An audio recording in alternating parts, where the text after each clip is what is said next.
It's day 3 in Portugal. The sun's out and we're ready for some more cricket. Haven't we had some close contests so far? Now, Marlow, the defending champions, they returned. They're winless after day 1. No one saw that coming. Awarish up first as well. The Knights, the Fighters. Plenty of cricket to look forward to, so settle in for a big day ahead. It's 4 T10 matches on the way on ECN. Mr. Maximo here, and this is the FanCode European Cricket Series Portugal Cartaxo, and it starts right now.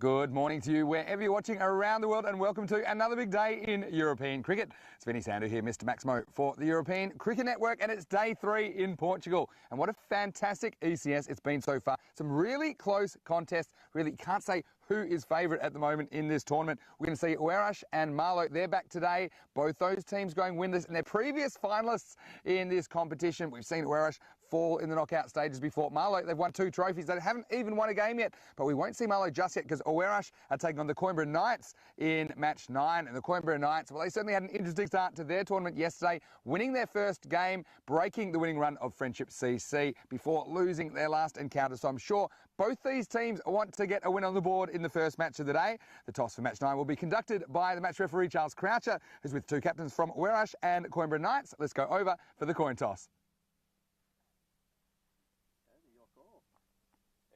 Heads is the call, and it's ahead. What would you like to do, Chris? We'll have a ball, please.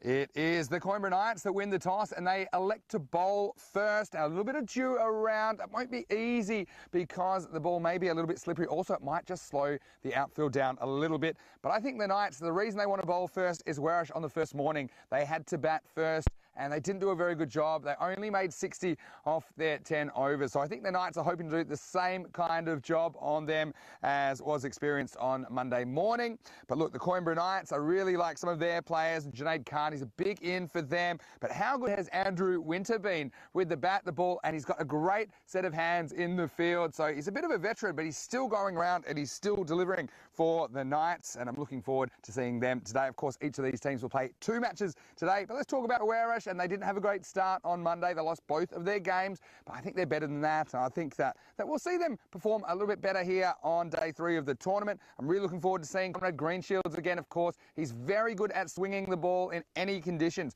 but he'll have to wait, of course, to the second half of this match. Also, I think Ranjit Narayan, he is a batsman that can give the ball a real whack. Now, Paolo Buchamadza, I still think we won't see him bowling. He's got a little bit of an injury that's bothering him at the moment. But look, it's going to be a very interesting match between these 2 teams. And look, let's talk about the conditions today in Portugal. We're expecting a maximum temperature a little bit cooler today, 26 degrees, currently about 22 to get this one going. A few clouds around. I don't think we'll see any rain. It's not impossible. And we certainly had some surprise showers yesterday. But I think for the most part, it's going to be perfect conditions for cricket. And, well, I just can't wait to get this one started. And Corey Rutgers is in the commentary box. Let's get ready. The news from the toss. It's the Coimbra Knights have won the toss, and they have us Awarish to bat first. Over to you for the first ball of the day.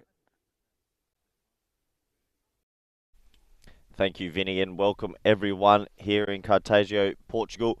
We're here live for day 3 action T10 cricket. I'm Corey Rutgers, and I'll be joined by my co-commentator, Vinny Sandu, shortly. And, well, beautiful bird's eye view of the ground there. Absolutely gorgeous. The sun's out. We're not expecting any rain today like yesterday, so we should be able to bring you 4 live, exceptional games of T10 cricket. And, well, this competition so far, it's been topsy-turvy, and every single team, all 7 teams, they have a bit of a sniff here to make the finals. It's been hard to read, actually, about any team taking a lead in this series, so it'll be interesting to see how today pans out. We have the Coimbra Knights versus Awarish, selected 11, and this should be a bit of a doozy. The Coimbra Knights, they went 1-on-1 yesterday, and, well, they performed pretty well. And I will bring in my co-commentator nice and early. Vinny, how are you, buddy? Morning, Corey. Morning, everyone. Great to have you with us. And I always love bringing you action from the sunshine, and that's what we have today. And isn't it a cracking day to spend a morning at the cricket? Yeah, absolutely. It's pretty warm on the back, Vinny. Looking forward to when this tent gives us a little bit more shade. But yeah, it is gorgeous weather. You can't mistake that for cricket.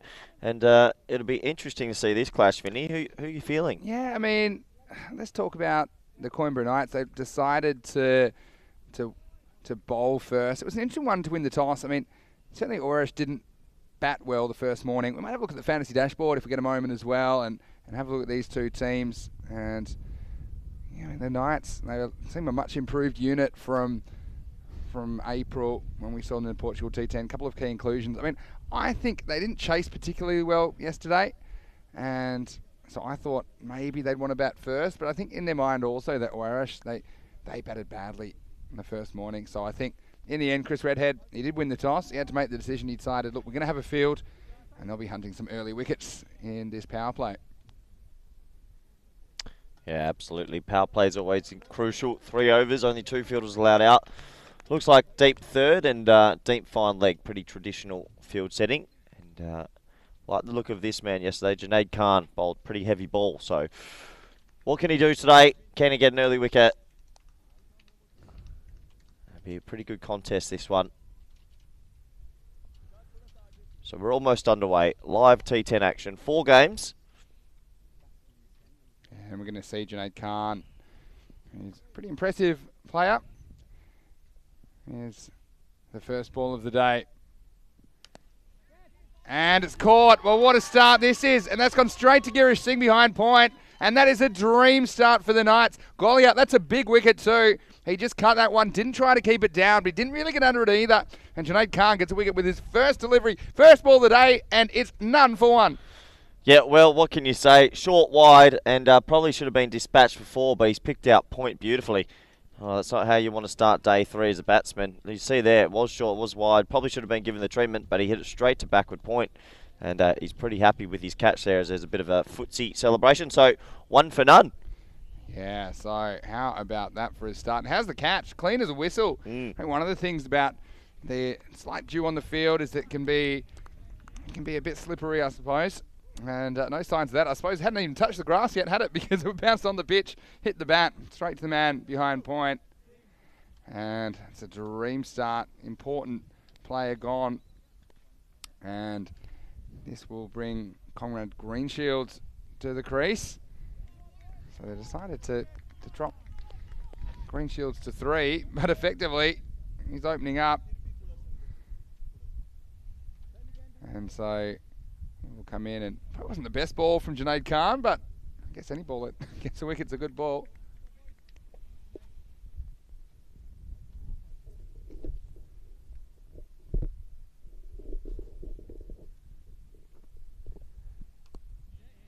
Greenshields tucks this one away, and that's the first run of the day.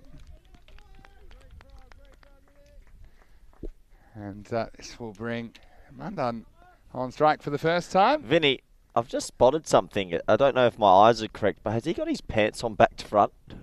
Well, this is something we'll have to check out if this is the case. I think he's got it I heard on. about getting out the right side of the bed, but Well, I think it's pretty baggy in the front. Here's the next one. Oh, this one goes from He the top of the does. pad onto the back of the trousers. Oh no. I think this is. There's no doubt for me that those trousers are on back to front. Yep, they are. Look at that. That's a shocker of a start for Mandan, and he won't be able to adjust it now. Oh no. I think he's got no idea. Oh no. He's had an absolute mare live on the air. Oh, the old back to fronter. Oh, it can happen to the best of us, but oh. I hope he stays around for a while now. Here's the next one from Junaid. This is in the air, and this is going to be 4 runs. And, well, this one is just a good straight hit, and this one is going to get down the ground. Well, maybe they should concentrate on their bowling, because this one put us in danger. And I know you get me for the 2-run foot fielding penalty, but I couldn't quite bend over in the headphones. Anyway, Junaid, it's a good straight hit. Free coaching from Andrew Winter there. Appreciated it. Here's the next one. Oh, it goes upstairs. And Mandan, it's back of the length. back of the trousers facing us. We get another close-up of Mandan here, the batsman. I'm done here. Maybe from camera 3. Let's have a look at him. Yeah, he's got the trousers on back to front. I can say I've never seen that. I've seen a few things in my time. Just a bit of nerves. Oh, and this one does get up, and this one might be a no ball. I'm not sure if the one before was over the shoulder. In the end, let's have a look at this one on the replay. I mean, that one's probably fine, but the other one must have been just below the shoulder. So it's a pretty good bouncer in the end. And at the end of a very good over, Junaid Cartaxo 1 for 5. That's the score, 5 for 1 after 1. Well, that might be one of the biggest pant malfunctions I've ever seen on a cricket look, field. you can see it there. You see the 44. The number's on his back thigh. Oh, no. This is a one for all time. Well, it happens. It happens. I think Does it happen, though? I've walked out to bat without a box on before. Totally forgot. Yeah. I mean, I've seen people walk out to bat without a bat. Yeah. So, I mean, that can happen as well. We've seen, this year, 730 plus games in the ECS. One of the favourites, I think I showed you the one where the stumps get put up on the wrong crease. Yeah, that's pretty good. That was a pretty good one. And no one noticed until the bowler ran in. Keanu says, pants on backwards, maybe it's good luck. I see in UK, pants means underwear, so they're trying to say trousers. All right, here we go, second overtime, and it's Faisal Bashir. And, Warash, we know that they only made 60 batting first on Monday morning, so they'll be hoping to kind of settle the score from that, but it wasn't a great start, was it? Goliath, key batsman, going very first ball. Now it's up to these two, I think, to pick up the slack. Yeah, they're going to have to try and build a partnership early. After losing that early wicket, they don't want to lose 2 or 3 in the power play. All right, this one's on leg stump, but they don't have the fine leg in place. I think that's a pretty good position. First up, they got a deep backward square and a deep fine leg is there, 2 outfielders, but I still think you've got to be careful getting a bit too straight and outside the leg stump. Yeah, well, it looks like he's bowling in swing, so those 2 fielding positions on the rope, good decision by the captain, but he has to keep a pretty straight line now. Once again, in swing up, just be a leg by. We were talking about cricket superstitions the other day and all these kind of things. Do you think that if he makes runs here, Mandan, he'll always bat with his trousers on backwards? Well, yeah, I do. I was a big advocate. If I had a good innings, I'd wear the same socks the next week. So I can't see why not. I feel bad for bringing it up and spotting it, but look, it happens to the best of us. It goes after this, and this is absolutely smashed. Well, back of a length, back of the trousers, back out of here. This was Maximal. First one of the day to Mandan. Yeah, what a shot in the slot, and doesn't matter if your pants are on front or backwards, he's absolutely moosed that. That is a big hit for 6. That'd be the best shot ever played by someone in the history of cricket that's wearing their trousers on backwards. Absolutely, and well, we'd be happy with that. Maybe he's setting a new trend. Big comeback from the bowler. Faisal gets this one back for a dot. I mean, people wear their caps backwards, don't they? So. Oh, he's just had a mare, hasn't he? He's just probably put his kit on about 20 minutes ago. He's put it on. Oh, that feels pretty comfy. Maybe a bit tighter for some reason. It would be even funnier if people noticed but didn't tell him. Oh, I hope not. If his teammates realised. All right, uppercut, but this one should be out, and he's gone. And, well, after the 6, it was a good comeback from the bowler. Yeah, next one through for a dot, and it's foot taps galore. They're up and about the Knights on Wednesday morning. 14 for 2. Mandan, well, he has to go back to the pavilion. He's out for 11. Yeah, he got a shortish back of a length ball and tried to lift it over the offside, but just didn't get enough wood on it. So, unfortunately, caught at point for him. And, well, a change of pants probably required. Nice catch, bit of foot fielding. I like the foot taps. Yeah. I'm a big fan of a coordinated foot tap celebration. So, is that because of COVID? Yeah, because of COVID. We don't do high fives. But toe taps are all right. Toe taps are allowed. Seen some great coordinated toe tapping. Let's have a look at the fantasy dashboard for this game, and you can see already a couple of key batsmen are gone. I mean, Greenshields are still there, but for the Knights, I mean, Mubin Tariq with his off spin has been pretty effective. Look at those fantasy points. Junaid Khan, we already saw him be quite effective with the ball this morning. And Mandan, we sent up to the top of the order to do a job. maybe he got the surprise because he was only listed down the bottom. They said, look, go out there, swing the bat. He certainly got hold of one, but he'll be disappointed to be dismissed for 11 as Andrew Winter comes into the attack for Coimbra Knights. Yeah, like the look of Andrew Winter, bowled really well yesterday.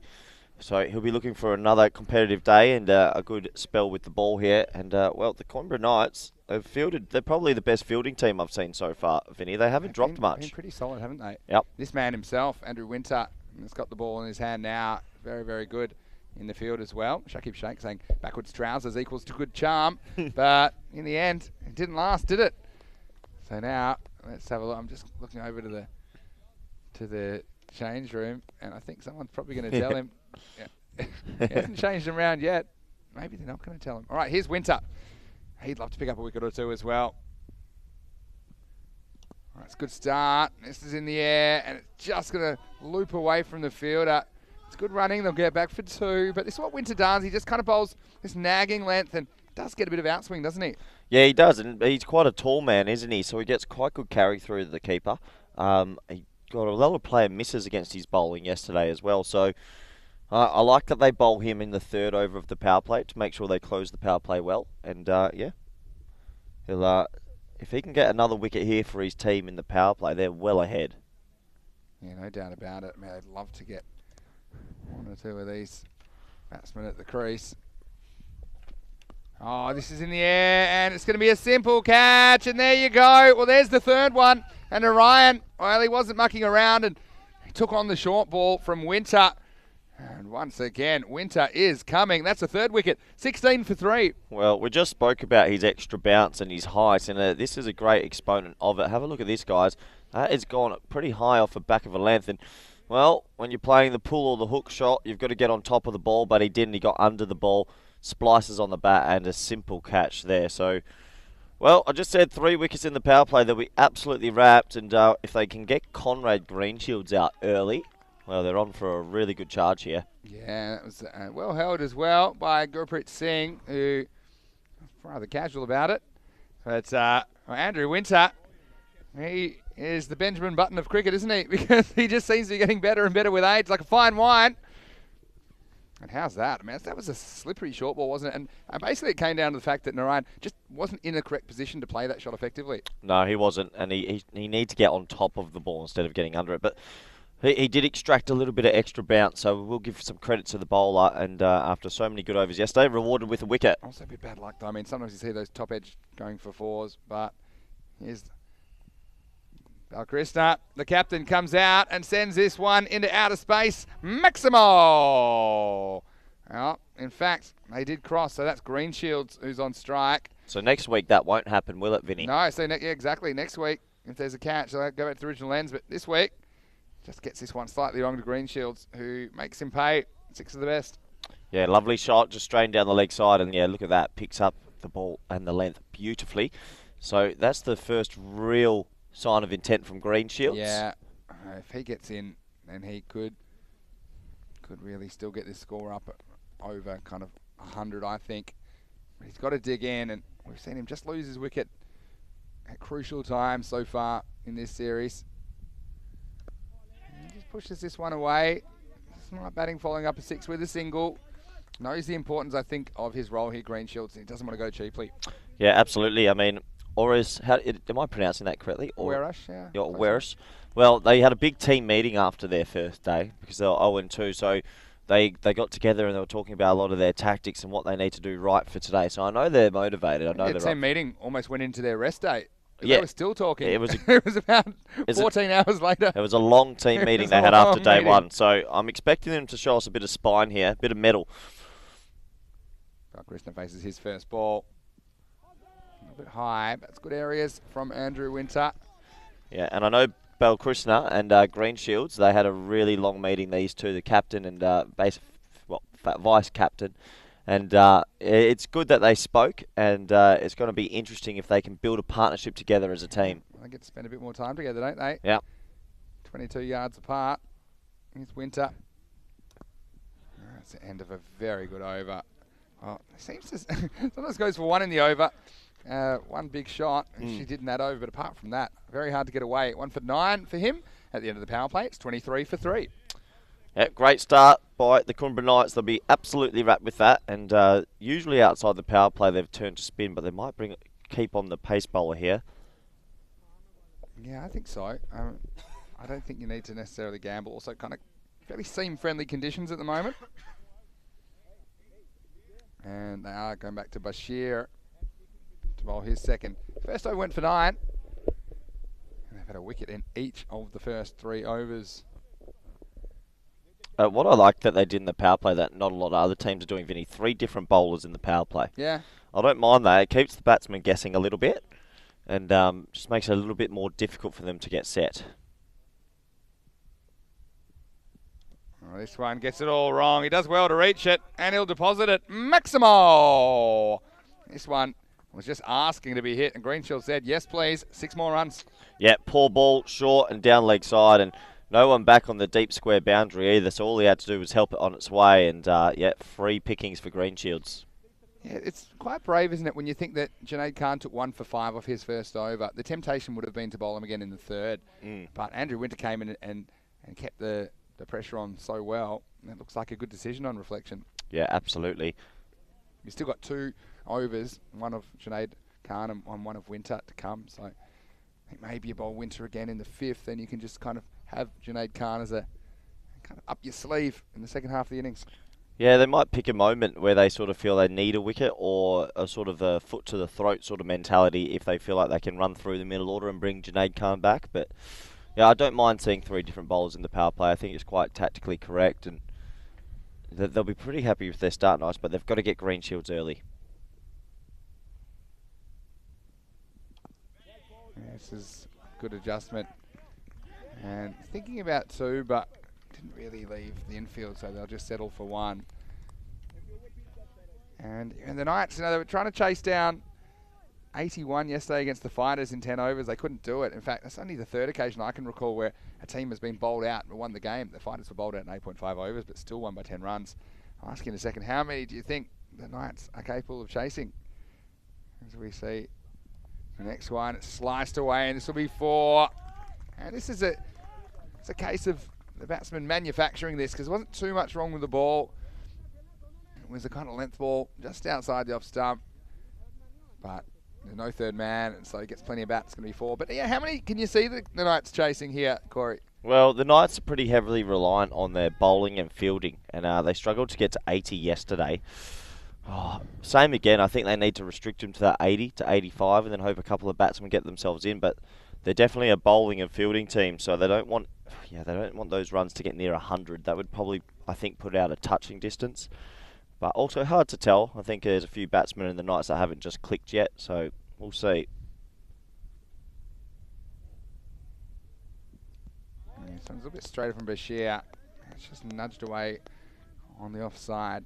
So, yeah, fascinating start for me. I think the run rate's pretty good. I mean, those 3 wickets will be a concern, but you look at the players at the crease, they're very, very capable. So, I mean, it's not so much the wickets that are lost, it's who is left. And they have lost a couple of their big guns, but 2 very experienced cricketers at the crease at the moment for Werash.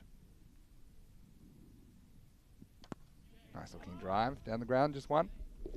Yep, nice shot, and well, good running as well, because they were thinking about possibly turning for 2, and I like that intent from the batsman. But what about you, Vinny? What do you sort of feel that a competitive total restricting? Same. I think they won't want to get above 80. Just based on yesterday, and think about some of the bowling they're going to have to face as well. 2 overs of Greenshields. If he gets it right, he's really tough. Oh, this one gets through him. And just maybe a little bit of late movement there, giving the ball a chance to swing. As we get to the end of the 4th over, it's 36 for 3. I want to wish a very, very warm greeting and good morning to all of our viewers, whether you're watching on FanCode in India or whether you're watching on our YouTube channel, ECN European Cricket Network. Vinny Sandu here, Mr. Maximo, along with Corey Rutgers, former Belgian coach and VOC Rotterdam winning ECL player. Well, Corey, how are you feeling this morning, and how do you feel about the day of cricket ahead? Yeah, pretty excited, Vinny. You know I love cricket, and yeah, day 3. It's what I like about this comp, Vinny. Anyone can win this one. Anybody's game, isn't it? I want to say a special good morning to everyone who's contributing in our live chat, ECN European Cricket Network. It's wonderful to have your company, and I see Keanu's in there, Phil as well, Maya, and I have seeing some new names in there as well, and Shakib Sheikh. as well. Thank you for your thoughts. And if you have any questions or comments, please put them in the chat. We love to answer your questions. It's one of the unique and special aspects about watching cricket on ECN. So they have gone back to Junaid Khan in over number 5. Again, they're just changing it, aren't they? I mean, Winter bowled a very, very good over. But I actually like the change here because Junaid Khan's still fresh and it just gives the batsman a different look, something different to see, and they're often a little bit more careful in the first ball or two. And Junaid just puts this one outside the off stump, and that's good bowling and good batting as well. I think, you know, you're going at 8.6 and you don't necessarily have to try and hit boundaries all the time. I think you will get your bad balls, and I think against Junaid, if you can get away with, say, between 7 and 10 off this over, you're happy. Yeah, absolutely. I'm surprised they didn't turn to Mubin Tariq, though, the spinner. Did like the look of him yesterday. Oh, short and beats him for pace. Junaid, yeah, when he bends his back, he does get it through, doesn't he? Well, the Knights are definitely a bowling unit that bowl it pretty short and back of a length. They're not afraid to throw in a bumper. So I do like that. And you've got to always keep the batsman on your toes. And if you've got a bit of pace about you, why not? If it's in your armoury, use it. Let's see if he goes short again. Around the corner. Oh, this might have been a chance if he gathered it, but he doesn't. Stoneman, who will concede 2 here. Just a few more good mornings, and thank you to everyone that's wished us good morning in the chat. To Dean Mohammed, who says good day to us. Maya, I mentioned already. And Helix saying good morning to you, Vinny and Corey. Good calling today. Thank you very much, Helix. And Hridoy Jahanzia says hello to me as well. So thank you so much. And Ahmed, big fan of your commentary, Corey. So Ahmed Asif Baksh has kind things to say about you. Does he? He does. And he says, well, Corey's commentary is world class. Love it. Well, his commentary might be world class, but his catching hasn't been, if you've been watching over the last week. But we said we won't mention it too much. D. Mohammed asking me, how much does my blue suit cost? Well, it is priceless. If I told you how much money I've been offered for my suits, you wouldn't believe it. Yeah, I probably wouldn't, so don't tell me. And whoever gave me the compliment, what was his name? Who asked me that? I'll be Dean Mohammed. I'll be sending him an ECN shirt soon. Cut away and good fielding. Their fielding has been good, hasn't it? And there's no chance of a run here. So end of a pretty good spell from Junaid Khan. He only concedes 9 off his 2 overs, and it's 40 for 3 after 5. Yeah, so Shakib Sheikh also asking where do I get my matching blue shoes from? Well, I often say, I don't like threatening the viewers, but I say if I told you, I'd have to kill you. Yeah. No, you do look good today, Vinny. Looking fresh. I like it when you dress up at this level, and I'm looking forward to finals day because that's when I dress up. Yeah, one day a week. I'm not. It's all right. You pace yourself. I pace You'll myself. get your moments. Yep. Hey, you know what we had yesterday, and it's very, very rare in the. I think it was the last innings of the day. We had a clean innings, no extras at all in a 10-over innings. Yeah, it's pretty. I don't. Maybe I've seen it once before. It's very, very rare. I mean, we must have seen it in Capella last week. But normally you might get a leg by or something. Oh, okay, you know? yeah. So I'm not talking about the avoidables. Sometimes Yep. I've seen the avoidables, but yeah, completely clean innings. And at the moment, there's not too many extras in this one either, just the 2 leg byes. His Stoneman comes out, and well, straight away we are going to get a wicket. Well, this one, we'll have to have a look at this on the replay. But Winter, he is so good at taking these catches in the infield. He's got excellent reflexes. We'll have a look at it on the replay.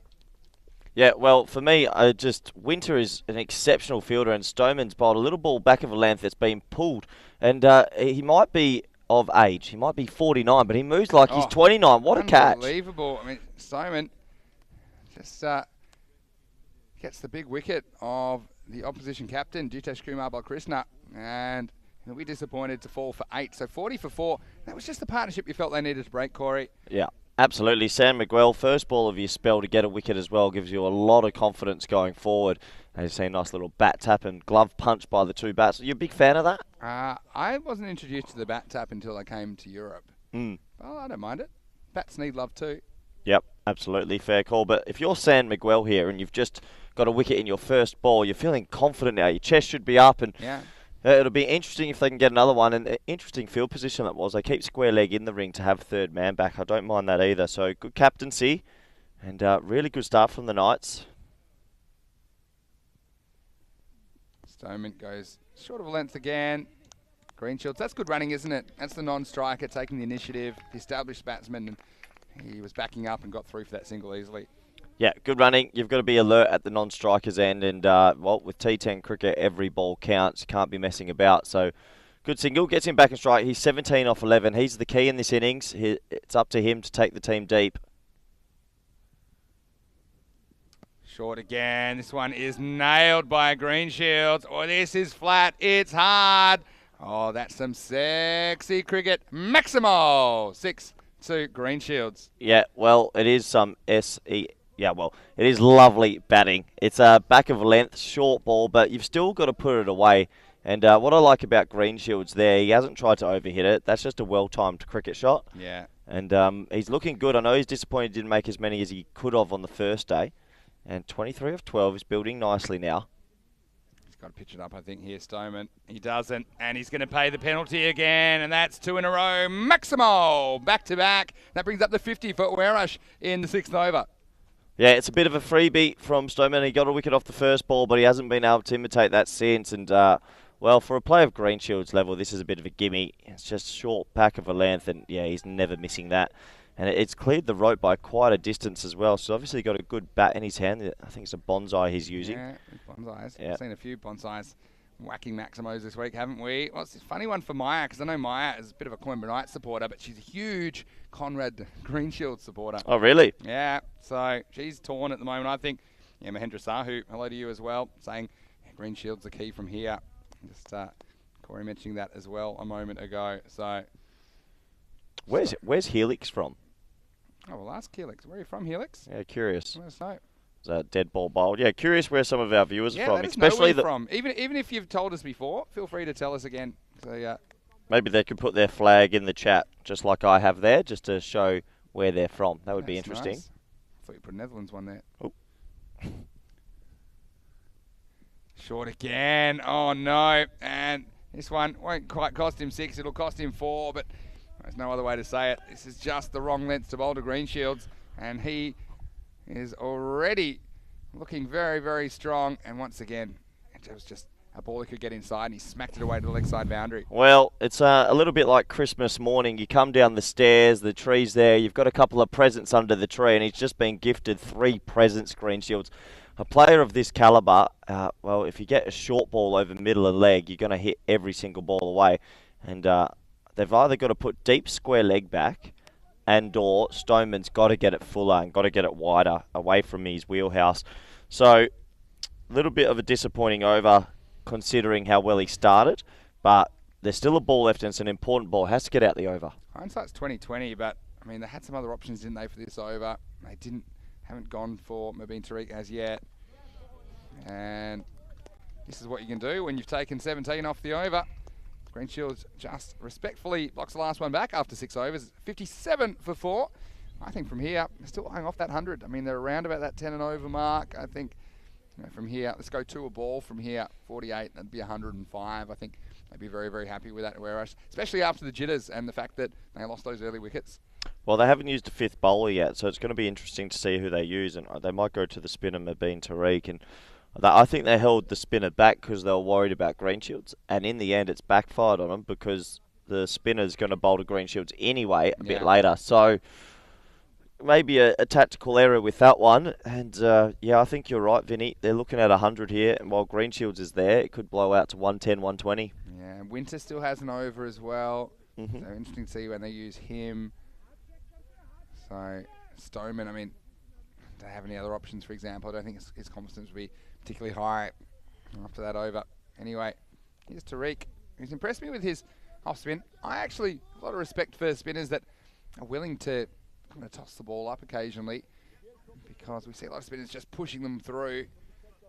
I like the fact that he actually kind of essentially plays on the batsman's ego a little bit and gets the ball above the eye line on occasion. Well, this will be a good contest. Will he flight it up now? Well, he does, and Conrad's putting some flight on this as well. That is miles. That's out of here. Maximo. What a shot. Straight through the line over mid-off. Well, this is why I feel like they didn't go to the spinner earlier. They were worried about this matchup, and that is a good example of strong batting. And Greenshields got that flighted ball outside off stump. Good extension of the hands and just put the bat through it. You can see he tried to keep it wide, but an easy shot for a player of this calibre. And, well, this ball, I dare say, might go the distance again. Well, do you think he tosses it up again, or do you think he pushes this one through? The latter. Okay, we'll find out. He does. And Conrad's waiting for it, and he's just going to punch this one to deep point. I think that Tariq will be pretty happy to see Conrad at the other end. Well, he probably should have bowled that the first ball, and that's just a bit of cricket education, I like to call it. They call me Dr. Cricket. And, yeah, a little bit of an error from the bowler, but it happens. It's a calculated gamble, though. I mean, it's kind of a challenge ball. And say, okay, go and hit it if you can, but if you top edge it or hit straight up, then I'll get you. And this one is a pretty nice shot, and it's going to be out of here. Winter, well, what a catch this is. And in the end, it's going to be 6. But, wow, how's the skills from Andrew Winter? He's even catching him in the crowd. That's exceptional. Watch this. He's trying to catch it and throw. This is what I was saying. And you were trying to say, well, if you're in the air, when you touch it, is it fine? Well, not if you jump from that far outside the boundary. This one's hit. Well, this is Janjat who's out there, and I'll be very happy to get one away early in his innings. And, yeah, I mean, yeah, Tariq coming on a little bit later. I suppose the batsmen feel they got less to lose for going for those aggressive strokes compared to, say, if he came on in the 4th over or so. Yeah, and there were 2 or 3 down then, so it might have been an easier way to start his spell, but he has to get out of this over still. This is a good one. Gets it up in the block hole. Now they want 2 here. It is in the gap. And Junaid, well, they're not going to get 2 here. That surprises me because, well, maybe it's because it's the end of the over. So maybe that does make sense at the end of 7 overs. It's 73 for 4. Corey, we're getting so close to the first ever Dream 11 European Cricket Championship. We're only 5 days away now, and we're really looking forward to it. 15 European cricket nations ready to go head-to-head. The first ever international T10 cricket, and you'll find it right here on the European Cricket Network. Make sure you join us, and oh, look, it's going to be a sensational first week as well. Just look at those teams: Luxembourg, Norway, Spain, Sweden, and Belgium. Spain and Belgium, actually, they'll be taking part in the first ever international T10 match on Monday morning from Cartaxo in Spain, 7 a.m. GMT, which is 9 o'clock in Central Europe, and 12:30 p.m. in India. Make sure you join us. 96 matches in total over 4 weeks. It's going to be an extravaganza of cricket, and we certainly hope you can join us. To find out more, go to ecc.cricket, find out how you can get involved in the first ever Dream 11 European Cricket Championship. Back to the game here. Gurpreet Singh is going to bowl, and he's going to be sliced away, and I fancy that this will make it to the boundary. And so Greenshields, well, he's held this innings together. He moves to 45. Yeah, with no third man in place, it's an interesting option. Just had to get a better bat on that and break the infield, and he does that. So good batting from Greenshields, like we said. He was disappointed after day 1, but seems to have come back strongly, and he's using that bonsai bat beautifully. Yeah, he was upset to miss out on day 1 with the bat. This one, Conrad's hunting 2. And, well, don't worry about 2. He's going to get 4. So, it's just clever batting, using the pace. And, yeah, look at that. It's nothing more than a push, is it? But he gets 4 and he moves to 49. It shows how quick the outfield here is as well, Vinny. And like we said, if you break that infield, you'll be rewarded. 49, you're right, he's 1 away from a 50. And it's been an exceptional innings. And with plenty of time left in this innings, well, you never know. So Helix watching from Australia, looks like. Also, Ahmed Azif Baksh said, thanks for mentioning my name. Well, thanks for your comment, Ahmed. We love your comments and keep them coming. Dean Mohammed watching from Australia too. Niju watching from India. And, well, Paul Stubbsy Stubbs, and he's watching from Portugal. I know that much. All right, and this one will bring up Conrad Greenshields 50. And, well, he almost is going to get run out. Oh, well. Let's have a look at this. We need to see a flat. Let's see a camera 1 of this whole thing. The thing is, for me, though, he doesn't change his line, though, I don't think. He makes his 50, but he's kind of a nervous wait. I think the issue here, now, does he change his line? Because he comes here. Okay, he's down the side of the wicket. And then he turns around. Oh, tell you what. I think he's just gotten away with that. Tell you what. Anyway, takes the gloss off the 50. Shouldn't though, because he reaches 50 off 21 balls. What a good innings by Conrad Greenshields with with 3 4s and 5 6s. And next one will be a dot. Well, tell me that one. He didn't really change. He didn't. Do you want my honest opinion? Go on. It's out. How? I think he did change his line half a metre to get into front of the stumps. It's good batting. It's smart. Is half a metre enough to give a batsman out? In the air. And this one is carrying. It's out of here. Maximo. 6 to Janjat. Okay, yeah, to me it was like, it was subtle enough that I don't think you could really hang him for it. He's played it well, and this shot was also played well, put to the moon. Big shot in the wheelhouse. But, yeah, I reckon he changed his line just enough to make sure he got in front of the stumps. But, hey, it's one of those marginal calls. He nudged his line. Here's the next one. And ends up on the leg side.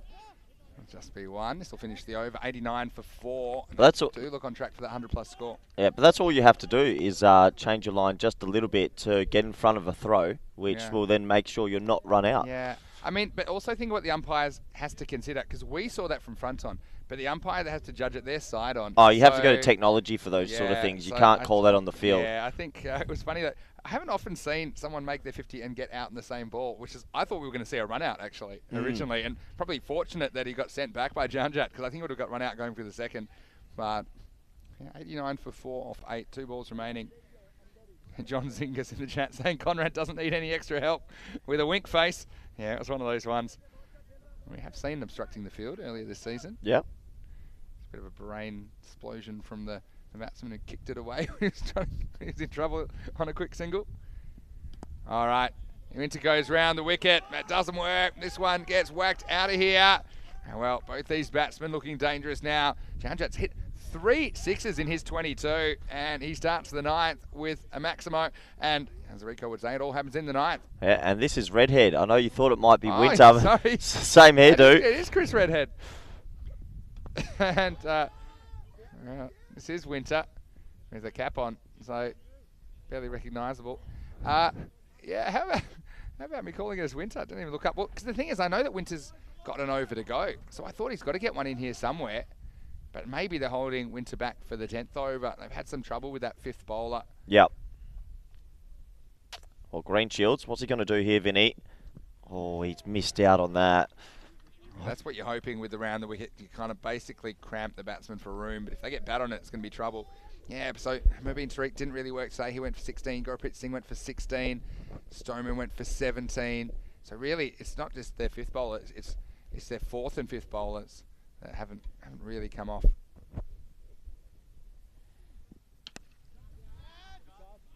This one is going to fall safely, and they will come back for 2. That's good running, and that must give Greenshields a lot of confidence that Janjat's come out and is hitting the ball so well. It takes a lot of pressure off him, because earlier in his innings you felt like he had the weight of the world on his shoulders trying to hold things together, those early wickets, but they certainly have put together a very good partnership here for the 5th wicket. Yeah, and he snuck himself up to 25 off 10, so a really good little innings this. Partnership's worth 59 now, and it'll be 60 after this, and in quick time too.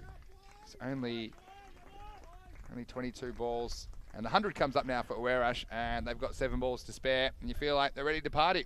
Yeah, I'm ready to party. This is absolutely thrilling cricket, and, well, I think maybe 115's looking on the cards here. Well, it's been an exceptional partnership. Both batsmen striking well above 200. Well, gets a bit of length here, but does it have the carry? It does. Maximo, another one, and Greenshields is on fire in Game 9. He's not mucking around. He's on 56 not out of 23 balls. Yeah, he got a nice length ball and just kept his shape really nicely and put his bat through. I love his head position, kept it down through the stroke, and once again that bonsai looking really good in the glistening sun. End of the over, and it's 106 for 4 after 9. Yeah, so in this innings, 5 4s and 10 6s. So it just shows you they've been going over the top with an over to spare. This total has just kind of spiraled out of control, but what a good partnership this is. And that's why often we talk about, even if you lose early wickets, remember they lost Kuldeep Golia first ball, seems a long time ago now, but you have to keep attacking. And if you do that, often you'll find a couple of batsmen will come off, and that's basically how it's transpired for Uwerash here in the first match of the day. But here's one of our crowd favourites, Andrew Winter, to bowl the 10th over. He gets this one pretty right, but it's going to go for 6 anyway. That's a Maximo down the ground. Well, it's an extraordinary shot because I think this is pretty much right where Winter wanted it. Maybe it's a little bit over-pitched, but he did well to get the middle bat on that to get full value. And it just sort of shows how difficult this game can be for bowlers sometimes, and he's missed his Yorker just by an inch or two. And well, what a brilliant shot. He's racing now to 32 off 12. That's a really good cameo, isn't it? Hello to Luke Belgium as well. Great to have you with us, as always, Luke. Goes short this time, but I think the batsman was waiting for it. Maximo, 6 more, 2 out of 2 to start the 10th. And look, Corey, I think here it's all about the fact that he hit the full ball. I think that the batsman was kind of sweating on a slightly shorter one. He got it, and he deposited it. Yep, like we said, difficult game for a bowler sometimes. So he's been hit with the full one, he's been hit with the short one. What could he do here? Maybe a slow ball or off-speed delivery, or go back to the Yorker. But yeah, it's good batting, good use of the crease, and well, he could be thinking of a sneaky 50 here. Well, a bit like the national debt, it's ballooned out of control. They were 40 at halfway. Now this score is getting big. And this one, it's high, and I think this will be 3 out of 3. Maximo! Are we on for 6 out of 6, Corey Rutgers? Janjat moves to 44, and he does it in style. No, we're not on for 6 out of 6, Vinny, but we're on for a 50 here. So really good batting, 44 or 14, exceptional. He's striking over 300 now. Look how still he is at the crease there, guys, and he's getting close to that magical 50 mark.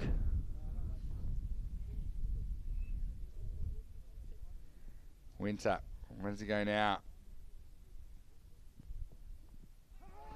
So I think it's just flicked the pad. So there goes the 6 out of 6 kind of thoughts. But yeah, I mean, first half of the innings, you know, I like to do the half inning splits. 40 off the first half, and at the moment 84 off the second half, and still a couple of deliveries remaining. So 2 to come.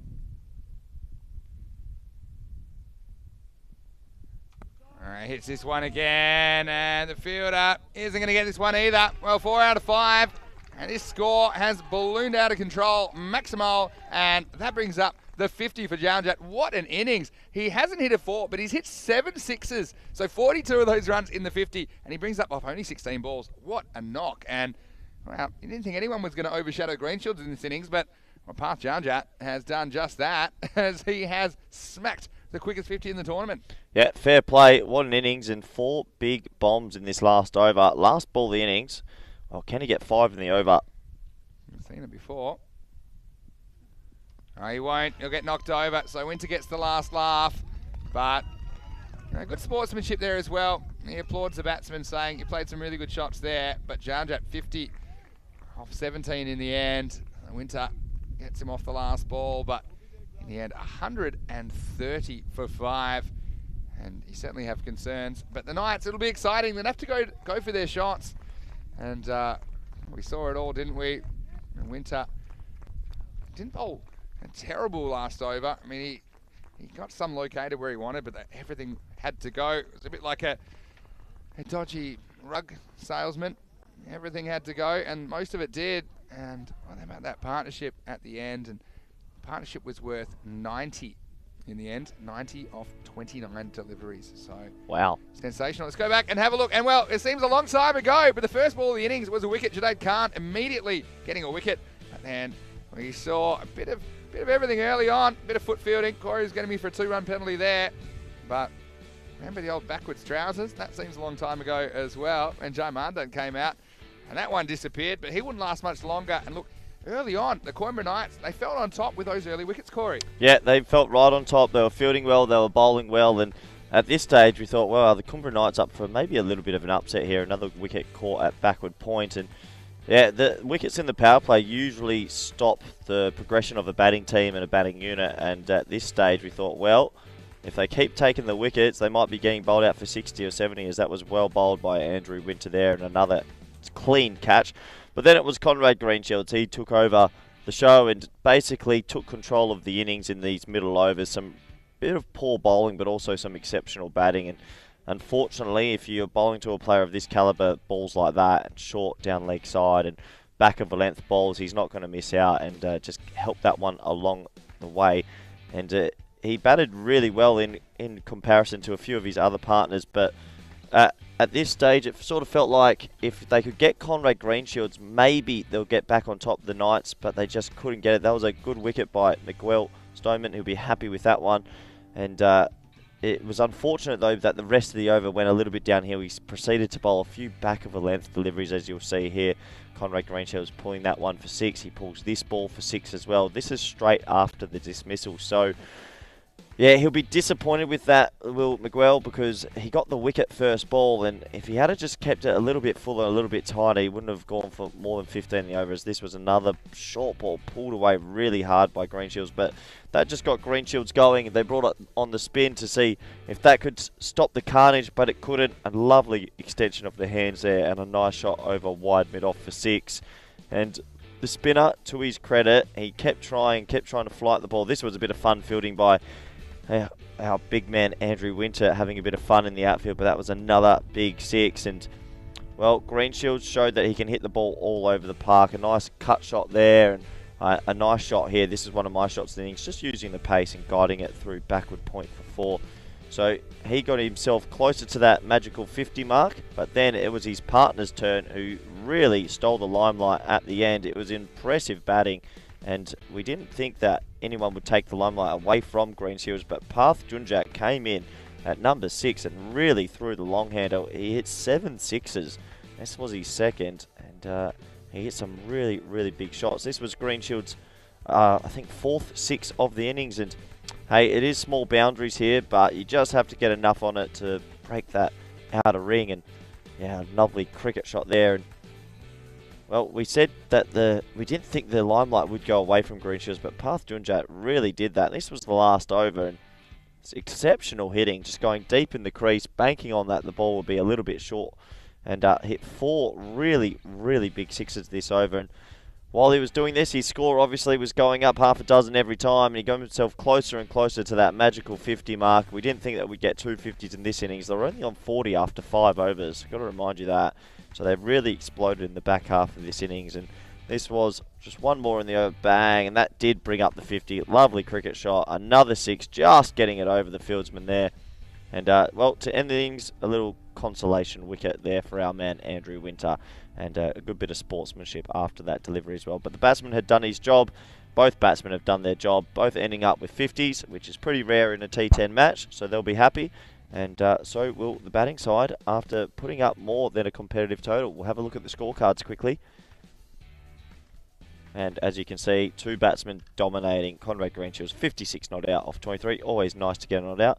But Parth Junjak stole the show at the end, 50 off 17. No wides, no balls. So good disciplined bowling from the Knights, and good fielding also. But sometimes in cricket, you just have to acknowledge good innings. And well, those 2 played some beautiful shots along the way to get the score up to 130 for 5. We'll take a quick look at the bowling scorecard in a moment.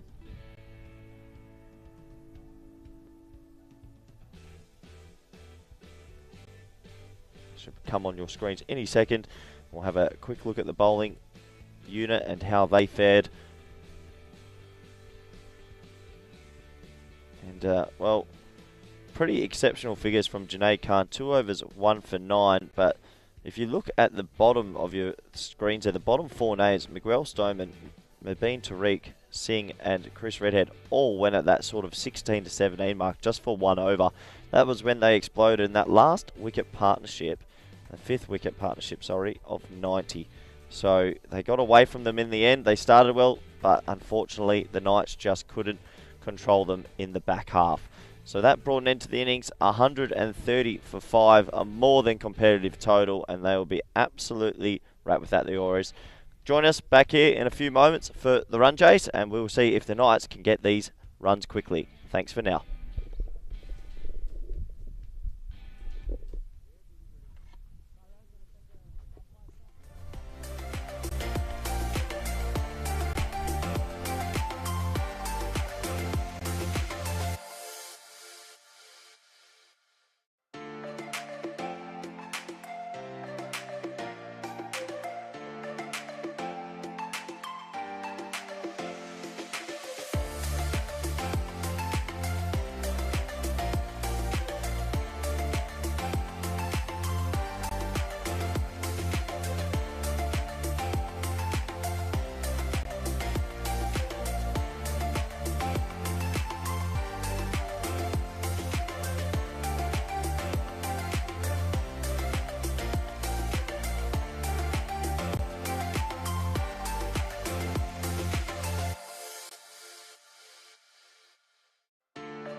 I tried to jump around that.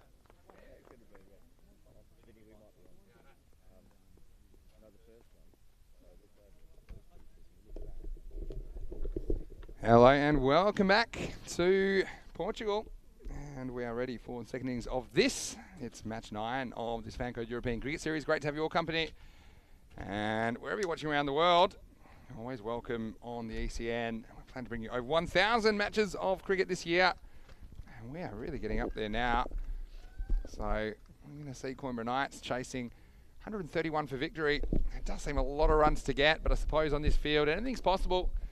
Have to get a few of the big shots away. It'll be very, very exciting. And look, Belgium, he enjoyed the knock from Janjat. And he said that knock, that gem of a knock from Janjat has made this a very hard target for the Knights. But you never know in T10, and that's true.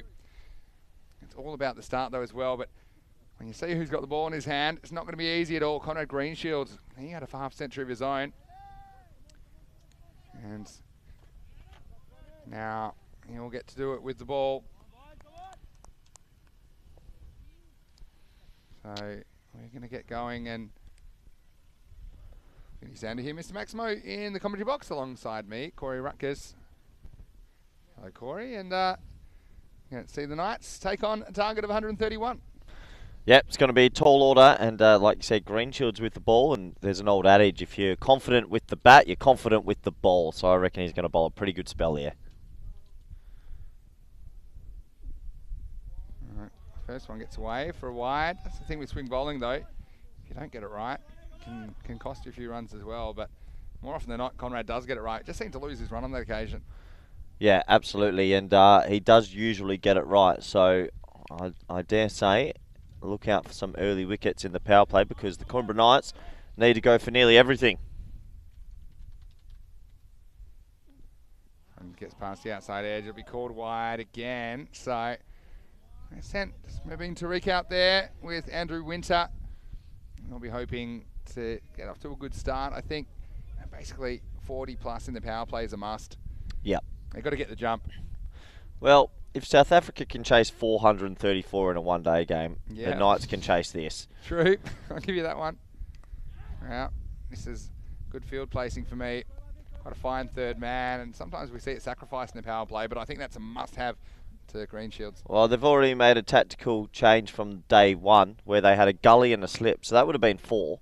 And then they would have started a few arguments, I think. So, obviously that 3-hour team meeting they had after day one's paying off. They worked it up. Yeah. All right, so we're going to see Winter on strike for the first time. And he goes straight, and a bit of a chase for the man at long off. And they're going to come for 2. If he gathers, it could be trouble, and it is going to be trouble. And Tariq's going to get run out. And just have a look at the pickup from Greenshields. One-hander on the one bounce throw. And I think there might have just been a little bit of hesitation from Mubin Tariq. You might see this one from the original camera angle. And you'll see this. It wasn't a bad shot from Winter. It just went with the swing. But, I mean, this is a great one to look at. If we just watch the batsman running between the wickets, you see here. Yeah. Oh, he's almost, so what we call that's jackknifing. Yeah. He's almost jackknifed himself with the bat there. Yeah, if you slide your bat on the actual grass, it can get plugged and then the handle goes into your stomach. Yeah. He's actually lucky he didn't injure himself. I've seen some people get really injured with that, but good gather, good throw. I don't think there was 2 there. It went straight to deep mid-off. They were pushing for it. It wasn't, I mean, Tariq turned and was looking. I thought I sensed a brief hesitation from him before he came back, and maybe that's what cost him. But again, that's a disappointing one. But they're just going to have to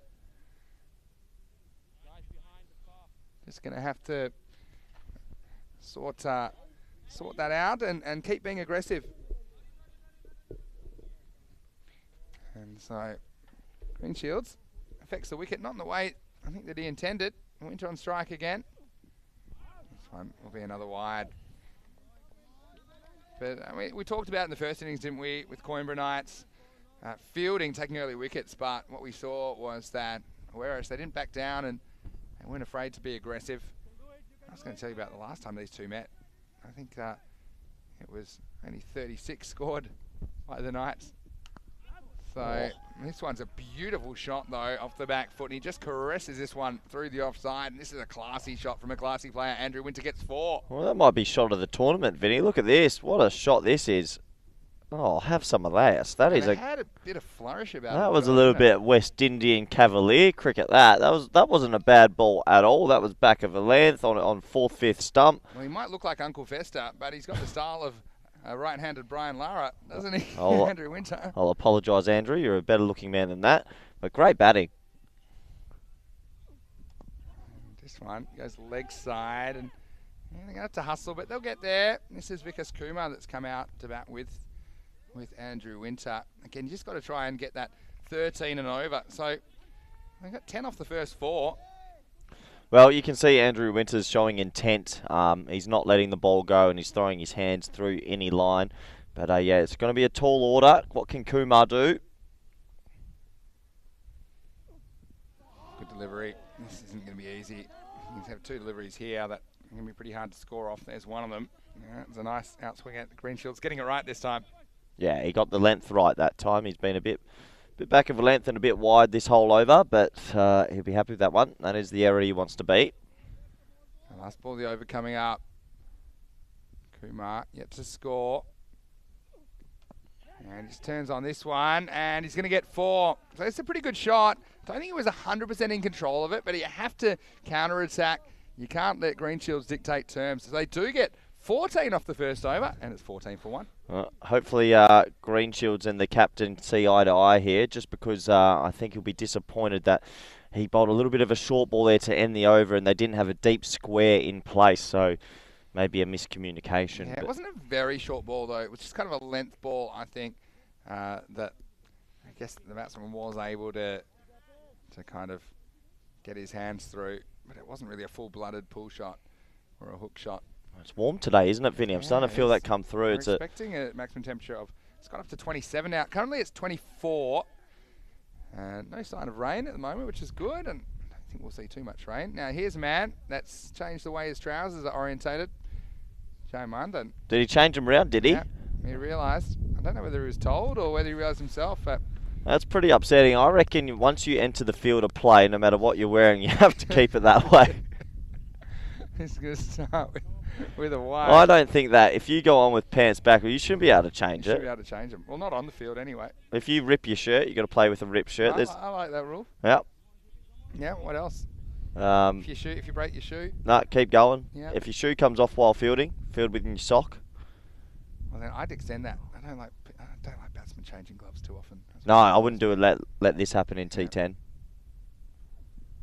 Another wide. So that's been the issue so far. Just a few too many of the avoidables for me. That's a big issue in world cricket at the moment. It's over rates, and you find a lot of teams and a lot of batsmen changing gloves nearly every 3 overs. I think I told you. That's not okay. You can carry 7 pairs of gloves, but you have to carry them. Maybe put something on your back, like a few hooks. Yeah, it's not a bad idea. You're not always constantly interrupting the game. I think it's a mental thing about players changing gloves. I think it's a mental thing. Oh, absolutely. Maybe gives them a chance to reset, but I mean... I only ever change gloves maybe past 50 if I've been out there for maybe an hour and 20 minutes, but I mean, players like Steve Smith, God, I love Smudge. Yeah. He's changing gloves every 3rd over. I'm not a big fan of it, to be fair. Well bowled. Yeah. Well bowled, back of a length, beating the bat. Have you ever had overrate issues in this T10? Yeah. This year? Not so much this year. I think the player originally in 2020 when we first started, in some places as well. Some places their general pace of the game in their domestic competition is a bit slower. Okay. Probably Germany's one of those. Yeah. Where we did see quite a few going over. Italy sometimes as well. But I think the thing is, because we're quite consistent with the time penalties, and we're not afraid to enforce the time penalties, then we've seen the pace of play improve. What's the penalty if a team doesn't? So at the 40-minute mark, if you haven't started or you're not ready to start your 10th over, then it's 5 runs, 5-run penalty. Okay. And if you're not ready to start the 9th over, for example, it's 10-run penalty. Okay. So we have seen it happen before. So what happens in this circumstance? Okay. Let's say the Knights are 50 runs away, yeah, and they're just taking their time and bowled 20 minutes late, and they know they're still going to win. Well, that's not great because you're giving up. Think about your net run rate. It's affecting a few other things. We'll still Yeah, enforce the okay. penalty runs. I think it's a bit light. I think you could actually, in T10, we could be a bit stricter. I think so. Yeah, I do. Oh, okay. I don't think there's any excuse not to get through 10 overs quickly as he comes in again. That's another wide. Yeah, I think that Tell me your penalty though. The harsh Corey Rutgers school of over-rate enforcement. that the next game that you play, Yeah. the team gets an extra over of power play. Yeah, but then that's Nah, I've just made that off the top of my head. Yeah. I would suggest, how could you enforce a penalty that's severe enough? yeah, it's actually an interesting one. Shot. We've seen a lot of things, a lot of attempts at higher levels, penalising the captain, trying to penalise the team in the next game. But I think I've got they're a not good. thinking about the next game when they. I've got a good one. Sorry to interrupt you. Go on, go ahead. The lunches here are fantastic. No lunch the next No day. lunch. Oh no. Actually, the smartest thing you've ever said. Thank you. This is in the air and it's going to be caught. Oh, and he almost got away with it, Winter. It was hit to the opposition skipper, Jitu, who he had the jitters really because he fumbled it a few times, but he pulls it in and the Knights lose the second. 18 for 2 now in the second over. Well, maybe they need to do team meetings every day because they're on, and a good catch from the captain, a bit of a juggle, but at the end of the day, he takes the catch, and that's all it says in the score sheet. Yeah, he couldn't have picked him out any better though, Winter. That's the thing. Yeah. Went straight to him. I love that. So slow over rate, you don't get any lunch. Yeah, bring your own lunch if you don't want to play to the rules. But Even with the Coimbra Knights, they bring some sensational food to the ground. and they bring their fans, the big supporting they got base. The fans. I got the Night Riders up there and ride with the Knights.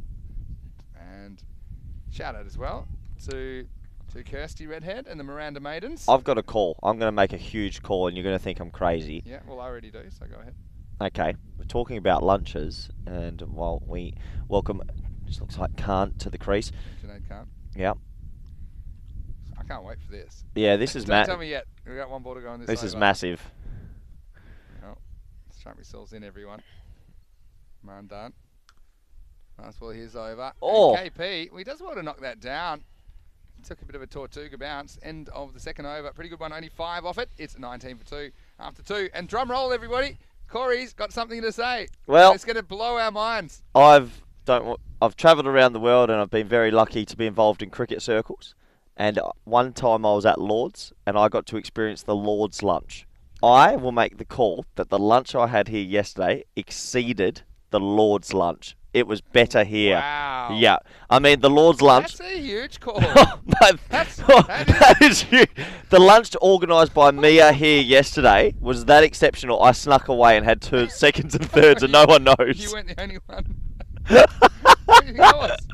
Honestly, Wow. yeah, the Portuguese cricket lunch is better. That's an unbelievable call from Corey Ruckers. They did give you menus at Lord's, and the bacon sanga was good, and I hear they don't need menus. Like, we know it's good. yeah, Eat it. that cod we had yesterday. I love being in was Portugal. very good. Yeah, this is an exceptional. And the host is Thank you to our Mia, hosts. Mia and Emma and Bruno and Everyone. Paolo and Conrad and everyone who's made us feel so welcome here in Portugal. It's KP time, and he's going to start with the dart, and it's going to be miscued out to the deep mid-wicket fielder for a single. A bit of handoff from Manjan as well. Unselfish play. I see a lot of similarities between KP and Kevin Peterson. Such as? Tall, right arm off spinner. Okay. That's probably it. They could be twins. Here's the next one. Driven down the ground. This will just be one. Yeah, so exceeding the Lord's lunch. Well, now I'm going to have to get an invite to Lord's to experience the Lord's lunch, and I'll also make a comparison. We could take the ECN to Lord's one day. Hey, ECN at Lord's. ECN Lord's T10. Wow. See if they're available. If they call, I mean, maybe they have called, and we're like, well, sorry, we're in Cyprus. Yeah, we're a little bit busy. You are Lord's, but you're still in London. You got any? And we don't fancy the drizzle.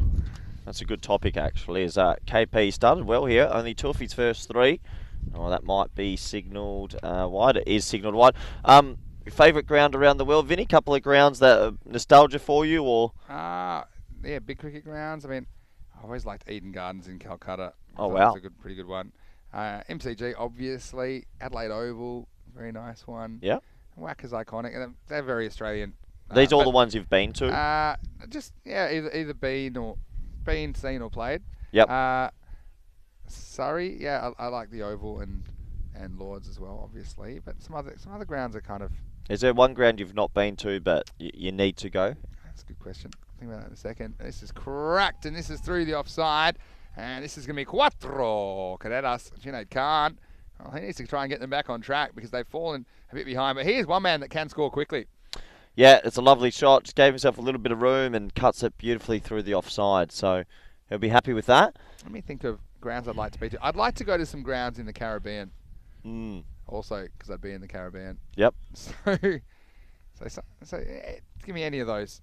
I'd be happy because I haven't actually been to that part of the world. One of the few kind of cricket playing areas I haven't spent any time in. Hopefully I can one day. Or if we do ECS West Indies, just wait for that one. ECS Jamaica. Wowee. Christopher Gale. Well, he's launched this one. This is high and handsome. This is out of here. Maximo! 6 to Junaid, and he's trying to hit the Knights back into contention. Yeah, lovely cricket shot. Just a little bit too full from KP there, and I like that he's trying to hit the sight screen. So nice shot. Good cricket. End of the over. It's 32 for 2 after 3. And you see that the key here, you've got to try and stay at that rate. I know it's not easy. But otherwise, this innings could become a bit directionless and you'll just be playing for net run rate. So 32 off 3. Look, to be up with the rate, they'd want to be about 39. So they're only one swing of the bat really away from being at that rate. And now we're going to see Sunil Kumar come on to bowl. He'll be bowling to Vikas Kumar. So a bit of Kumar on Kumar action. Oh, interesting action. Tell you what, and he's been swept away beautifully. That's a really interesting bowling action. Might have gone all the way. It is. It's signalled 6. And I thought he was going to bowl spin, but it looks like they're just slow mediums. Well, it was a laser beam, wasn't it? And it just went flat and hard. Still think it's kind of an off-spin delivery, and that was sweeping off the stumps. Not an easy shot, but he got it right out of the middle. Nice shot. And now they pretty much are up at the rate. So they'd want to be around 52. You just need one partnership and maybe 2 batsmen to come off here, and it's not beyond the Knights. Yeah, they would need an exceptional partnership, but hey, you never say never. And Kumar won that battle. It was a risky shot though, wasn't it? I mean, you're sweeping a ball off the stumps. If you miss it, it's good night. I don't mind it. I like people that sweep. I think it just gives you more areas on the field that you can access. I always just think the sweeps, the one shot is not as easy as it looks. The people that do it well make it look easy. And this one just tries to... The old lap sweep that time. Yeah. And it was good bowling, got outside the off stump. A little bit of a way wobble there for Kumar.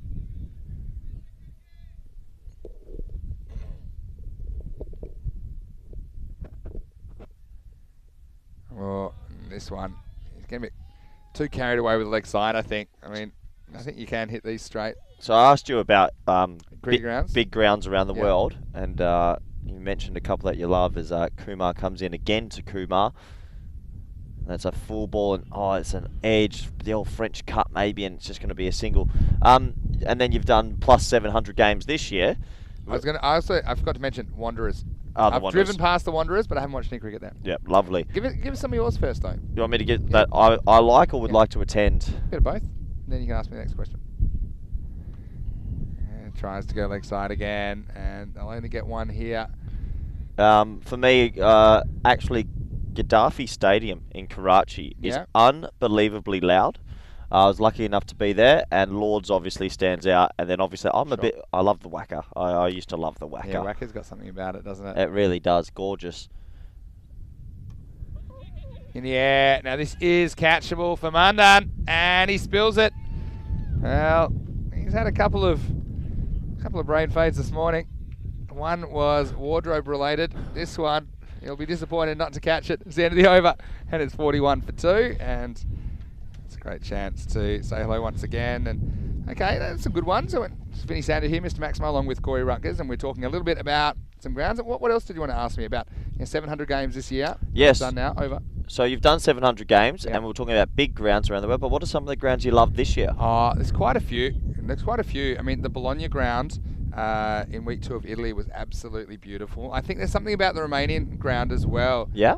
The way it kind of fits into the countryside that I really liked. But I've actually been so spoiled. But so many grounds, privately owned grounds as well, that have been developed by people that just love cricket. So, I mean, it's hard to choose. think of a couple more. Oh, This one is whacked, and oh, that is a real good shot. Maximo, 6. And right now, these two, they're putting together a kind of partnership that just might get the Knights back into the contest. Yeah, lovely cricket shot. Good extension of the hands, and well, it's gone well over deep extra cover.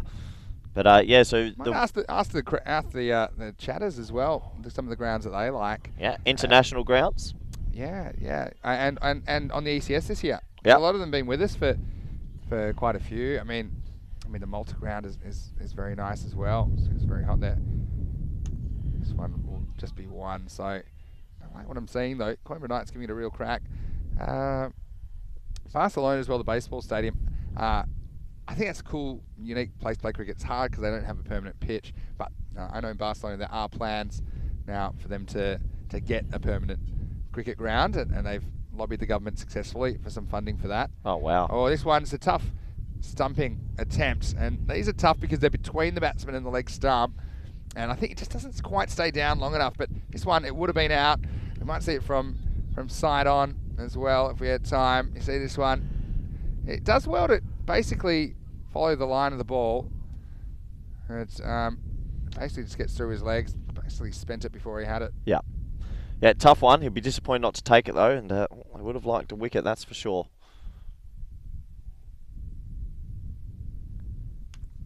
As that's hit hard down to long on for just a simple single, and good comeback in this over after being hit for 6 in the first ball. He's bowled pretty well. Yeah, so just mention in the chat, if people ask about the toss, you can always click on the link that is pinned to the top of the chat. It'll take you to the preview, which includes the toss info, includes the fantasy dashboard, and that's from our website, europeancricket.com. And the news from the toss is Malev won the toss and elected to field first in match 10 coming up. And they really need to win. They're 0-2. This next one from Narayan, knocked down but no run.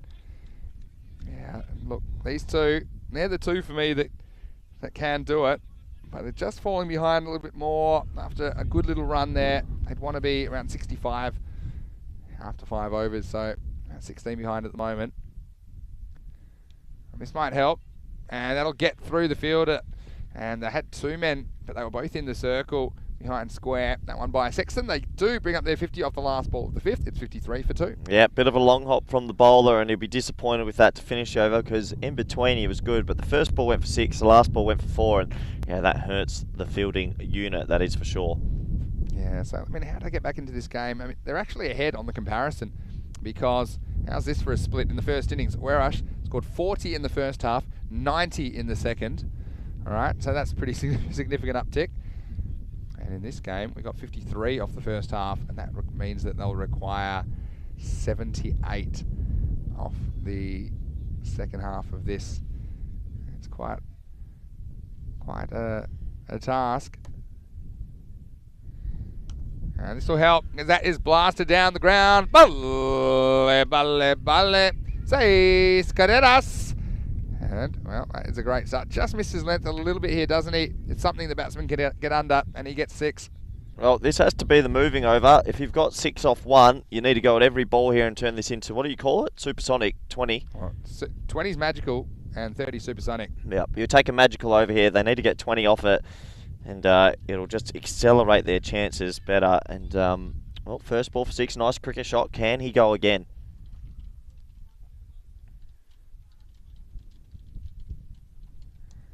Oh, Vinny, it was sort of there, but he went across the line. He'll be disappointed not to get a bigger piece of that. Yeah, I mean, you basically have to go at about 16 and over. So, we'll keep an eye on how many are of this over, but they started at 53. Oh, that's a lovely cricket shot. Well, Vinny Sandhu, I think I said I wanted a magical over, and they're 13 off 3 now. What a shot. Yeah, and something I do sometimes when I get to this stage is I actually look at half overs, not just overs. So I'd be looking at the moment, you basically need 8 off every half over. Yeah. Sounds strange, but, if you've got a big problem, which is basically trying to hunt down 80 off the last 5, break it up into smaller chunks, and even smaller chunks. So, yeah, that's 13 off that half over. And it just kind of keeps you I suppose, pushing and not leaving it till too late in the over to take your chances. Goes after this one. This one's even better.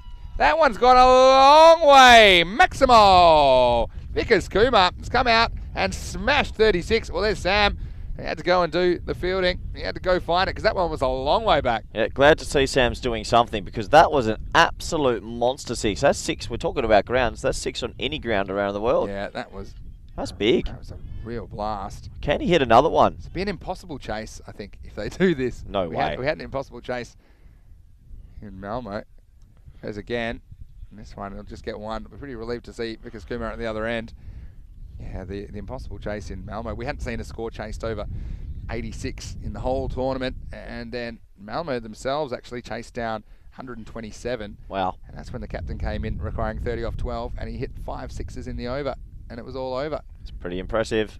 So that was the one I call the impossible chase. This one, this is a real let-off, isn't it? Because that should have gone the journey.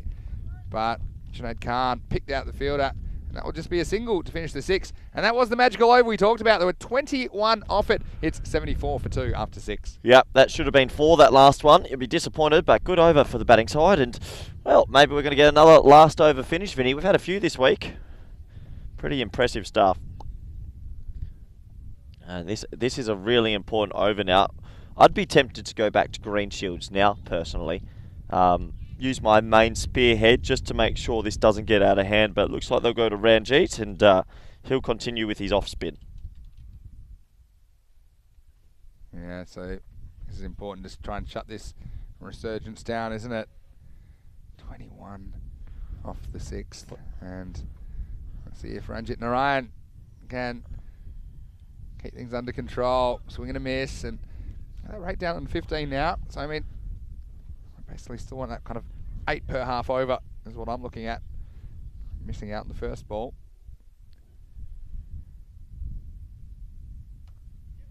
That's well bowled, isn't it? And it'll be just one. And some theatrics in the field from Welsh. Yeah, captain's a little bit excited and thrown it into him pretty aggressively. They need to find the boundary here, Vinny. It's only 1 off 2 this over. Yeah, well, Kumar's going to go. And he does, and he gets enough. This is all the way Maximo. This is exactly what I'm talking about. You need to get that big shot in the first half and the second half of the over. And this one wasn't quite out of the middle. Gets the result. Well, game on, Corey. Yeah, it is, and quite surprising if you ask me. But yeah, green shields might have been used, but he's still got 1. So it's going to be hard for the bank team. They have to target the spinners. Yeah, I think it's a good observation. And this one gets through, so a bit of a mixed bag this over. Yeah, it's a really good point. Green shield's still got 1. And I think you don't want to leave your run too late. You'd rather fall on your sword now and over 6, 7 and 8. Goes for this one, but this will be a chance. It's miss hit. This is a crucial moment, and it's taken. Well, that was important that they held their chances. And, well, that ends a very insane knock from Vickers Kumar. He goes for 43, and it's 81 for 3. End of a very good knock, though. Yeah, really good knock. He snuck himself up to 43. Didn't realise he made that many, but just got too much elevation on this one and not distance. But it's a nice, smart catch out there. And, well, catches win matches. That could be an important take. It really could. If that one gets away, and you worry about them being able to keep Vickers Kumar under control. But what a good innings. 5 sixes and 2 fours in this 43 off only 18 balls. This brings Miguel Stoneman to the crease. San Miguel, as you call him. Yep, San Miguel, and good luck to him. He's a good young player. Which reminds me, shout out to our official beer partner of the ECC, Victoria Cerveza. Oh. Cannot wait to get hold of some of those next week. I can wait just a little bit longer. Credit to Narayan, who came up with the big wicket, and also took a hit for a 6, but that's still a very, very good over, because it only went for 7 in total. That maybe shuts the door on the Knights, but we'll have to see at the end of 7. It's 81 for 3, and just a reminder that we have more cricket coming up for you today. Of course, this is only the first match of 4, and we have match 10 coming up. Marlow, they're defending champions, but they're without a win so far after 2 matches in the series. They've had the day off to think about it. I think they probably spent it in the Hall of Mirrors, having a good hard look at themselves. They'll be out here against the Fighters. Well, they got their first win last night against the Knights, actually. They're 1-1 after their first 2 matches. They were both close matches, though. They lost the first match on the last ball before they overcame the Knights in Game 8. And I can tell you that this match will be starting in approximately 35 minutes from now, right here on the European Cricket Network. For more, you can check out the match preview at europeancricket.com. And it looks like they're going to go to the tall left-arm bowler, Shea Dun. And he bowled the other day. It was a little bit erratic. He'll be looking for a good, confident day. Yes, Toman just pushes this away, gets 1. And now you really feel it's up to Junaid to pick up the pace. Yeah, Junaid's going to have to play a bit of a gem here to try and get them close to this target, but you sort of feel they're a little bit too late, to I mean, never say never. Another magical over is basically what you need. 2 of them.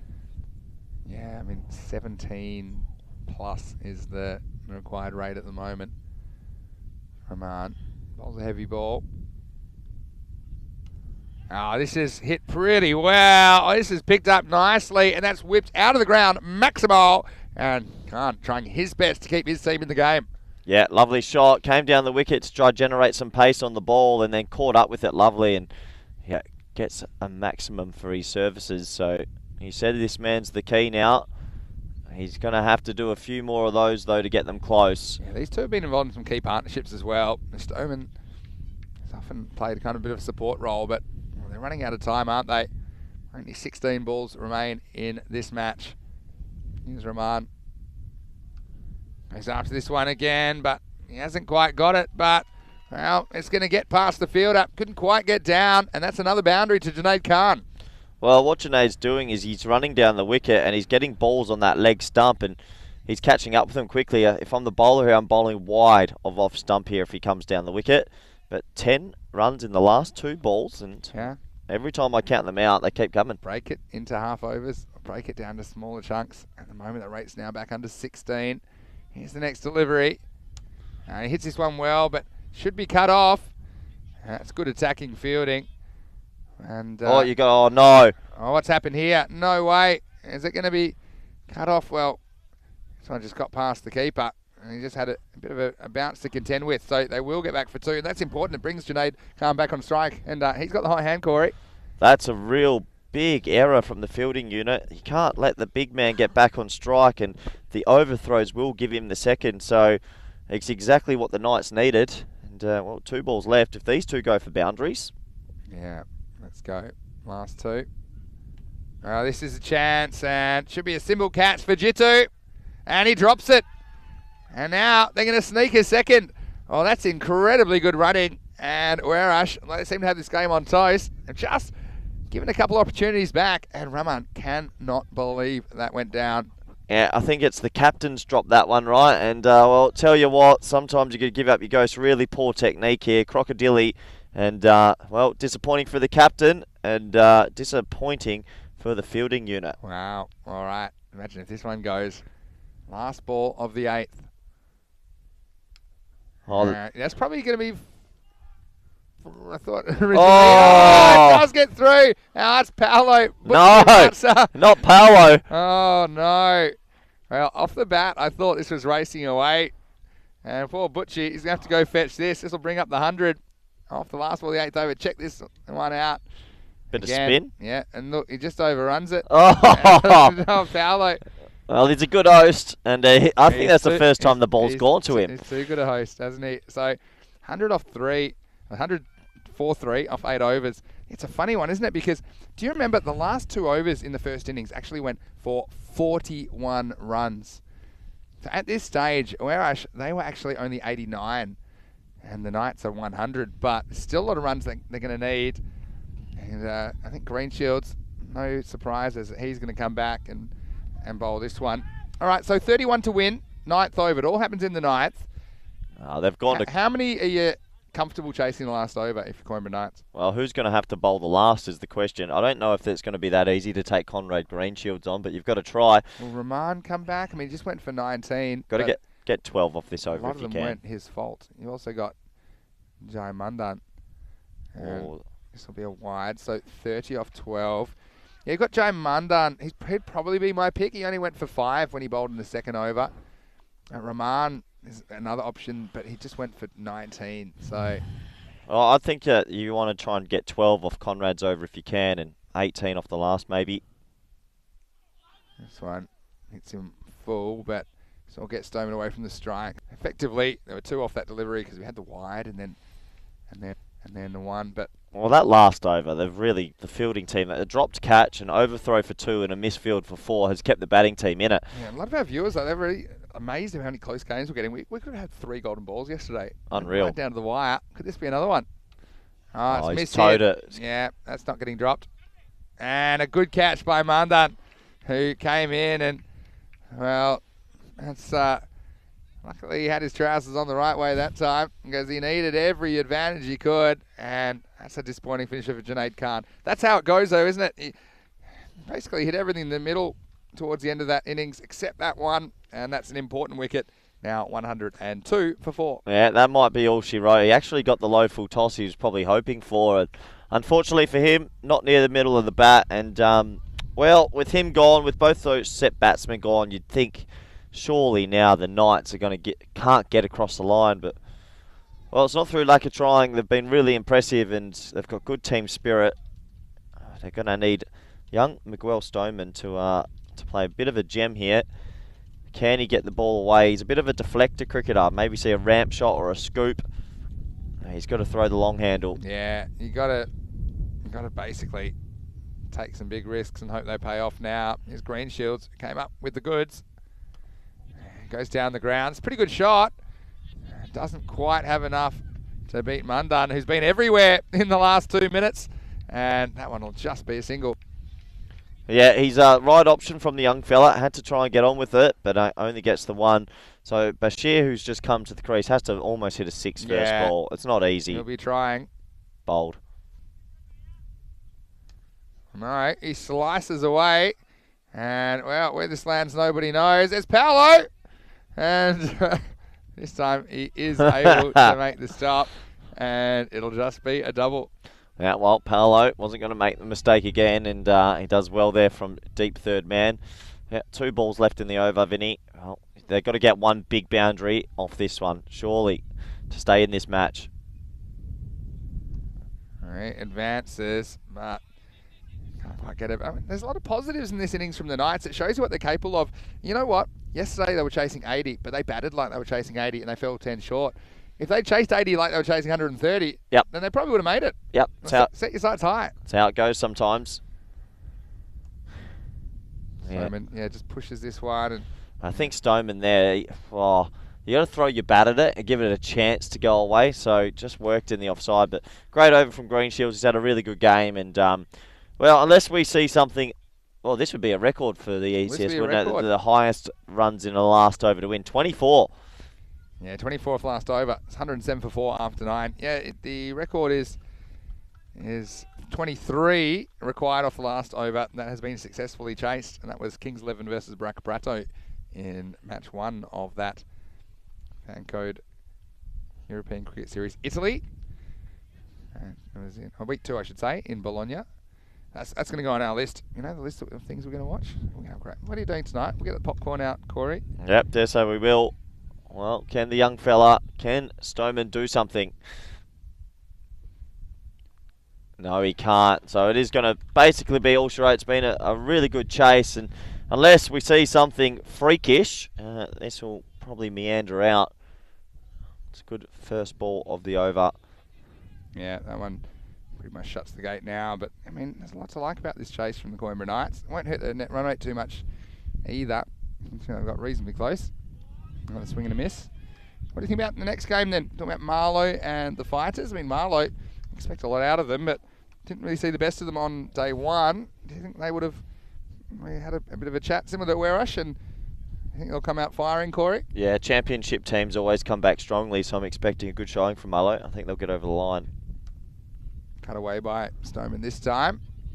And they'll probably take this on for 2. And they'll get there in the end, but you know, put around 100, put something in the 110s on the board. It's a pretty decent score from the Knights. Remember, last time these two teams met, they only made 36. Oh, really? Yeah, so I think a couple of key inclusions as well for the Knights, bolstering their batting, and also think Conditions just suit them a bit better. And this one gives them a bit of length. Yeah, but Fighters, didn't they have a couple of close games? They went down last ball to the Wild Panthers. That 4 that was edged to the boundary. Yep. That was their first ever ECS game, but then they came back to beat the Knights last night and their first ever win in ECS cricket. So you don't want to miss that one. This one is missed by the batsman, and this is just a bit of an exclamation point on it, and it is Mundan that comes in, and hasn't he turned around pretty much literally from the start of this game, and this is just a really good ball. Yeah, it is full straight. You miss, I hit, and he'll be happy with that. But yeah, it's been a good game of cricket, this one, and yeah, you look at that last over where they hit 4 sixes. In the first innings. Yeah, I mean that's the difference really for me in this innings. There were literally 4 sixes, 24 off the last over, but also 41 off the last 2.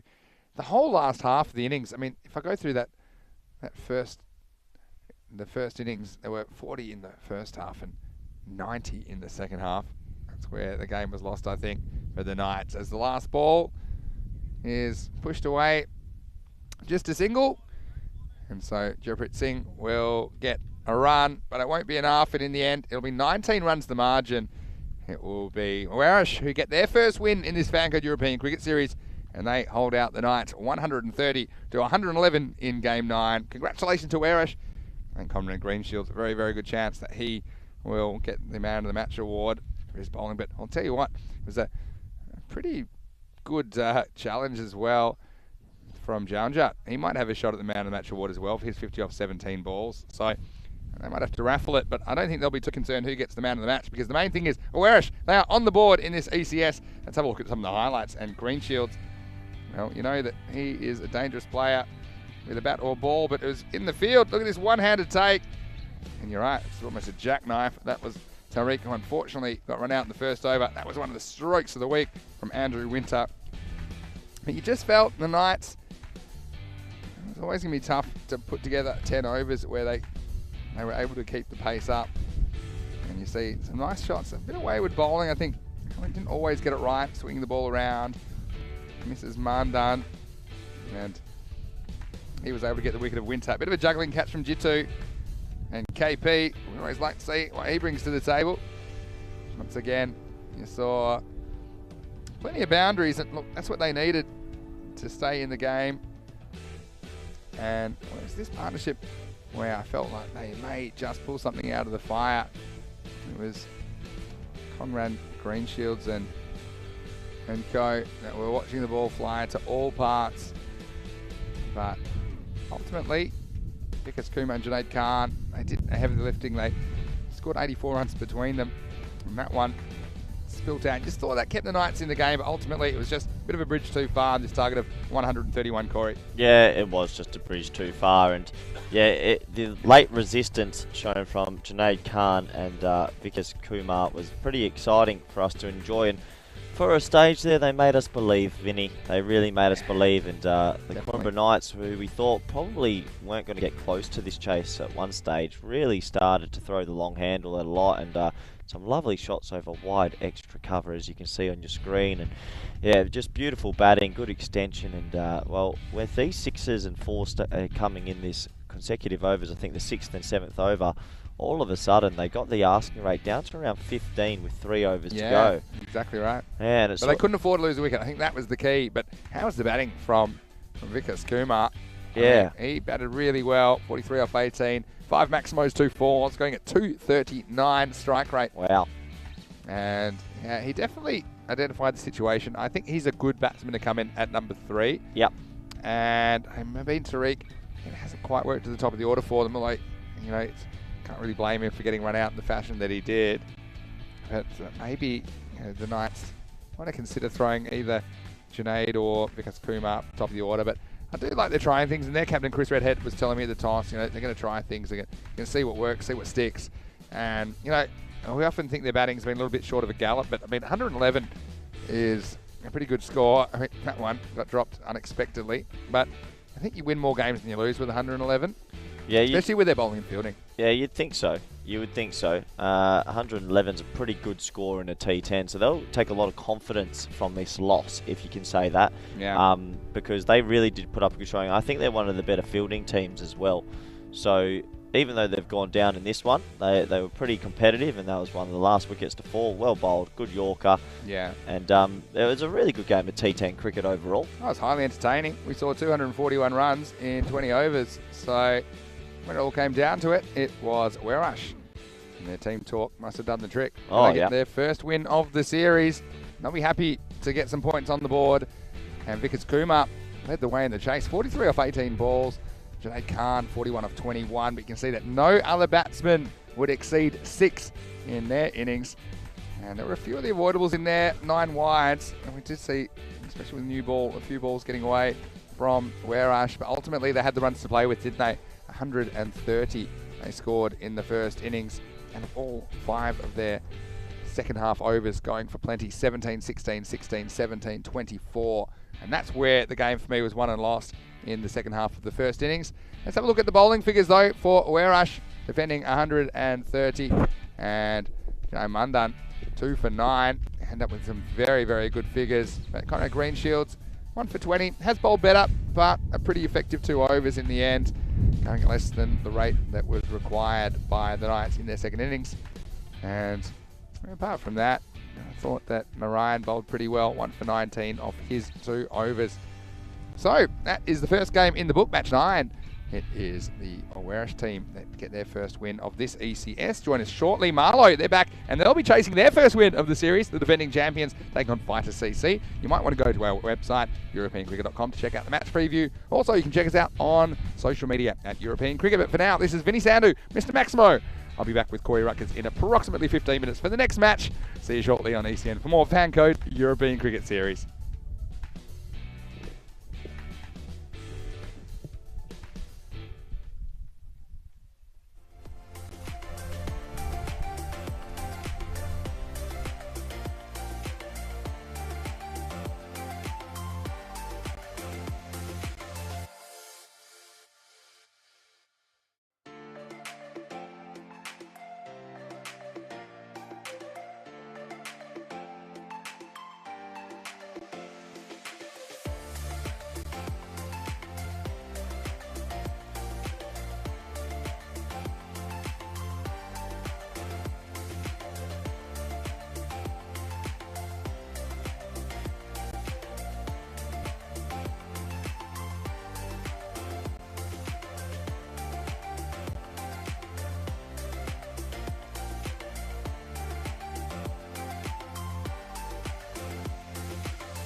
Hello and welcome back to Portugal. And with one game down, it's time for match 10 on the calendar. Two new teams today, though we did see them earlier in the tournament. Marlow, defending champions, versus Fighters CC. Charles Crouch are the match referees with two captains. Let's go over there now for the coin toss. Edges the call. And it's the tail. What would you like to do, Miat? Bowling first, it's Marlow that win the toss, and they will bowl first, so we'll see Fighters CC putting a score on the board. Marlow, well, we know that they've won 2 trophies on ECN, but they didn't have a great day on Monday. They lost both of their matches. Look, they were 18-3 before those 2 losses on Monday. I'm sure they want to get back in the winner's circle today. Look out for their captain, Mian Mahmood, at the top of the order. He is a player to watch. Amir Zaib, he really impressed me with the bat and the ball on Monday, but it just wasn't enough to drag Marlow over the line with a win in this series. So they're 0-2 at the moment. They'd love to get a win here. Fighters CC, they'll be batting first. And look, I've liked some of their players as well, particularly Balwinder Singh. I think he offers a lot to Fighters. We have seen him before. We've seen him in Austria, and he's a good death bowler. Also offers a bit with the bat. Also, Ranasawa, he does a bit with the ball early, but we'll probably have Gaggandeep Singh pretty close to the top of the order for Fighters CC as well as the captain. And, well, it's going to make all the difference, I think, in this match. So, Marlow, they've won the toss. They've elected to field first. So, Fighters will be batting first. And Corey Ruckers is in the commentary box. Let's get ready for the first ball. Hello and welcome here today. We're in Cartaxo, Portugal. We're here for some live T10 action. It's game 2, and boy, am I excited for game 2. We have a big fixture coming up, and we've just watched a good game this morning. Coimbra Knights winning over the Orioles. They get their first win. In this game, we have Fighters versus Mallow, and I tell you what, Mallow, well, reigning champions, they didn't get a win on day 1, and they need to get a win today. There is a lot of pressure. Welcome back to all our viewers on FanCode in India and via YouTube across the world. I'm Corey Ruckers. It's great to have you here, and it's great to have so many viewers around the world. I want to put a special mention out there. I've got a viewer that's put a question in during the break. Samantha Ival, great to have you watching cricket for the very first time. T10 action. And it's really good to have some women's cricketers also watching. She's sponsored by Bonsai, and she is a very talented player. So congratulations, Samantha, and I hope you enjoy this T10 match. We're almost ready for the first ball. And really looking forward to this one. What way will it go? And, well, Fighters, when you've got a name like that, well, you've got to be fired up. So, Fighters versus Mallow. The keeper's got a helmet on. He's standing back. I'm not too sure why he's doing that. Brave options. But let's see how he goes. The boundary riders are third man and fine leg. Pretty standard. Don't mind that either. We're almost a way to go here. Looks like Shazad's got the new ball in his hands.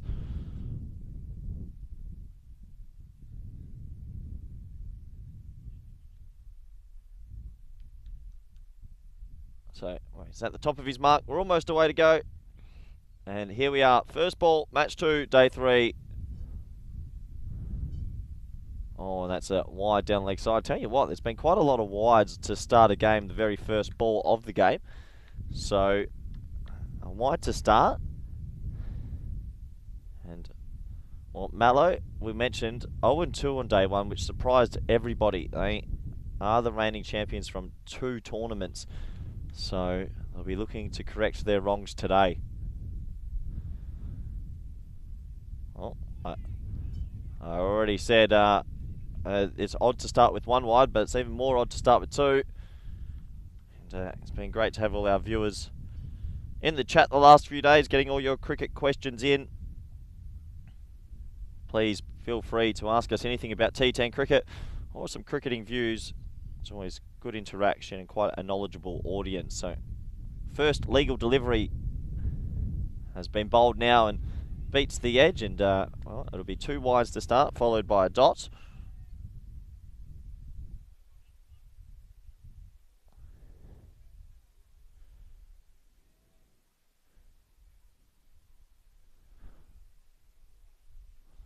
So can Shazad get his line and length correct early here with this new Kookaburra in his hands? And that is short and wide, and that's a lovely cut shot through the gap. That probably will trickle away to the fence. Yes, it will. So, first boundary for fighters, CC. And, well, bit of a freebie, really. Short, wide, just had to help it on its way, and that's exactly what he did. Punches it through the gap for 4.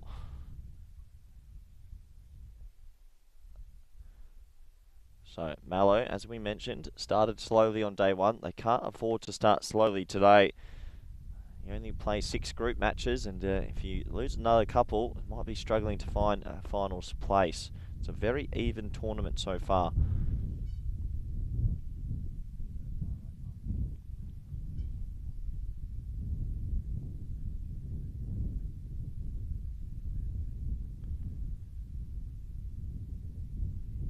So it looks like there's a slight delay as the umpire's just confirmed on something, but we're ready to continue. And Singh will be happy with his first shot to get off the mark today. Be looking to go big for the side. And oh, that's really well bowled. Well, that's the length, that's the line. Saw that 4th stump, heavy length. And that's beating a lot of batsmen around the world. That's really well bowled. Good comeback ball after bowling a couple of wides and being hit for 4.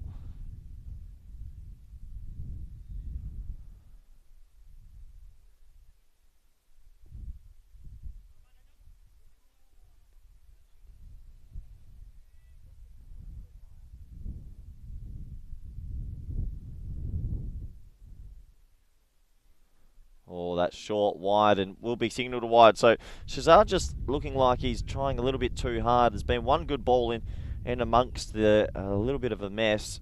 And that white kookaburra is swinging. So he's just got to get his control here. Keep it steady. Doesn't have to be too quick. Just has to be in the right sort of area.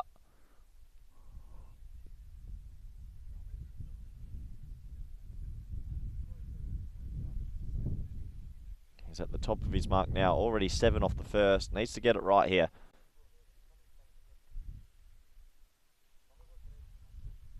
Oh, that's pushed into the offside nicely and well picked up by the cover fieldsman. It should just be the single. And that will bring on another Singh on strike now. A couple of Singhs in this lineup. I'll find a first name for you. It's so important in that power play to get going, and as an opening pair, there's always quite a bit of pressure on you to make good use of the power play. And I think teams are looking to be around that 30 to 35 mark in the power play if they can. Easier said than done.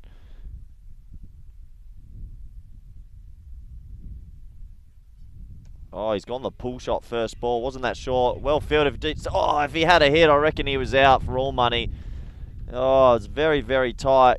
Almost a suicidal single. That's really good fielding by Junaid Ali. Mid on there. Good pick up, good throw, but couldn't hit the stumps.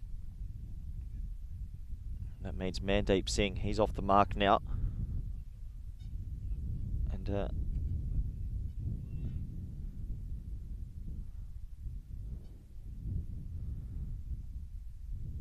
well, that's an unbelievable shot for 6. And one thing I don't know if the viewers have noticed, and if you do know, Balwinder Singh holds the bat with his hands the wrong way round.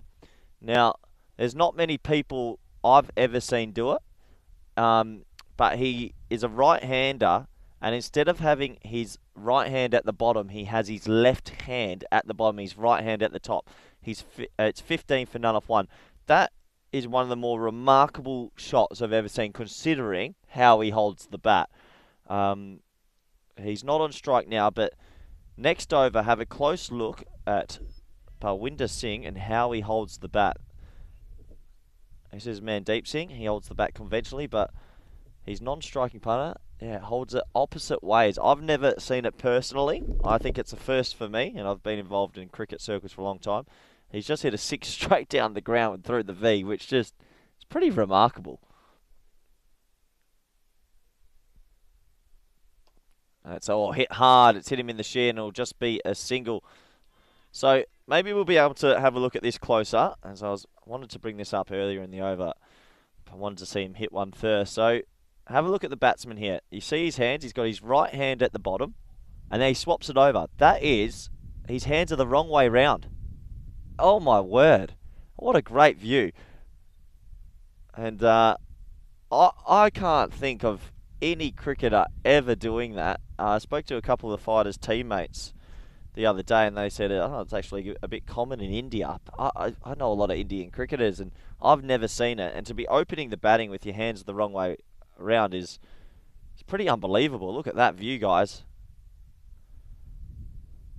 Well, tell you what, oh, I don't know what to think of it. It sort of blows my mind. What a great pull shot for 4, and yeah, it's so different. It's maybe someone in the chat knows a little bit more about Indian cricketers that do this. It's just remarkable, and to be able to play all the shots he does with his hands the wrong way around. I'd love to see what would happen if you put his hands the right way around. As I welcome Vinny Sander, and you've been listening, Vinny. Yeah. What do you think? No, it's actually, I think I can name, this is probably the 3rd player I've seen in the ECS do it with a cross-handed grip. There we go.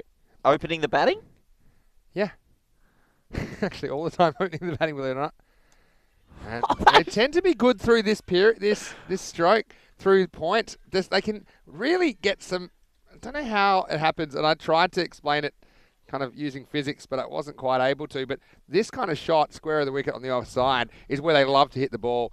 They struggle with the straight balls, with the straight Yorkers, but if you give them length. And look, we had Wafa, who was in Sweden last year. We had Bakhtiar, who was Bakhtiar Tahiri in Barcelona earlier this year. But yeah, Corey, you're lost for words, aren't you? I'm in awe a little bit. I mean, it's always just exciting to see someone that's got a different approach. And his hands are the... yeah.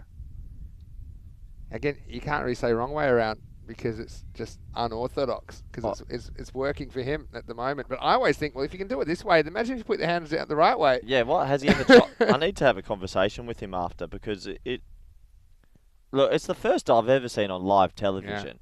It's great. I'm in shock. I'll show you a few things. I mean, Wafa was amazing. We actually did a session in one of the breaks last year where we got the camera right out behind Wafa and threw some balls, and he was just hitting balls as far as you could believe. I just don't. Yeah. So yeah, I'm going to sing. Exciting to watch right now. Here's Mysum. Yeah, and that will be a single down to the sweeper, and they just go through for a single. Yeah, it's unconventional. It's unorthodox, but it seems to work. He's 20 off 8. Cricket's a beautiful game, isn't it? It just blows my mind a little bit, actually. I'm a bit lost for words. He does it subtly as well here. Look, his hand's at the bottom there. You think he's a normal, conventional batsman. Just watch here. Swap. Yeah. How do you play through the V like that? Well, let's find out. A bit of a toe, but they'll race through for a single. Exciting stuff. End of the over. It's 28 for no loss. And Corey is just consulting his coaching manual, and he can't find it in there anywhere. But it's great to have your company on the European Cricket Network. Let us know what you think about Balvinder Singh's batting technique with his hands round the other way for a right-handed batsman. I think it's great to watch these things. And hello to Keanu and everyone else. Thanks for your help in the live chat. And looks like we're going to have the 3rd over coming up, and maybe just taking the pace off a little bit now in the 3rd, as we're going to see Asad Mahmood. Yeah, we will. And yeah, I am trying to think my mind around it, and struggling to get my mind around it. I don't know how you could. Yeah, I want to go and try it myself after, just to see how you could play a cut shot, straight drive. All the shots are curious as Mahmood comes in for his first ball. And that is short. And oh my! Nah, I'm done, Vinny. I'm walking out. How do you do it? He's doing it. And seeing is believing, Corey. Corey's lost it. I don't get it. Corey's revisiting his whole coaching philosophy. Maybe everyone else is holding it round the wrong way, Corey. I've just had a message from Julian de May, who's watching. He's a left-arm national spinner for the Netherlands, and he's going, what is going on? Yeah. I don't know, Julian. Another one. It's going to be all Get over him. Oh, no, he's been caught at mid-on, and, well, it brings an end to an enterprising 27 off 11, but, oh, my mind is blown a little bit. What a phenomenal player. We haven't seen the last of him either in the series, but yeah, this one he just mishit, didn't he? He was there for the hitting, but he just couldn't get over that mid-on, so the first wicket goes down, 27 for 1. Yeah, 27 for 1, but a really good opening innings, and he'll be happy with that. Yeah, he would have liked to have gone further and maybe converted this into a bigger score, but it happens. And, well, Mallow started a little bit slow on day 1. They've started a little bit slow on day 3. They need to tighten it up a little bit. It's 34 for 1 off 2.2. Well, sad we're not going to see more of it.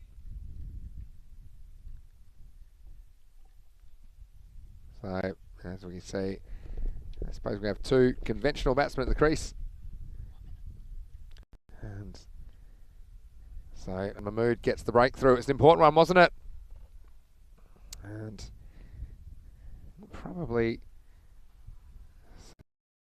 the Rao is out there now. He's out there with Mandeep Singh.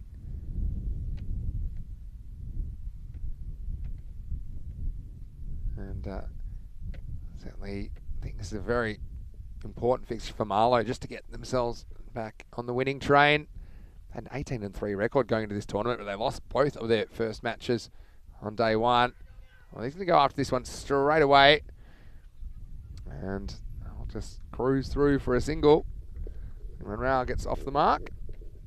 If you do have any questions or comments, let us know. Does anyone else in the chat remember there's a couple of players I mentioned, Bakhtiar Tahiri in Barcelona and Ismail Wafa from Sweden last year. Both the other 2 players that I can recall batting with their hands in that fashion that Balwinder Singh was exhibiting. And next one's just whipped away around the corner as we hear the bells going off in the distance. Have the chimes every 15 minutes. It's quite a nice feature to this ground. It's a beautiful place to play cricket. This one is going to be called a dead ball, I'm sure. Yeah. Well, the batsman just backing away. It wasn't quite ready, so I think that's a sensible decision to have that one re-bowled. Just a few clouds around at the moment, and I'm not expecting any rain, but expect the unexpected. This one gets past the outside edge. Held cleanly by the keeper. That's a pretty good spot to bowl if you can slide it through. It's just a bit too quick for the batsman, rushing the drive.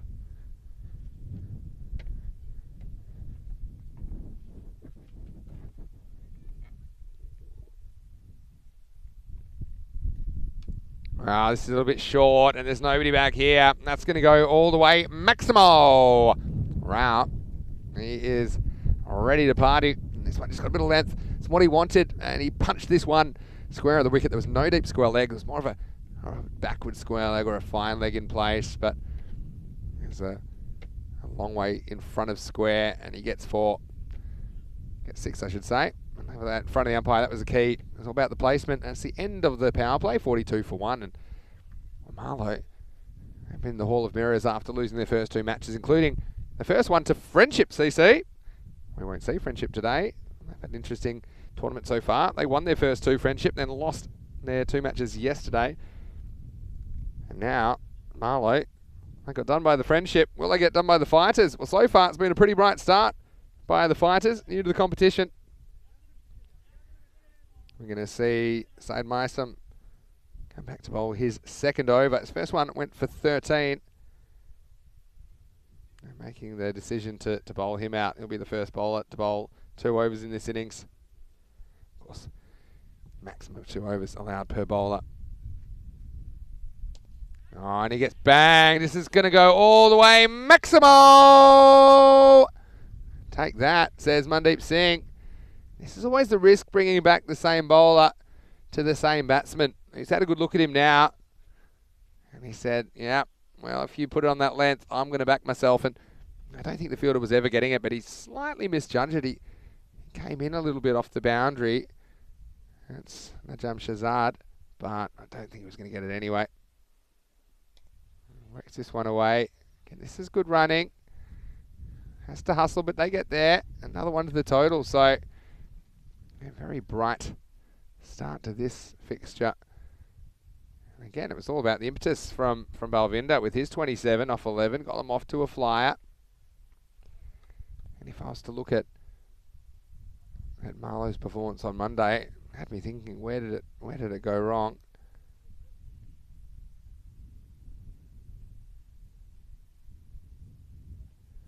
pitched up in the block hole. And that's good bowling. Can't do much with that one. So dug out for a single. Yeah, Marlow.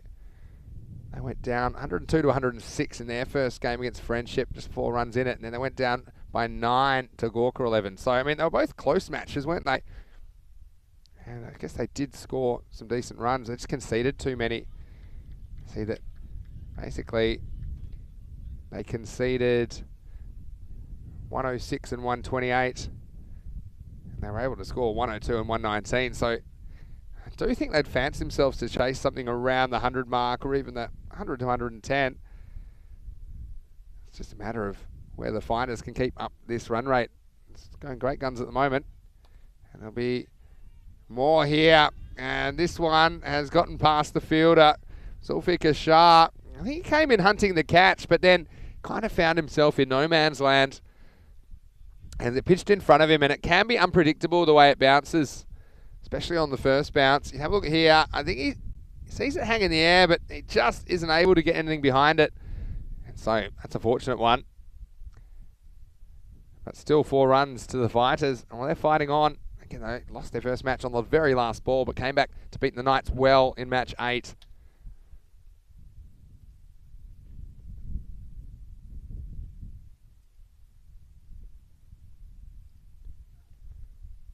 So grabs a bit of pad, and it'll just be a single. And a lot of people tuning in. Let us know where you're watching from around the world. It's always interesting to get your thoughts as well as we get to the end of the 4th over. It is 55 for 1, and a very warm welcome to all of our viewers, no matter where you're watching around the world.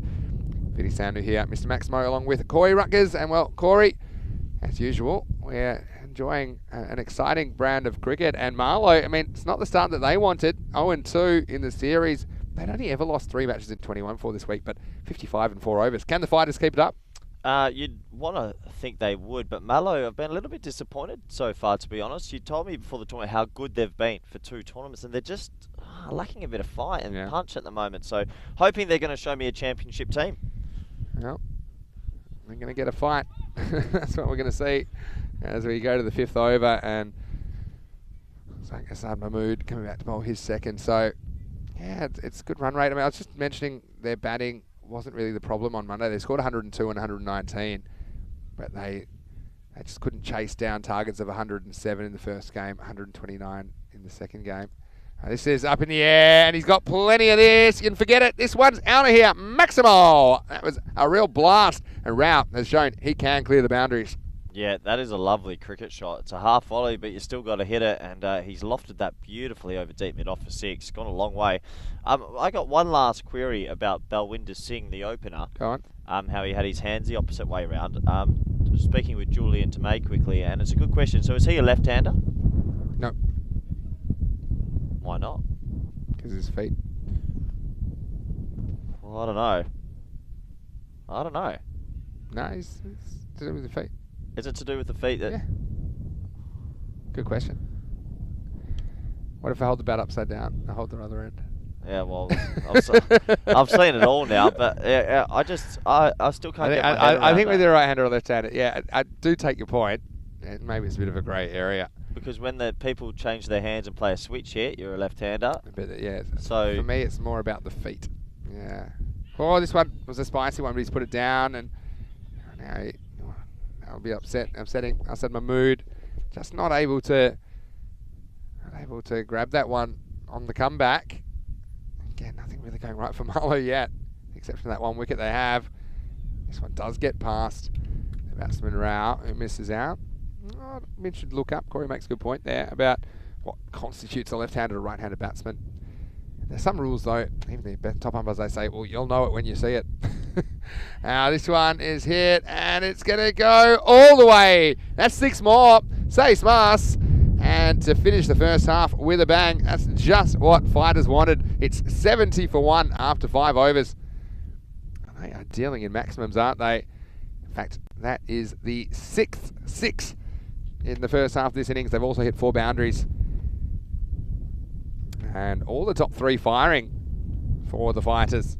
New team to the competition. Saw them for the first time yesterday. And I love watching the ups and downs of these teams. And so now we're going to see change of bowler. I mean, Zabe, he is a crucial cog of this Marlow lineup. And he was one of the few players firing on Monday. Let's see what we can do with the ball. Starts with a wide. Yeah, it's especially with the kind of poor start of Marlow in this competition. It's throwing things wide open. I mean, Gorka 11, they looked pretty good on the first day. And haven't seen them since. We'll see them again tomorrow.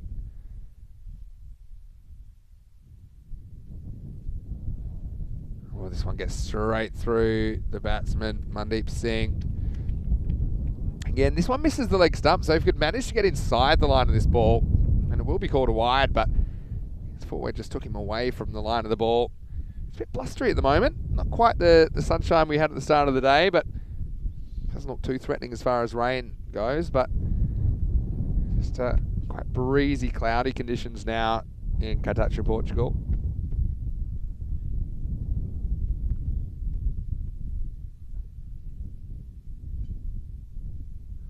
Well, it goes across the line and he nails it. This is going to be another one. Let's have a look at the final decision. It'll be 4 in the end, but still, boundaries keep flowing. He doesn't quite get the one out the middle, but you see, he gets enough, doesn't he? If there was a fielder in that angle, could have been in some trouble, but you see, it was all about the placement. Made it a lot safer. Mandeep gets 4. This innings just keeps climbing.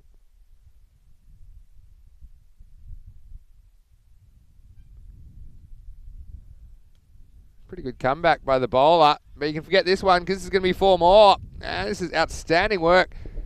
I don't think Amir Zaib can believe it. I mean, that's 2 balls. And just there were no outfielders there to stop them, and he says a really difficult shot actually. It's all timing, and so Zaib, he's wondering what he can do about it. Score moves up to 79. Back-to-back boundaries. So, Marlow, maybe they need to have even more team meetings. But never judge a game in the first half. Anything can happen.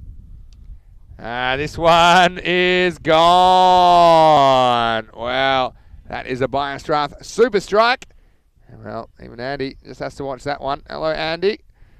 One of the ECN crew. Again, just gives him length to work with, and he turns on it. You know, Corey, this is a really good start from fighters, but I said I don't judge games in the first half of the first innings because we have seen so many turn around, but at the moment, Marlow, they just look a bit flat, don't they? Yeah, they're just missing a trick. I mean, it's really impressive batting, though, from fighters. So he comes in again, that'll be wide down the leg side. And that is the old adage in cricket, don't judge a pitch or a side or the match conditions until both teams have batted on it. So, but I mean, this is ballooning out. The projected score at the moment is 150.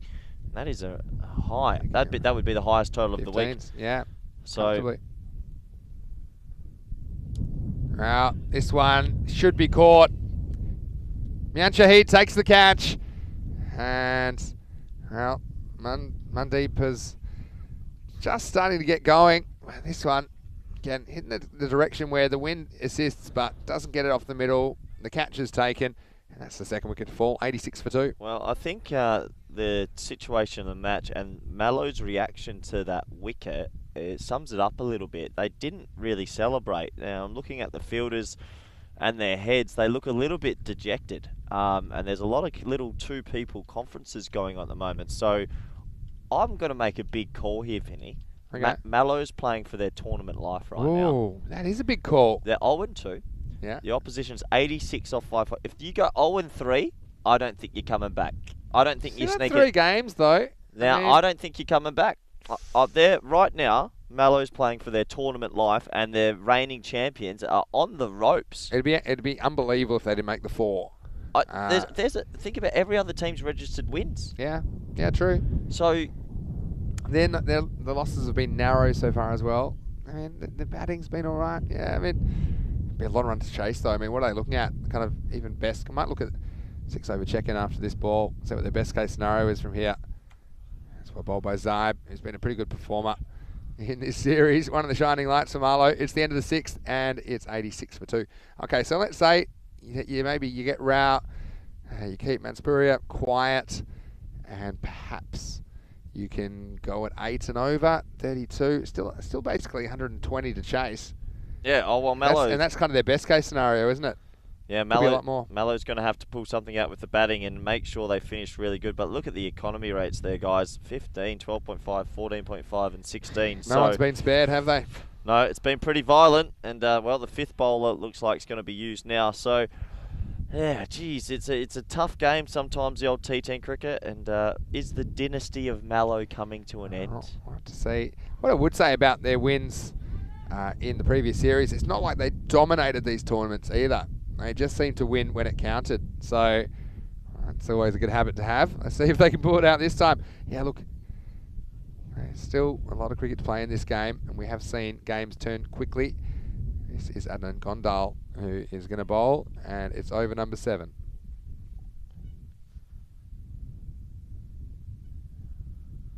He comes in, he's been spliced over extra cover. It'll land in a bit of no man's land. Oh, there's some spin on it.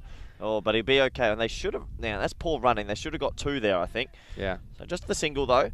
And, well, I actually really like the field setting. They've probably had the most correct fields, Mallow. So it shows me they have the T10 experience. It's just the execution at the moment. I want to ask you about, because you're always very alert with the field settings, Corey. Yeah. That's well bowled and defended back to him. Yeah. Now, is that something that comes naturally to you, and is that something that, compared to other people I've worked with, you really look closely at it, or is that something that's more formally kind of taught to you? And I know you've got your level 3 coaching, which takes a lot of work and commitment. And so, is that something that they talk about when you're doing your coaching certificate?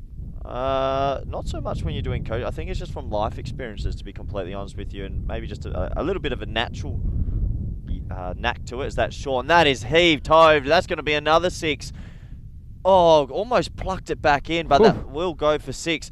I didn't see the fielder tracking around to. He's behind my screen, but he's done really well there to even give himself half a chance. Yeah, he came out of nowhere, didn't he? Yeah, he did, but it did go for 6 in the end. Yeah. But yeah, with the field settings, it's the little things. Just seeing a 5 and 4 field on the offside there, it should only be 2 rotators. Usually, that's either third and mid off. You usually have the triangle. You keep your cover and point type. These are just minimal things you do in white ball cricket. Yeah. And what Mallow's tactics are actually okay, but it's more the bowling execution, I think. A couple of step hit balls and back of a length, and I don't know. Maybe you can tell us, as someone who's coached at the highest level, tell us, when you are kind of getting the certification. I know that's only part of it, the certification. It's also the practical, I'm sure. But like so many things in life, you probably get a little bit out of both. But tell us a bit more about the theoretical side, and for example, what you might do in a level 3 coaching course that you wouldn't do at a level 1 or level 2. Let's see this next delivery. It's in the air, and this one should be a simple catch, and it's not. He's just misjudged it, and then we've got some social distancing issues, and in the end, they'll get back for 2. It'll be a replay that I'm sure the field will be happy to gloss over. It's Asad Mahmood. He's dropped a couple today, one of his own bowling. Yeah, you'd be disappointed with that. He got 2 hands to it. I know he was tracking back, but you got to hold your catches, and these are the little things that are hurting Mallow. But I think a lot of the theory work in things like that, it actually takes quite a bit of time. It's not something overnight. It takes a year worth of theory. As that's hit high, there's going to be another catching opportunity. The keeper's calling for it. Good call from the keeper. Oh, he's left it. It's the old. Well, it's a fake call. The keeper's gone the teapot, but that is the keeper's fault. The keeper called for it for 85%, and then in the last 15% went, no, I don't want it. And we can wind this back and have a look at this one again, because the keeper called for it, and then the fielder's just pointed straight at the keeper, because I think that the wind is going right to left on the screen. So the keeper called it and thought he was in position, and then realised he wasn't, and then just a quick little yours. 96 for 2, but if anyone watching is thinking, third man, once someone calls it, and the keeper called it the whole way, which he did the right thing, he had to follow through. He had to go with it. And yeah, we got Dream 11 European Cricket Championship coming in only 5 days' time. First ever international T10 cricket. Join us on the European Cricket Network for that. And many of our partners around the world will be broadcasting that as well. You can find out more by going to ecc.cricket. And we certainly appreciate all of our commercial partners as well that are providing resources for us to run that tournament as professionally as possible. And here's Shazad. Oh, what a shot. That is massive. That's going to hit the cars. Oh, it's just short of the vehicles. Big 6.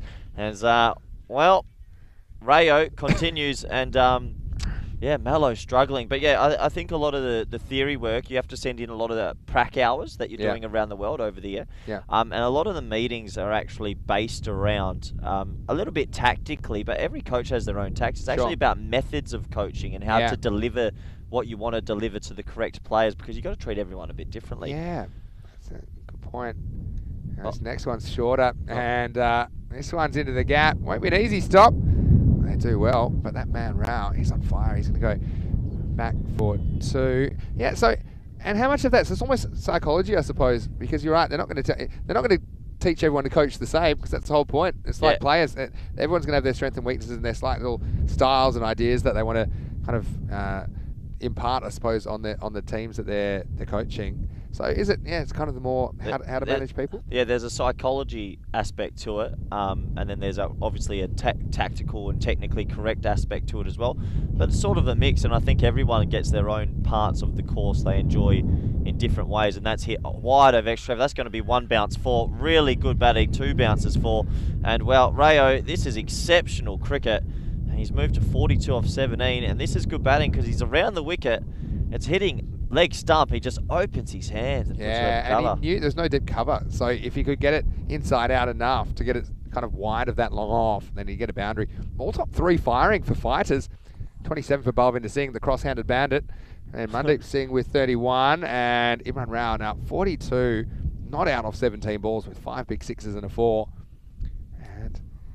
Fighters, new to competition, but they are throwing down the gauntlet, aren't they? Mallow are playing for their championship life right now. Oh, it's high, it's long, it's handsome, it's 6 more. It's the wrong option from the bowler. Take some pace off the ball, bowl a slower ball. Oh, he's just got an under that's gone for 6. What a shot. He's moved to 48, Vinny. Well, maybe Shazad can pick up my suits because he's been taken to the cleaners, and you're right. He just he's messing with the length to try and upset Rao, but it's not working. I think maybe you're right. You have to kind of gamble on a slow ball or something like that. But how's Rao? 48, not out of 18. Well, Greenshield's hit 1 off 20 this morning, so he needs 2 to get the quickest 50 of this tournament. Oh, it's high. He might get to if they run hard enough. The keeper calls for it again. He will go for it this time, and he catches it. But the damage has been done. 48, and you can sort of see on your screens there. Well, Mallow, not too overly enthusiastic because they realise what's on the line. That's the wicket of a team. You know, you've probably played these cricket matches. We get the wicket, but you're feeling like it's a bit too late. You've lost your pep, and it was taken, and it was well taken by Josh Popper, and that will be the 3rd wicket to fall. But what a good innings it was, despite not making the 50. 48 off 19 with 6 6s and a 4. 114 for 3. Actually, I have to correct you on that because although Conrad did get that 50 in the amount of balls you mentioned, how about his partner? Yeah, and that was Parath Janjat who brought up his 50 off 16 balls. But it's pretty good going. Pretty big hitting we've seen. I think the dimension of these fields are just right. I think we're seeing value for shots. We're seeing a lot of action. We're seeing a lot of games kind of go down to the wire because that high scoring is possible. So if you fall behind, you can make it up. Anyway, it's a good reward for Shazad. That's a thickish inside edge, and they'll just get a single, bring an end to the over. 115 for 3. With 2 overs to go, you go at 2 a ball, you had 24 on that, it's 139. But yeah, a really daunting task. I want to see something from Mallow, Vinny. I need to see something. Here's the thing, you can fight back here. I mean, you can get 2 decent overs, keep it to 130, and I can see Mallow being more comfortable chasing that. But, you know, because you think back to the last 2 overs of the first game of the day, the Knights conceded 41. And that worm might not look that impressive. Looks a bit more like a ramp. But the thing is, it's been really consistent scoring. And the scale on that was 200. So that's why it doesn't look like a lot of runs, but it already is a lot of runs. 115 for 3. You're going to see Adnan Gondal coming back into the attack. It all happens in the ninth, as Rico would say. We should get the innings wagon wheel going. I like stuff like that as he comes in again. And, well, there's a dot ball, a rare dot ball. And well bowled. Yeah, so don't count them out yet. I mean, the other thing, got 2 new batsmen at the crease now. So you are a chance, you know, keep it to 7s or 8s. Keep it to 130 and try and chase it down. We saw the Knights, make a good fist of that kind of a chase, even though they didn't quite get over the line. Yeah. There's plenty of cricket left in this game. It's a bit blustery here now, and it might be a bit more difficult for the fielding group as well, as that's hit high, wide of mid-on. He's coming in, and yeah, well, not difficult for that fieldsman. Really good catch from Amir Zaeb. Yeah. And looking forward to watching him bat again. But nice shot, just didn't get enough of it, and that's cricket sometimes. And I thought he did originally hit it in the gap, but nice. It's nice to see a smart catch. Yeah, the intent was there from the batsman, and look, that's the price of doing business at this stage of the innings. And so, Oh, Vinny, I can't believe I'm saying this. It's raining. yeah. What is going on in It's the Portugal? weirdest weather. It's followed me all summer. It's my It's fault. not that. Well, that cloud looks bad, but I was going to say it's not that heavy at the moment. I don't think there's any danger of going off. I think we'll see this innings completed at a bare minimum. As he hits that hard into... Pretty happy we had the 10th though. Now, aren't we? Oh, look, I'm just a little bit confused. We're in Portugal, right? Yeah, it never rains here. That's what we got told. Well, that's what I was told by Paulo and Conrad. It's just disappointing, just surprising. So the cricketers will have to get on with it as they try and finish this innings. It's coming down pretty hard now. Oh, and he's bowled him. Well bowled, young man. And hey, a little bit of a consolation. Adnan Gondal, he'll be happy with that. And always nice for the figures. Kind of over we talked about, isn't it? About just getting Marlowe back in the contest, and Gondal's delivered. And now, if I'm not mistaken, I know in fact it won't be on a hat trick because there was that single in between, wasn't there? But having said that, he's gone dot wicket, 1 wicket, and well, don't count him out just yet, Corey. No, really good comeback in the last, say, 7 or 8 balls. Can they keep it up? We'll have to see. So, again, so we need a little kind of rearguard action from the batsman. Again, they don't seem to be in any danger of being bowled out. 5 wickets remain. 7 balls remain. 8 balls, I should say, remain. Yeah, 8 balls remain. Pretty key 8 balls. You don't want to waste them. You need to make every ball count. As the rain keeps streaming down here. Condell's got 2 for 11. Really impressive. Oh, as it's hit past him. Oh, it's going to hit, almost hit the coronavirus hat behind the bowler. You know that rule, don't you, Corey? If it hits that hat, that's fine. Dead ball. No, it's just play on. It's only a hat. It's not like a... What? If it hits the hat behind the bowlers... That's dead ball. It's pretty rare that... No, it's not dead ball. Has to be dead Why ball. would it be dead ball? Oh, no, it's our playing condition that it's just... Wow. The hat's part of the field. That's ludicrous if you ask me. All right.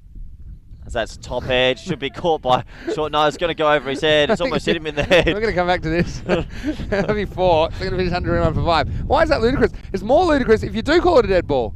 Imagine trying to hit the winning runs and you need 1 to win. You hit it down the ground and it hits the hat. Then you get told it doesn't count. Or it screams for 4. You've just answered your own question, Vinny. One's if you need a 2 and you hit it and it lands on the hat and plugs there. That's ridiculous. Same as you hit the stumps. That's why it's in line with the stumps, so it's pretty rare that it does get hit. I get it. Okay, one's if it's hit to the deep mid on. He goes to throw it back in on a bounce throw for 3 and it hits the hat and gets stuck in the hat. There's no... Wait, hold on. It's not getting stuck in the hat. What sort of glue-filled hats are you talking about? I haven't seen the ball get hit this... When Belgium played Malta, and... not Malta, when we played Czech and Luxembourg, as we start the last over, and that's a... Whoa, that's a huge leading edge. It's a helicopter. And, yeah, it's going to be caught by cover. Oh! He's held on to this one. He caught the ball, and then Meissen caught him. Yeah. So, that'll go down as a catch to Asad Mahmood. Yeah. He wasn't going to let him have a bad landing, was he? No, he'll be happy he caught one there. That was the edged helicopter, and he went 1, 2, 3. Good catch. And then you got to pay also the touch of Meissen coming in to wrap him up, so that ball wasn't going anywhere. Yeah, true. But anyway, yeah, when we had Czech and Luxembourg, the umpires told me before the tournament, coaches meeting with the umpires, that there was a disinfectant bottle behind there, same spot. I said, if it hits a dead ball, and they're like, no, it's going to be play on. And I overrode them in the end, and it was given a dead ball if it happened. Didn't happen. But you're drunk with power. It has to be a dead ball. Oh, he's bowled him, really well bowled. And that might be, we have to have a look if that could potentially be on a hat-trick now, or he took a wicket. Well, he will be on a hat-trick. Yeah. Let me go back to his previous over. Yeah, because he got one in his previous over as well, so he's got 3 for now, and he'll be really happy with that, and that's really good death bowling. Zaib's been really good, and Yeah, and if I go back to the other wicket he took was Mandeep Singh. And Mandeep Singh, it was the second last ball. Thought so. In the back of my mind, he's got I could 3 and 4. That's good from you, though. I had a feeling there was something going on there. So he's on a hat trick. He's got 3 from his last 4. Can he make it 4 from 5? Yeah, well, why not? We could just, yeah, this would be a hat trick as well. Oh, he might. That's another way of saying it. But, well, I mean, 10th over hat tricks. They're gimmies, aren't they? They're gimme hat I've seen tricks. quite a few 9.4, 9.5, 9.6. Well, you might as well bowl it into the hat and they could keep running if you want. That's fine. I'm not happy Play about on. that rule. Play on. Here we go, hat trick ball. In practice, it works. Hat trick ball, yeah. Oh, well, that's a pretty horrendous hat trick ball. Low full toss down leg, and he toes it for 1. But good comeback this. Hey, Mallow, they left it late to fight back, though. Could have been chasing 150 at one stage. Looks like they'll be chasing in the region of 125 to 130. I don't think it's a rule we'll have to worry about for too much longer, though, because with the pandemic kind of passing in time, the umpires will be able to hold the hats again. Oh, that's high, Vinny. Oh, if he catches this, I'll eat my shirt. Oh, he's put it down. They're going to run 2. It's an easy 2. Oh, he's come screening in. He's ran about 60 metres. I tell you what, you might want to check his brake pads after that. He was screaming in, wasn't he? Probably overestimated the 60 metres as well, considering it's a 55-metre boundary. But good effort. 2 runs. Well bowled. He's got his Yorker right this over. And they might turn for 2. They should turn for 2, but they don't. And they'll just get a single. So will bring us to the last ball of the innings. That's what we said, isn't it? We said, can they keep the brakes on in the last 2 overs? Remember, they were 115 off 8. I said, look, can they keep them down? And maybe, best case scenario, 130. I mean, they look to be doing it, 125 with the ball to go. Yeah, I like these Yorkers, by the way. He's got one good again. And, well, they should run for 2. Doesn't matter if you run out off the last. They touch, they go. Good cricket and good fielding. And I like good cricket all round. So they'll only get the 1. And Vinny, that will bring it into the innings. 126 for 8 in the end. And Zaib, how about his contribution? Really thought he did well with the ball. He'll finish with 3 for 21 off his 2 overs. And he'll have an important job with the bat, as this score, I haven't seen this kind of target chased down successfully. But if anyone can do it, the defending champions, Marlow, and they will be capable. But it's a lot of runs to get. And really, early on, it was the cross-batted antics of Balwinder Singh, and as part of the top 3, they really got the job done in the first part of the innings on the way to this total of 126. Well, Balwinder Singh bats with his hands the wrong way around, and, well, it makes my mind go the wrong way around. I'm looking forward to talking to him later about this technique. He played some amazing shots, and he's unfortunate not to go on with that. Was probably shot of the innings. The back foot punch with your hands the wrong way around. It tells you something about the higher level classes. I wonder if anyone in first class cricket's ever batted like that. Maybe something for Keanu to look up later if you can find that one out. Because that was hit into a monster 6 into the tent. And look at these hands. Oh my, he's left-handed if you ask me. And I'm sure they'll open up some discussions later. But yeah, it was a very enterprising start to this innings because Fighters CC came out fighting. They threw left, right, uppercuts, and they hit a lot of boundaries. And it was really, really impressive hitting. One man in particular, Imran Rayo, right there on your screens, number 10. He just batted beautifully. He came out and absolutely biffed it. And, well, the Fighters thought they might have had a bit of a fight up their hand, but at this stage, they were winning and throwing all the punches. There was a bit of poor fielding from Mallow as well. And those are the little things that, as a bowler, can be so frustrating. It's not easy to bowl in T10 cricket already, but you need your fielders to back you up. And that was an absolutely gorgeous 6. That flew miles, almost hit the cars parked behind there. That was another one over wide extra cover and just getting enough over the fieldsman. And I love how he opens up that bottom hand to get a little bit more power on it. That was a big one over the leg side. And this is where, well, Fighters CC, they were just flying. They were hitting 6s left, right and centre. And for Mallow, I think they were just a bit shell-shocked, same as they were on day 1. They finally got a few Yorkers right, but that is quality batting. I mean, so land your Yorker like that and just open the face. Another 4 runs. And, well, it was just all Fighters CC at this stage. And you sort of thought that with the boundaries coming at ease, that the score could balloon up to that 150 mark, which would have been the highest score of the week.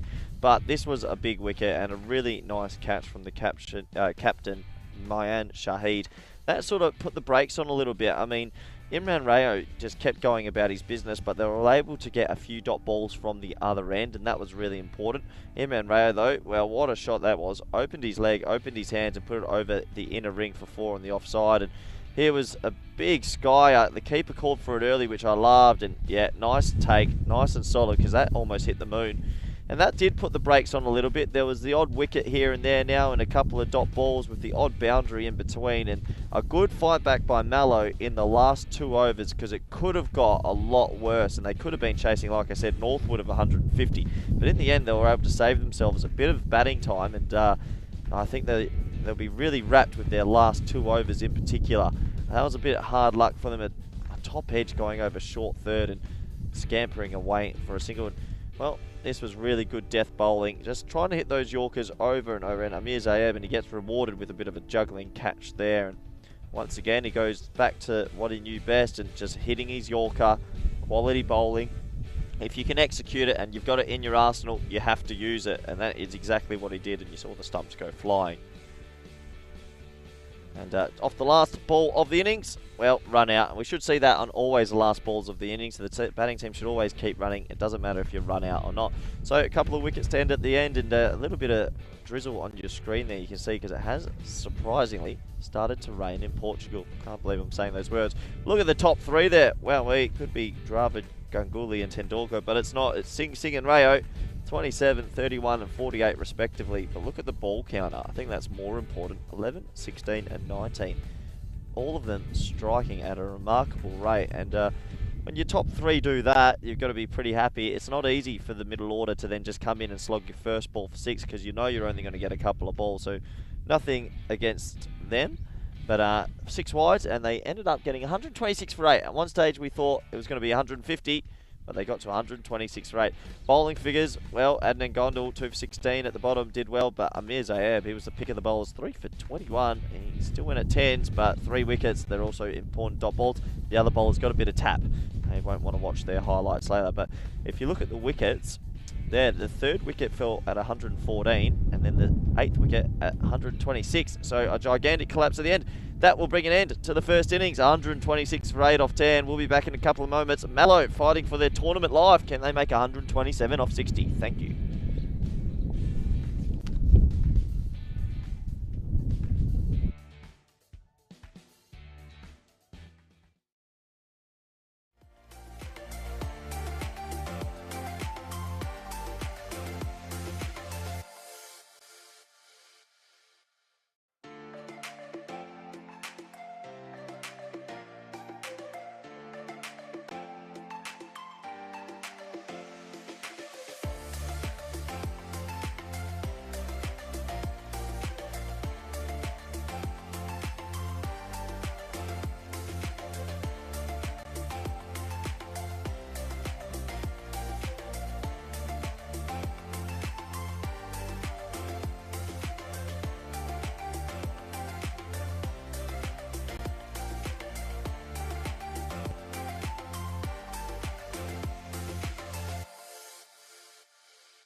Hello and welcome back to Portugal, and we are getting ready for the second half of this match. It's match 10 of the FanCode European Cricket Series. Plenty to play for.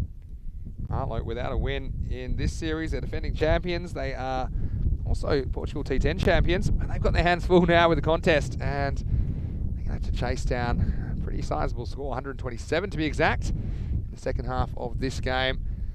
Vinny Sandu here, Mr. Maximo with you for ECN, and hope you're having a wonderful day wherever you're watching around the world. It's always great to have your company on the European Cricket Network. I said it before, I'll say it again, I think we've got the best viewers in world cricket. Just the passion that our viewers have for the game, and we're particularly passionate about developing it across the European continent, and that finds ourselves in we find ourselves in Portugal, and quite a few people happy with this chase for Marlow, especially the way that they got it back under control in the second, or the second last and the last over. Just a bit of light rain just blowing across the ground at the moment, so that's makes things a bit difficult for the fielding team, I think. With a slippery ball, it's going to be a really interesting chase. They're going to have to go like the Clappers. 127 is the target required. Vinny Sandu here, Mr. Maximo. Alongside me is Corey Rutkers, and Corey, Marlow, I know they haven't really impressed you just yet. They have a couple of bits of silverware, and you're worried if they don't chase this target down, that it might have some consequences for their title defence. I've got some homework for you, Vinny. Okay. Get me the table. I need to know the table. Yeah, I'll show you the table. You tell me the table. I truly think they're back-to-back champions, right? Yeah, well, we had two series, an ECS last year, and we had a T10 this year, which wasn't technically an ECS, but yeah. Yeah, okay. Still. 2 bits of silverware, though. Yeah. This 127 runs will let us know if that dynasty will continue. Yeah. If they don't get there, I think... So you're writing them off. If they can't chase this down, you're writing them off. I don't think they can come back from it. But good luck to them. I've got nothing against them. Here we go. Ranasawa with the first ball. Oh, he's gone the big swing across the line, Malachi. And, well, dot ball to start. And, you know, it's so easy to go have a look at the table. You can just go to European Cricket website. It's ecn.cricket or europeancricket.com. So, Marlow, they're bottom of the table. They're the only team without a win. That's what I mean. Because it's been so teams beating each other, yeah. But they've only played 2 matches. But their net run rate also. That's fine, their net run rate, because they've only had narrow losses. See? As he comes in again, and, well, edge, and they've got backward point in place, so it'll just be a single.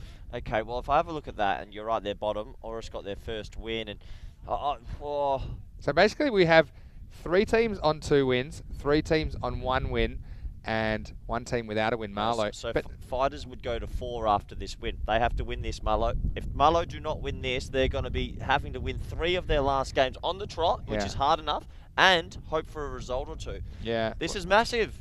Yeah, well, good observation from Corey Rutkers. Thanks, Vinny Sandu. But I think also, they still have 3 matches to go, and I think if they were to win all 3, then I think they probably would make the finals. Well, it would also depend, as that's high over mid-wicket. That should bounce and go away for 4 unless it plugs a little bit. It doesn't really plug and will go for 4, so Shah, a boundary off his first ball. Let me talk you through the last 3 fixtures, though. Okay. And so, remember, they've already played Gawker 11, which are, they're a pretty strong side. They made the final of the Portugal T10. Yeah. So, Marlow, they have after today, when they play... So they actually play the Knights next. They play back-to-back matches, so we'll see them in match 11 against the Knights. I think they'll beat the Knights. Okay, then they play Werush on Friday morning. Don't know if they win that. And then Wild Panthers. Oh, this is okay. So that just this 122 runs is massive. Okay, well, strap yourselves in. That makes it more exciting, doesn't it? Yeah, well, it does. It's really pretty exciting. That's an inside half of the bat, and they'll get a single. And. Oh, that's a big call from the keeper. Scared me a little bit. If fake fielding, fake calls. Yeah, can't do that anymore. So when we got here, Vinny, we had a nice flight, sat next to each other, watched a movie. If I had said to you, Mallow won't make the top 4, would your jaw have dropped? Yeah, you would have to wire it back on. Really, it's amazing sport. And oh gee, that is so close to the off pole. Especially because 4 out of 7 get. So you can can sneak in. So that's why I think if they win 3 games, even potentially you could win. Early in the week, I would have said you could probably win 2 games out of 4 and make the finals. But now that's only if 1 or 2 teams run away at the top of the ladder. But we haven't had that. Yeah, you haven't had that. Yeah, That's the thing. Haven't had that. So I think you probably do need. I think Friendship CC, their upsets on day 1 have thrown everything into chaos. Yeah. They really did. No one expected the old friends to get up like they did, and yeah, it was pretty remarkable stuff. But anyway, let's see how it pans out. Last ball of the first over of the chase. Oh, it's hit the pad. Slight appeal. It's going down leg by a long way, and that will bring an end to the first. 7 for none. Well, it's a good topic, I guess. What about sport teams? Yeah. Okay. That have dominated, and then the next year just gone off the face? Yeah. True. Yeah, I mean, it has to end eventually for teams. Yeah. Can you name any around the world? A sudden drop. Is that what you're talking about? Like a sudden drop? Well, this would be a sudden drop. Yeah. So like Almost any sport. Any sport. Well, almost a choke. Yeah. Go on, you got a few teams for me? It's a nice little topic for you. What a choke. I mean, Australia had a really strong team in cricket, and particularly one-day cricket, around 1990, 1991, and the 92 World Cup, which we hosted in Australia and New Zealand. They didn't make top 4 and didn't make semi-finals. So that for me was one. But it was more of a blip, because they came back and obviously won the next 4 World Cups. This is Balwinder Singh, and he's bowling with his right hand. And we were talking about his batting, weren't we? And the fact that he holds the bat in very unorthodox fashion. Yeah, please remind us after the game that we're going to go try have a little conversation with him. We should try it. No, we're going to get in the middle, 100%. Do you want to go out there? And he's going to try conventional as well for us. As he comes in again and... Oh, well, what Shahid's doing wrong here, he's overhitting. He's overswinging. And I think the viewers would be able to see that. Instead of just timing the ball and keeping his shape, he's trying to clear the boundary by about 900 metres. So if he can just keep his shape a little bit, he'll get more bat on ball, and it'll be better for his team and his teammates.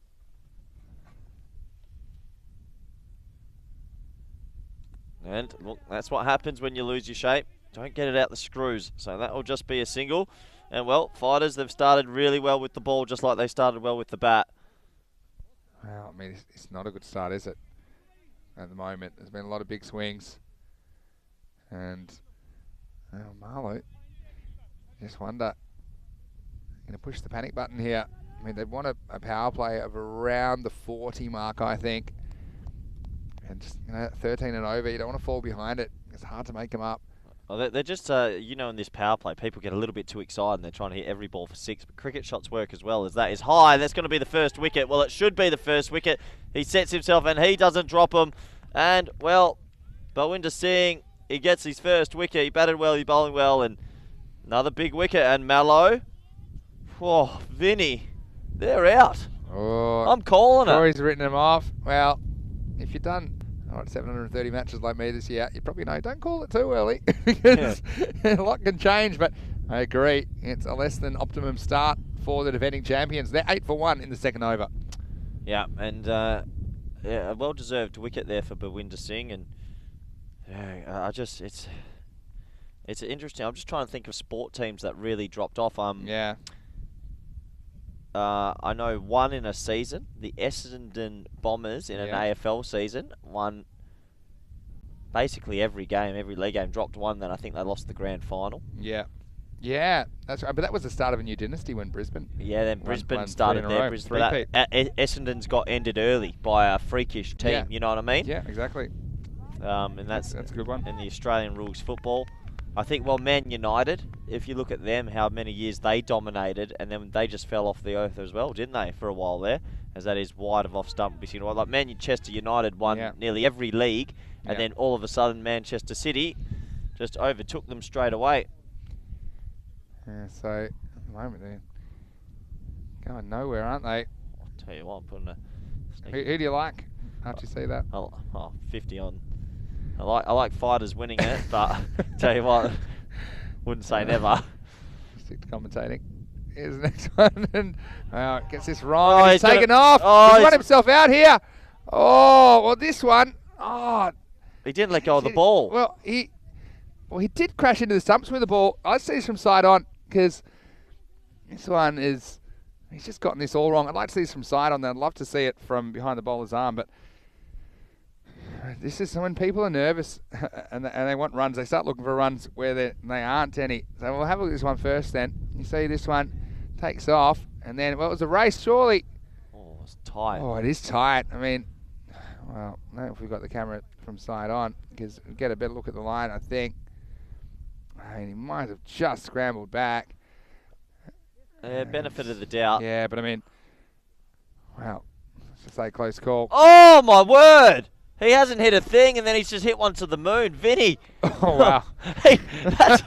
He's 3 off 8, and then he's gone the old short arm jab, and that has gone miles. Brings an end to the over 15 for 1. Was not expecting that shot. About an 85-metre hit, and just crashed into the bank. And just have a look at the speed off the bat.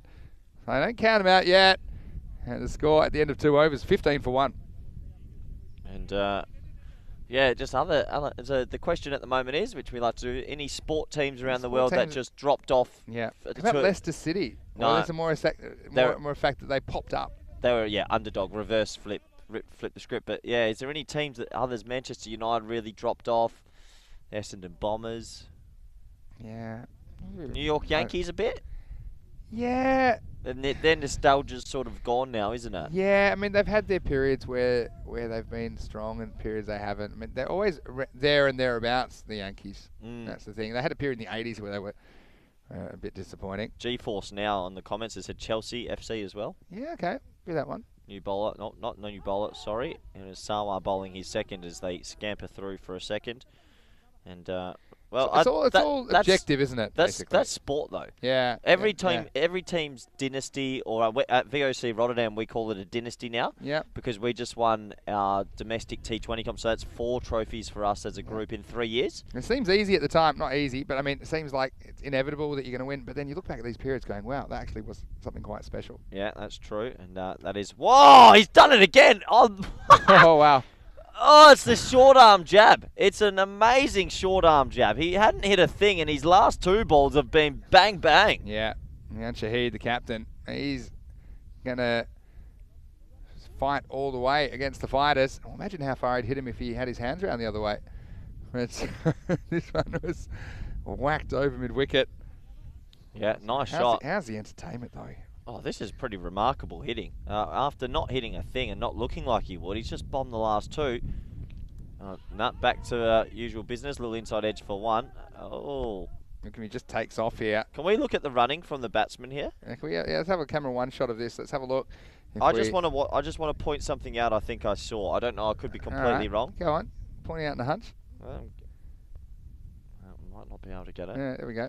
Just watch the non-striker. That's fine. Yeah. I had a question for you. In cricket, should we be able to run through the fielder if you want to keep your line? Hold on a second. So that's where I'm going. As a wicketkeeper, I have issue with this. So, wow, I was not expecting that. So in baseball, you run through the catcher. When the catcher's there to take the ball, you can pretty much run into him like a collision. Imagine hoping that he drops the ball. I think the batsman should have run through the keeper then. Wow. Why not? Well, then we'll have bench clearing brawls in cricket as well before you know it.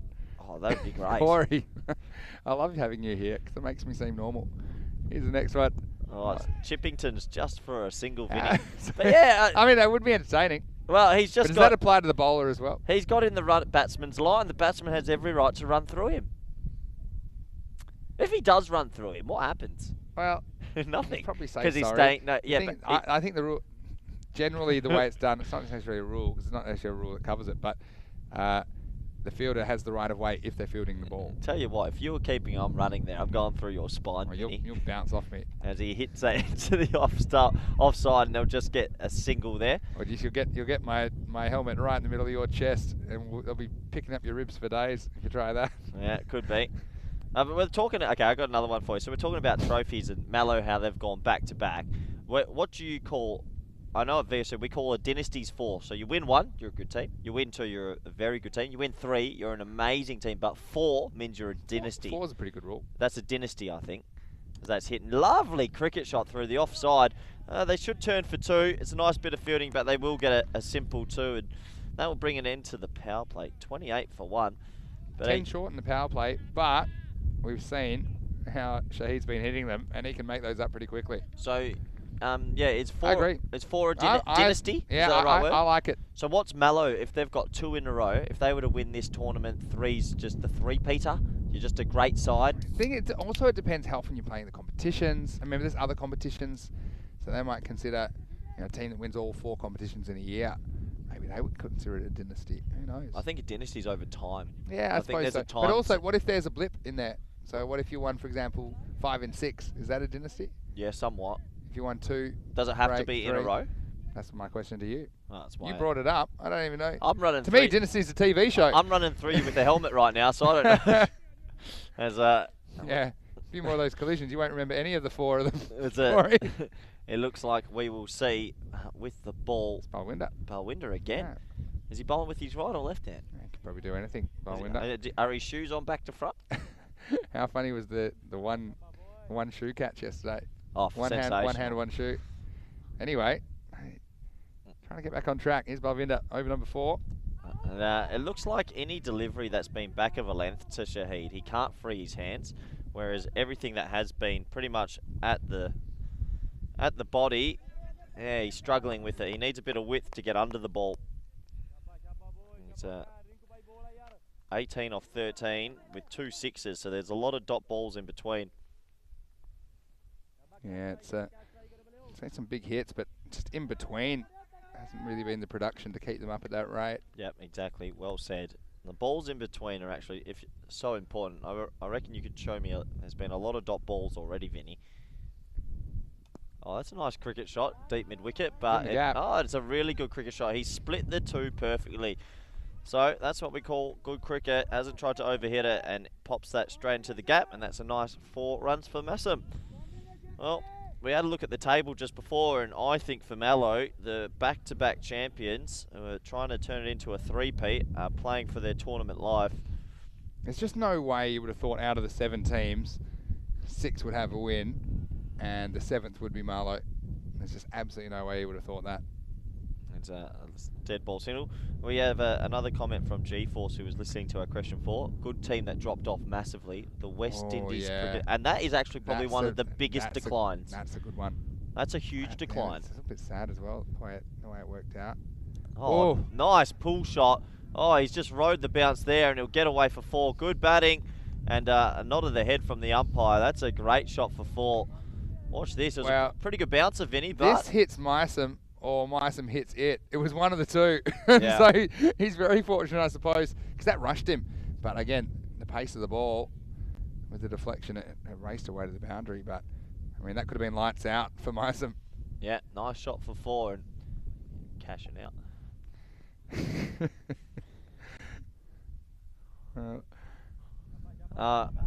Interesting, I think, with the Windies cricket.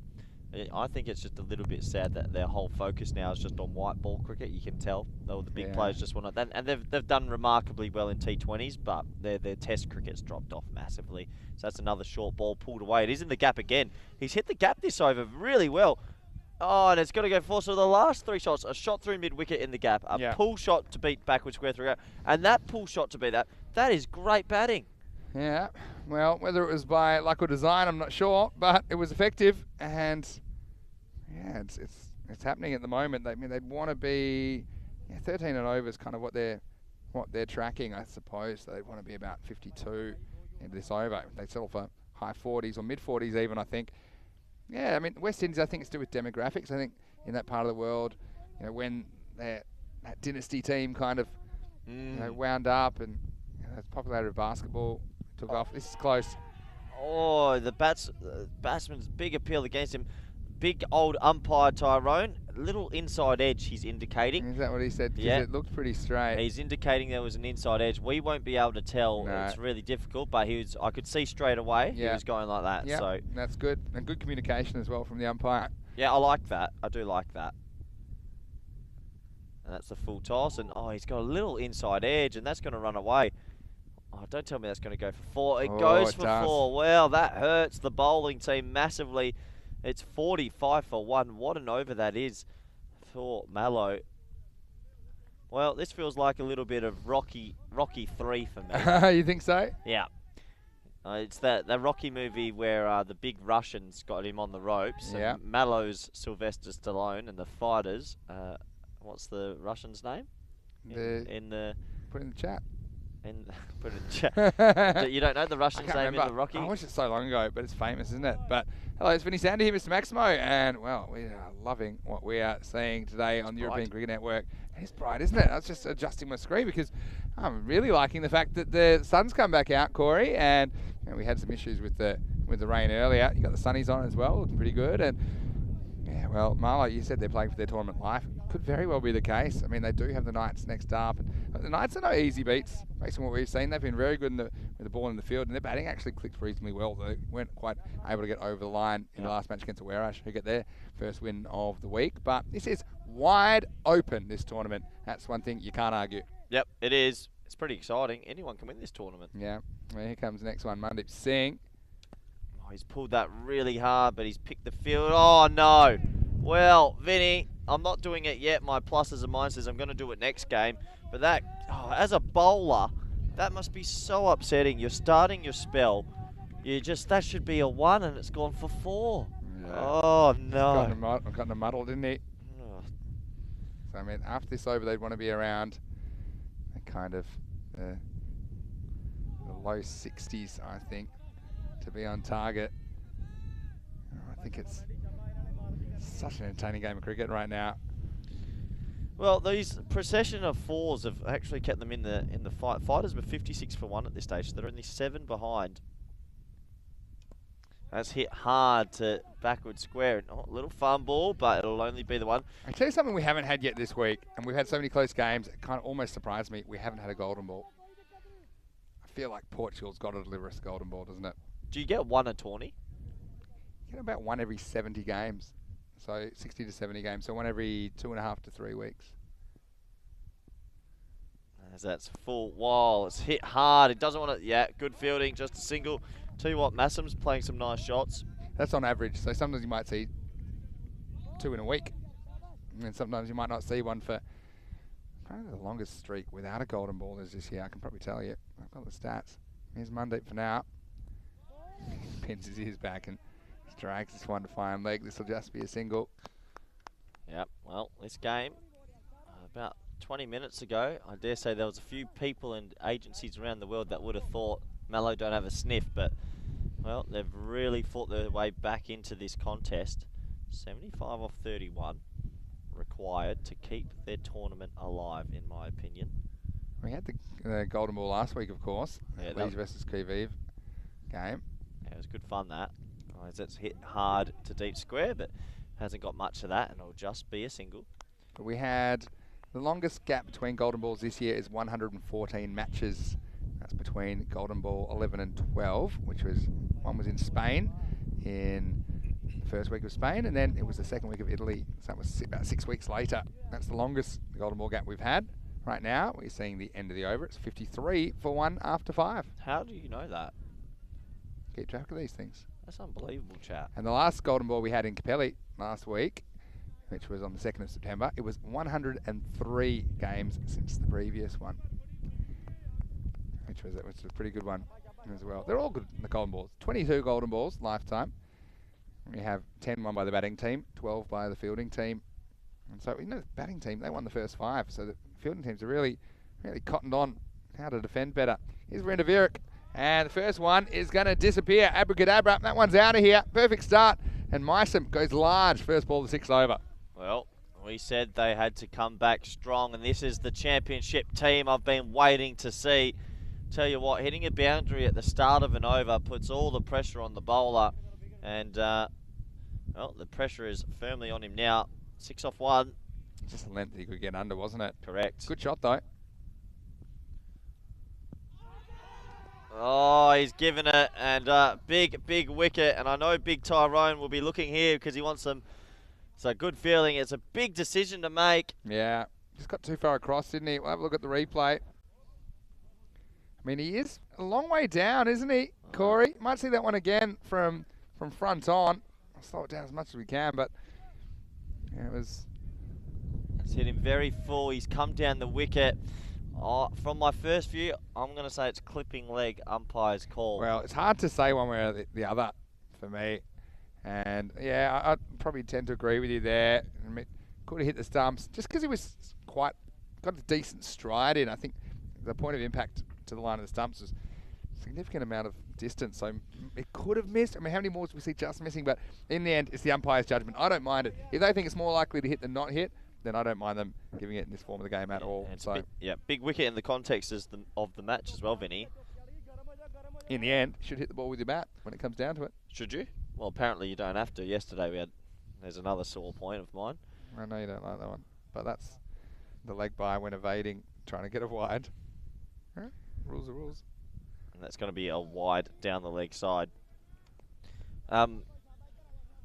You know how you said that the hat isn't a dead ball? Yeah. I would be cheeky if I was a bowler and I wouldn't have it directly behind. And the umpire's not cheating. I'd have it slightly through mid-on, just so if I get hit through mid-on, it hits the hat and slows it down. Like deflect away from the fielder, though. No, it won't. What sort of hats do you think we're using, though? You know that they're made of pretty much nothing. They're just I'm made using of a reinforced bucket hat, like a catcher. like a ramp.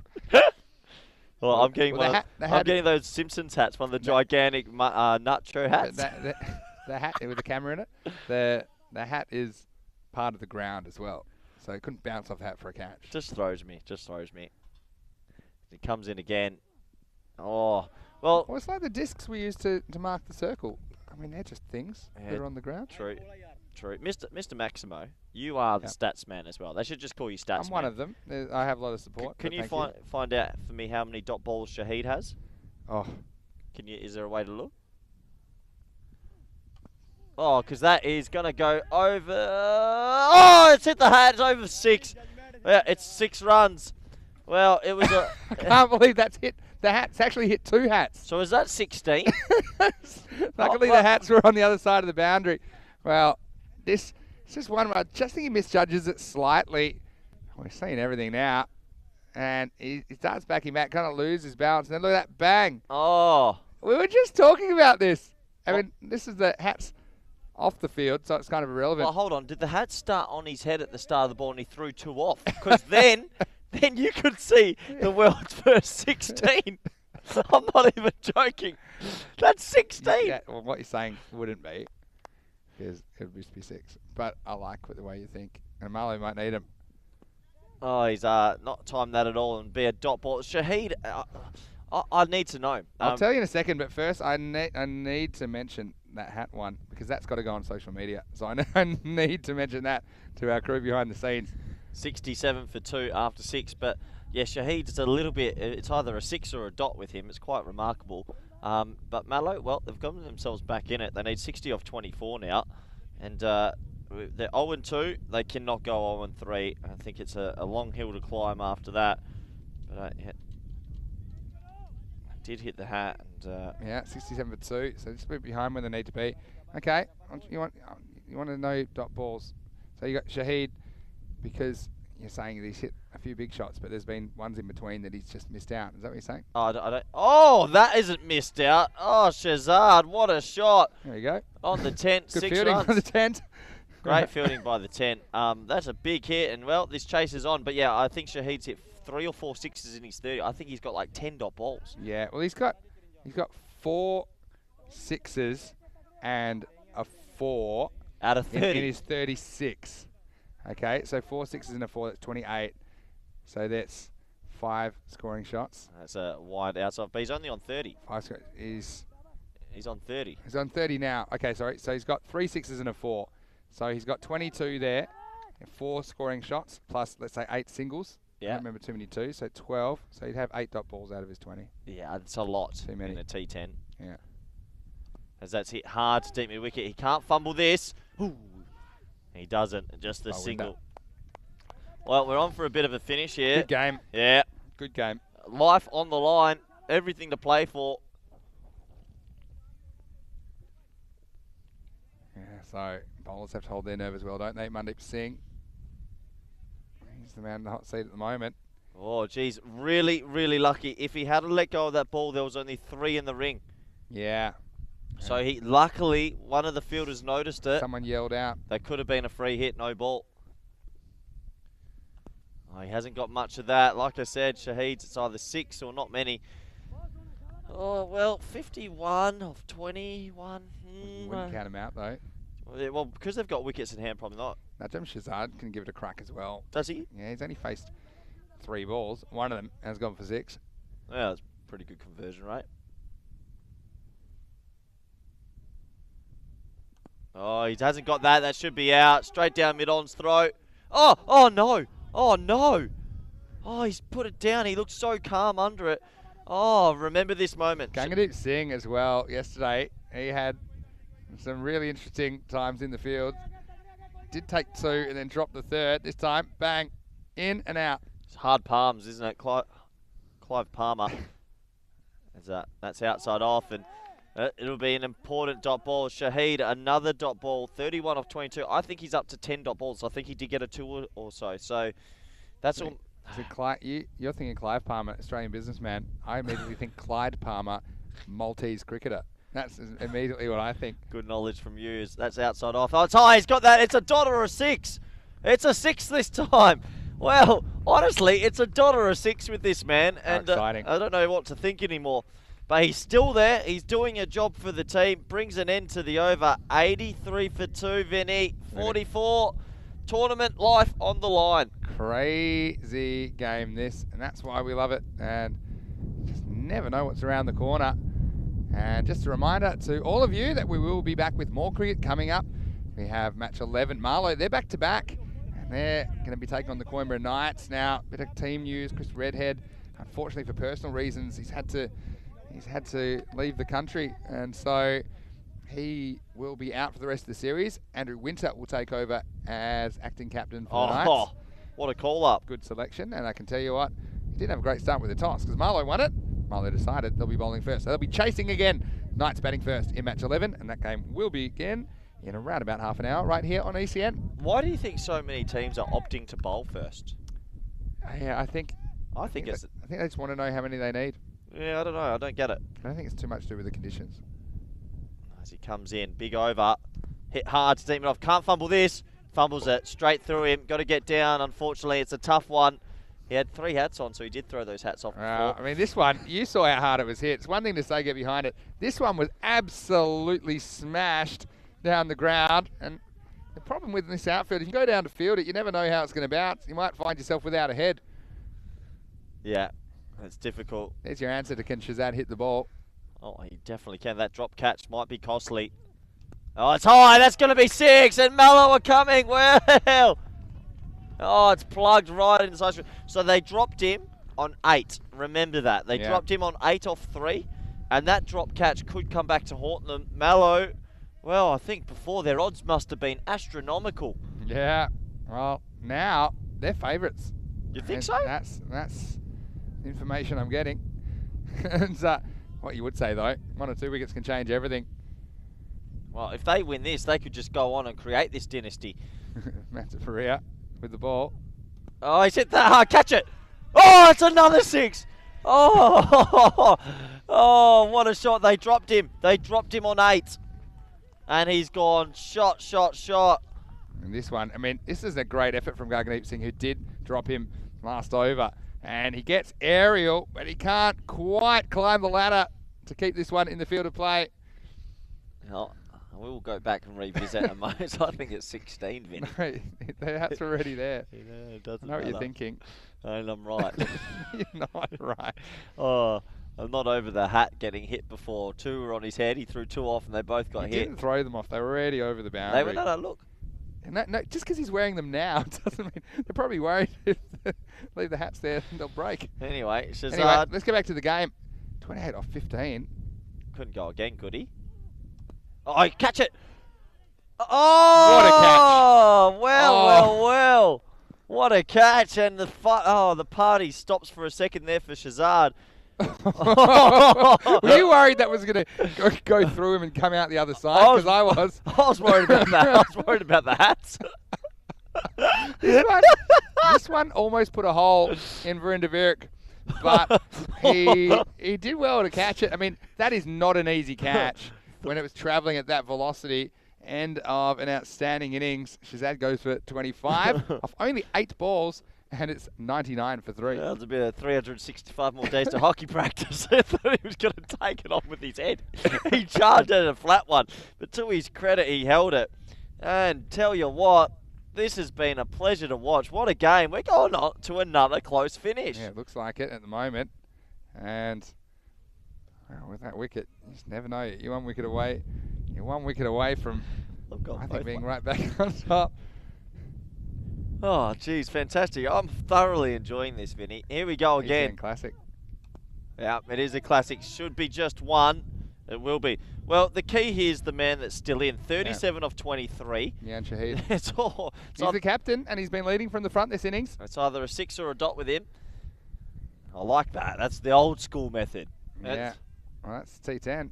I mean, we do talk about all these other things, but, I mean, if you can muscle the ball out of the ground, that's a pretty handy skill to have.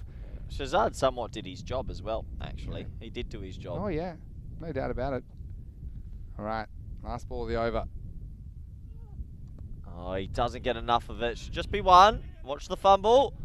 Oh, they turn for 2. Good run. If he hits, he's out. Oh. I don't know why they ran the second there, because Shahid would have kept the strike. But, I mean, Zaib, he's a pretty good batsman in his own right, so it doesn't matter if he's near to the crease. That's the end of the over. 102 for 3, and they will require 25 runs off the last 2 overs. That's the type of running that should be happening from the start, though. I don't know why it takes a team to need a couple quick ones, so then they start running with intent. Why can't you run with intent from the start? Yeah, good point. Thank you. And so 12 balls to go. Who's going to bowl tonight? This is a question. A bit of a conference going on at the moment. They won't want to take too long, because we're pretty strict on the time penalties here. You don't want to give away 5 penalty runs. Oh, yeah. How much time do they have? I think they should be okay. Let me see where we are in the innings. The scenes. 5:35. So, yeah, they've got about 5 minutes to bowl this over, so I think they should be fine. And that's excluding allowances. Oh, so, okay. Yeah, I think no problems there.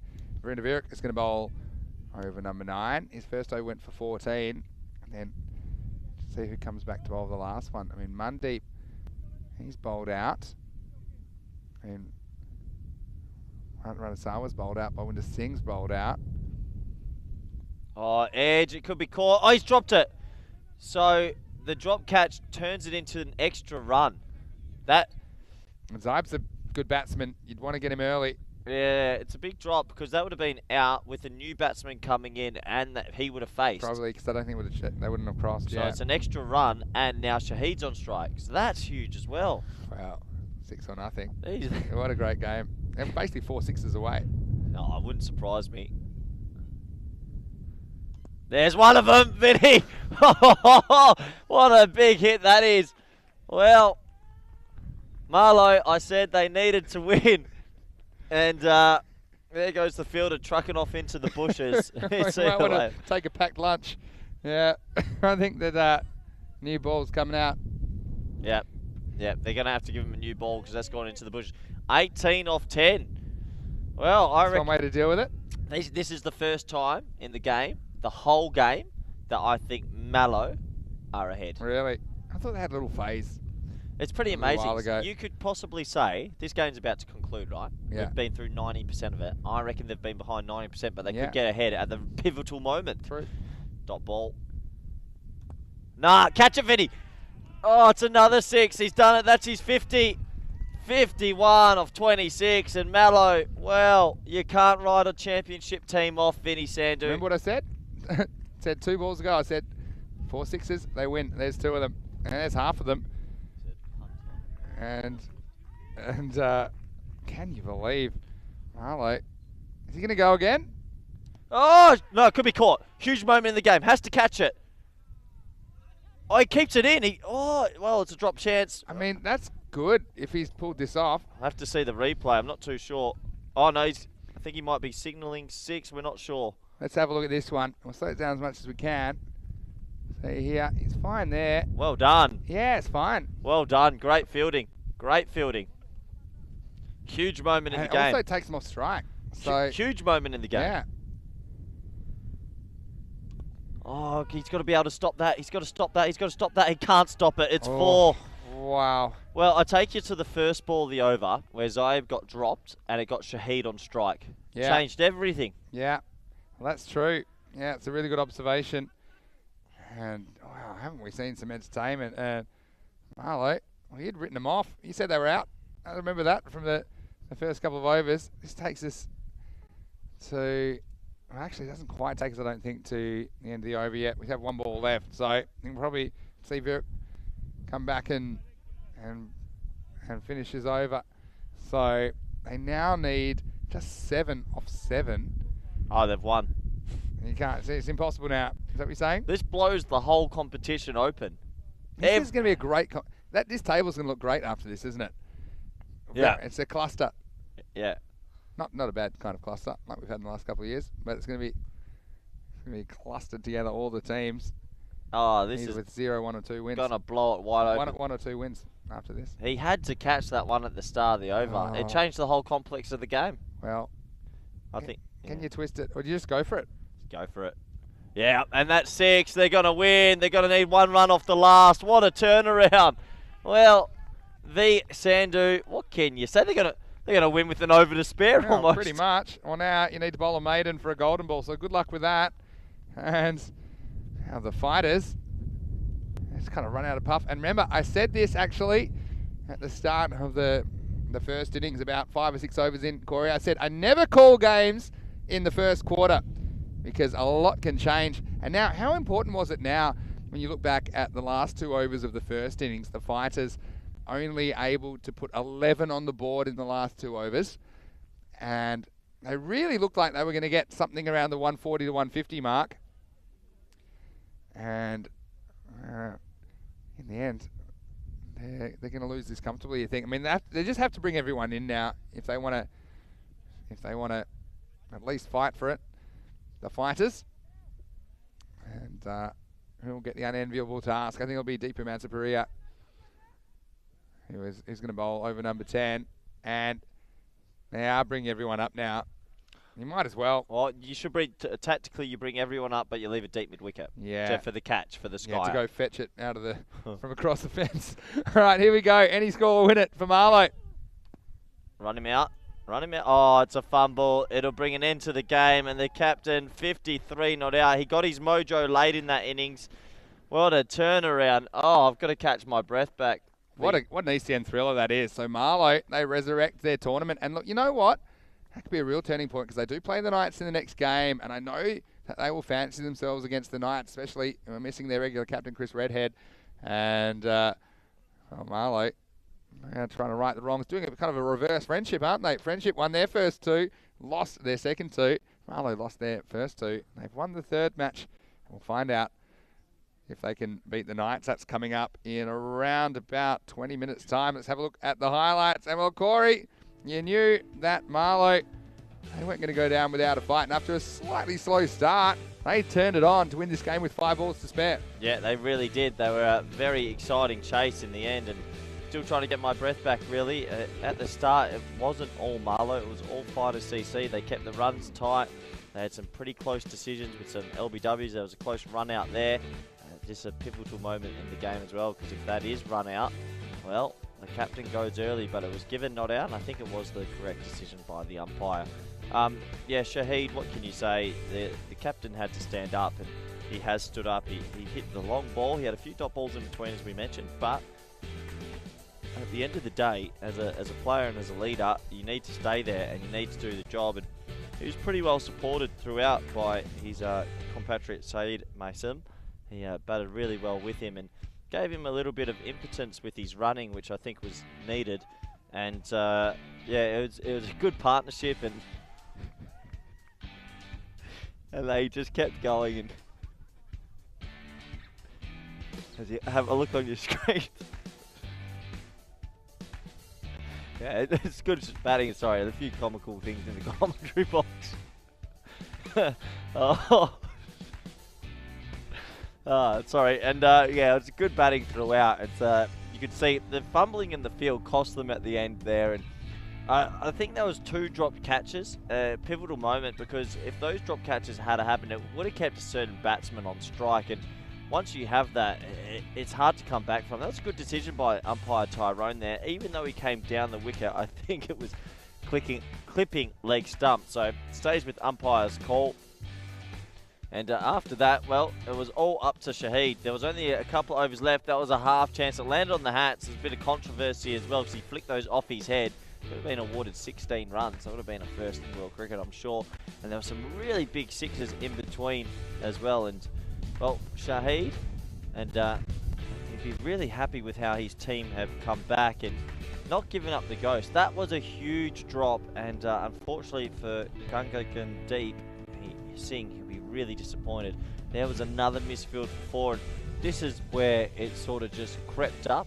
And unfortunately for Fighters CC, they just couldn't come back from it. And, well, credit to Marlow. At one stage, they were out of this contest and they didn't throw it away. They kept believing in themselves. They know they're a good side. And I've been waiting to see a championship team. And, I think I saw a championship team there in the chase. Really, really impressive stuff. So this match got closer to the conclusion. Shazad just kept going about his merry way. Some lovely sixes, lovely fours straight. Really looked to pepper the boundary straight. This was a good bit of fielding though. This kept the match alive. I mean, if he had a caught, it would have been outstanding, but he saved some runs there. So he did a good job for his team. And this was Naib. This was also a nice shot in the gaps. They're those half stops that you got to hope that you can save, because if you can, you'll probably win the game, but they couldn't. And that was one more big six over deep backward square, which made the scores even. And then it was basically all she wrote in this contest. So a thrilling game. Hello and welcome back to Portugal. And we're halfway through the action today on day 3. Looks like we're introducing you to the next one.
Hello and welcome back to Portugal, and we're halfway through the action today on day 3. Haven't we seen some close games? Haven't we seen some high scores today as well? I think it's been thoroughly entertaining. Stay with us. We have the next match coming up, the third match of the day, match 11 on the calendar, and this is one I'm really looking forward to. Marlow here to take on the Coimbra Knights. So back-to-back matches for Marlow and the Knights. Well, they'll be hoping to bounce back after losing their first match of the day. Now, Charles Croucher is with the two captains, and of course, no Chris Redhead now. Unfortunately, he's had to return home to the UK for family reasons, but they will be led by Andrew Winter in his absence, and the two captains are with Charles Croucher. Let's go over there for the coin toss for match 11.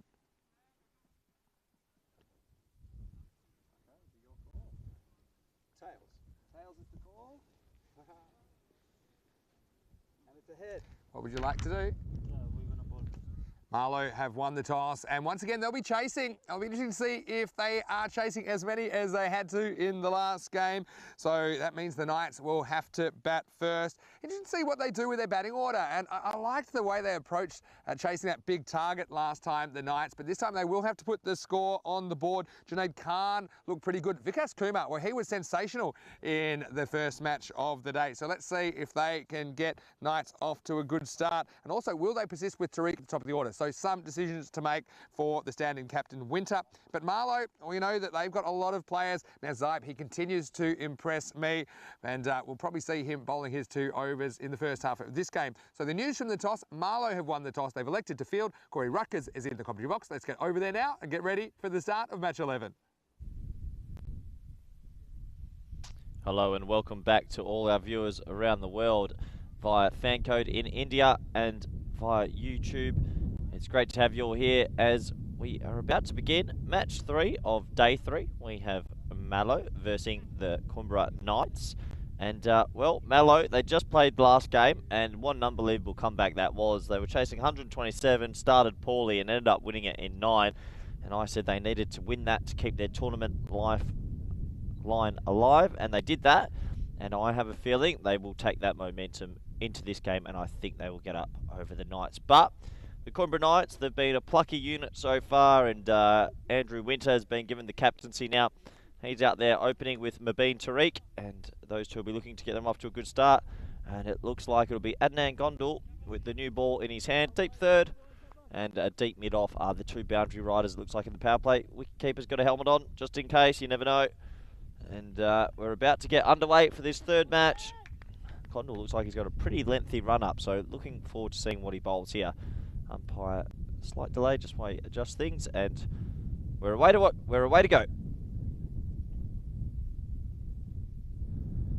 Well, it's pretty well bowled and just worked away to the leg side for a single, so that will start proceedings. And well, looking forward to this one. As I mentioned, every single team in the competition's had a win, so the group table, we'll bring that to you soon enough, it's pretty log jammed. So any win now elevates you into that top 4 position, and the top 4 of 7 will make finals day.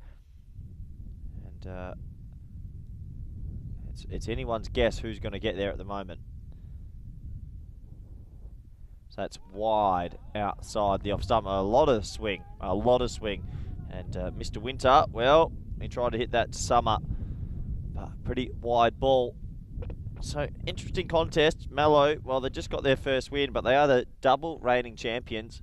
They'll be looking to go back to back to back. So, expectations are high on them. And, well, if they can win this one, they're right back in contention to make finals. And that's wide outside off again. And that one's a little bit closer.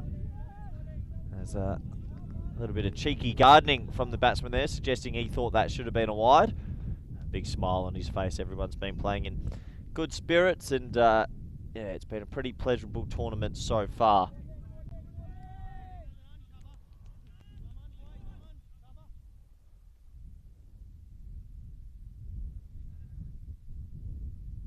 Oh, that's a lovely cricket shot. Well, if you keep bowling it there, you're eventually going to get one away, and it's a lovely shot over wide extra cover for 4. Just a little bit too full, and nicely lofted by the batsman. That'll be the first boundary in match 3. And a good way for Winter to start his account. He's the captain this game. He's bowled really well this tournament. He's batted pretty decently, but probably looking to convert one of those starts. As it looks like deep mid off is going to be deep cover now. Bit of following the ball.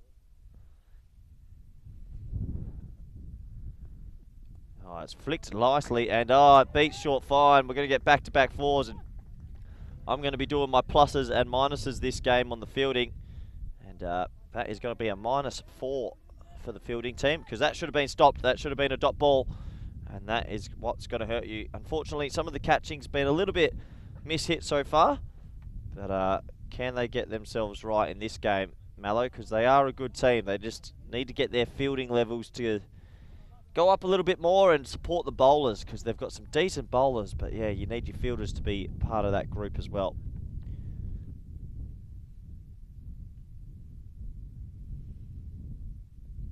Oh, now tell you what, have some of that. That is a huge shot.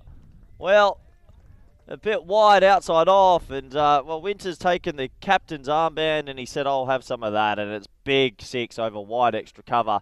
16 for none off 5. Have a look at this stroke, folks. Jeez, he gets given the width. A bit of Cavalier West Indies in that.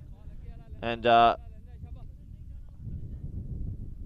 that's a great shot. Look at that. Oh, he's 49 years young, this man. And they're 16 off 5 and off to a bit of a flyer. Oh, he's got that as well. Yeah, lovely batting. Well, the captain's armband isn't going to put pressure on him. 20 off the first.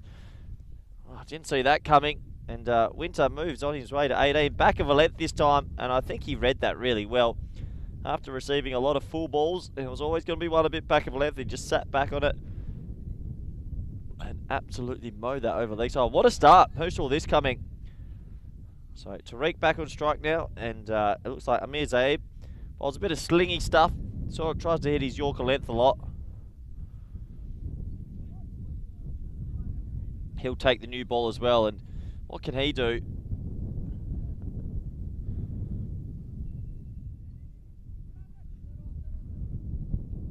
$20 after the first. What a start to this one.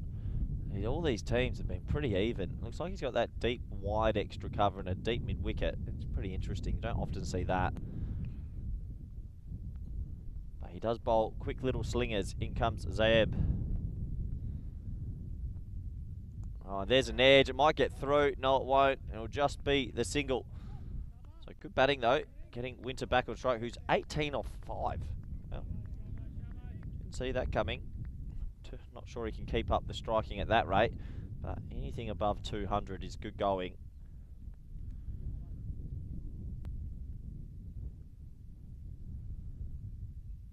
Oh, and he can. What a shot. Oh! Who is this guy? Unbelievable batting. Short, wide.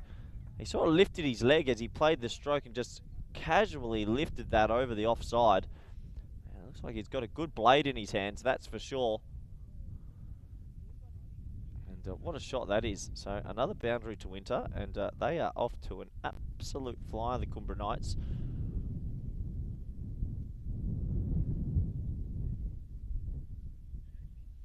Oh, has he got it? Oh, deep extra cover. It's going to be caught. It's going to bring an end to the party, and it is caught. So 22 off 6, though. Well, he would have loved to have turned that into a big one, but almost striking at 400. He's got his team off to a flyer. That is a big wicket, but and well, the deep extra cover ended up working in the end. It was there. It was pretty much in the slot, but just got a little bit too much elevation on this one, and a pretty simple catch out there. So that will bring the first wicket, and it's 25 for 1. A few comments coming in. Ronald Pillay says, well, Andrew Winter has really good hand-eye coordination. And that's absolutely correct. He really does. He looked really good there. Disappointing to see him actually get out. Would have liked to have watched that little cameo innings turn into a big deep innings. But that's cricket. We move on. And that is outside off stump and a play and miss. It's amazing what one wicket will do. Usually brings about a couple of dot balls in any format. Always happens like that. And Zaeb, well, after being hit for 4 earlier in the over, he's come back pretty well. That's hit hard, wide of cover, but extra cover's back on the boundary, so he should get around to that, and they will come back for 2. should be an easy 2. It's a big appeal, and well, it looks like we've got Charles out there umpiring in this one. He's the umpire coordinator. He's gone, I'll get out there and do it myself. He was in good position. 2 runs, close. Let's have a look at the replay. Yeah, good dive. He's dived right in the dirt. It's a good commitment to the team. Not too sure I'd be doing that. 2 runs, nonetheless. Good running. Good aggressive running. It's Kumar just at the non-strikers end, just gets his bearings back. Bit of dust all over him. Last ball of the second. And another single just pushed out to that deep man at deep extra cover. And that will bring an end to the second. 28 for 1. And pretty good start by the Cumbria Knights still. They'll be happy with that. But the big wicket of Andrew Winter in that over.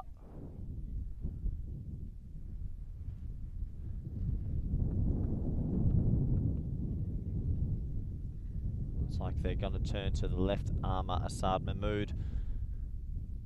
He comes off a short run and just tries to angle it across. Doesn't swing it back in too much.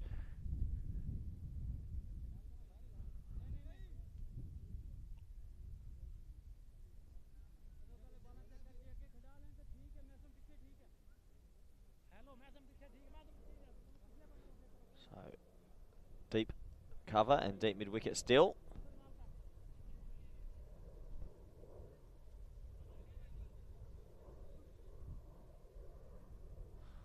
Last over of the power play. Crucial over. Oh, he's probably missed out there. That was a bit short, bit wide. Just tried to overhit it.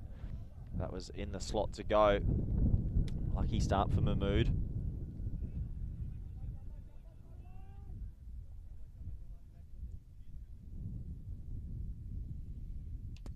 Oh, he's towed it. It's going to clear the infield, is it? Oh, what a catch.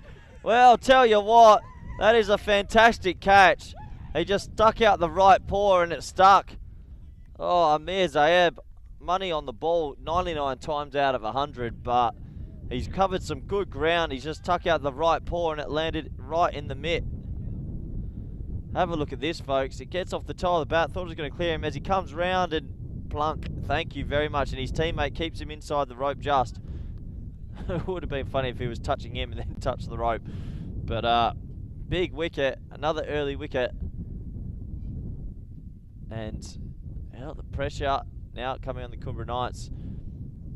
Might have a little delay here as it looks like the bowler's gone down with a little bit of cramp. T10 cricket can get you. But what a catch by Amir Zayeb. He's taken a wicket, taken a fantastic catch. What a way he has started in this game. And as a batsman, you've got to feel a little bit unlucky.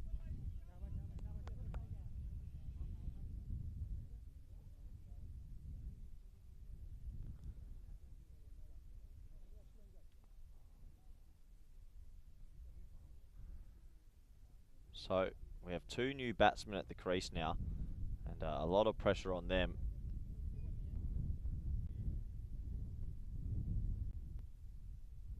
That will be given a wide. So Junaid Khan, he'll be looking to build a pretty good partnership here with his compatriot, Amit Kumar.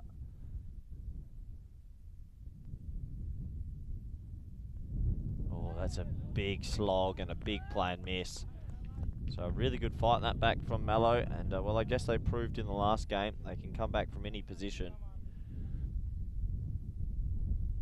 Another play and miss, and it's not express bowling, but hey, it's efficient enough.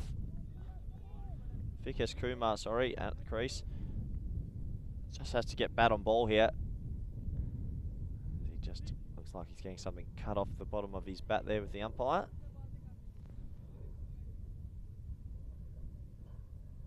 Little bit of bat repairs going on here. So we'll have a slight delay, but yeah, what a start to this game.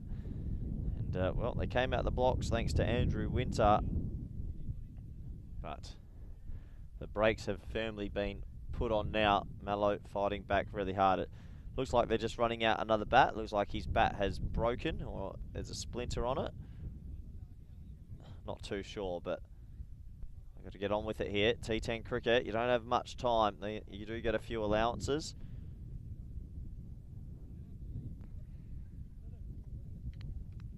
And it looks like, yep, they have swapped the bats over. So it'll be right to continue. Couple balls left in the power play. Pretty important deliveries coming up.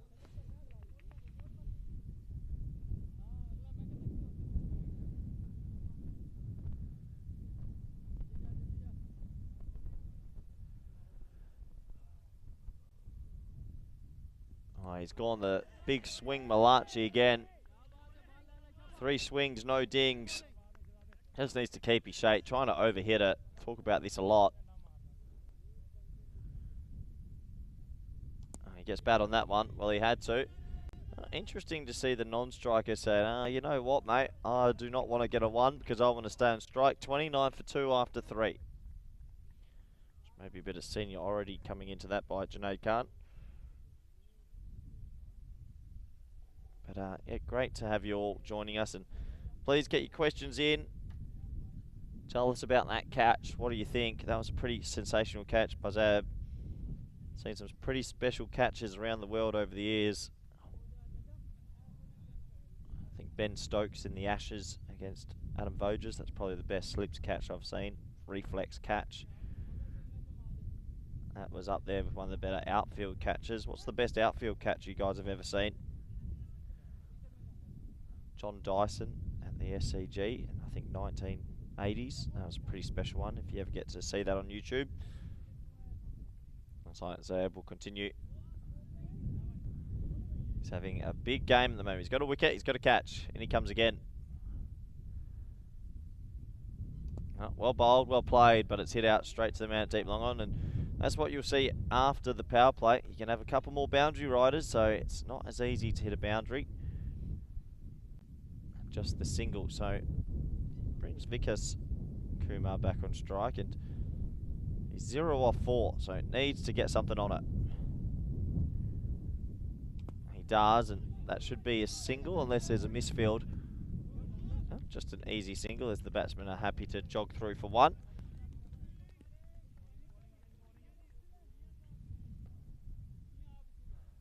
So good bowling by Zab. He bowls really, really full. Tries to get it under the bat, land his Yorker, backs his own skills.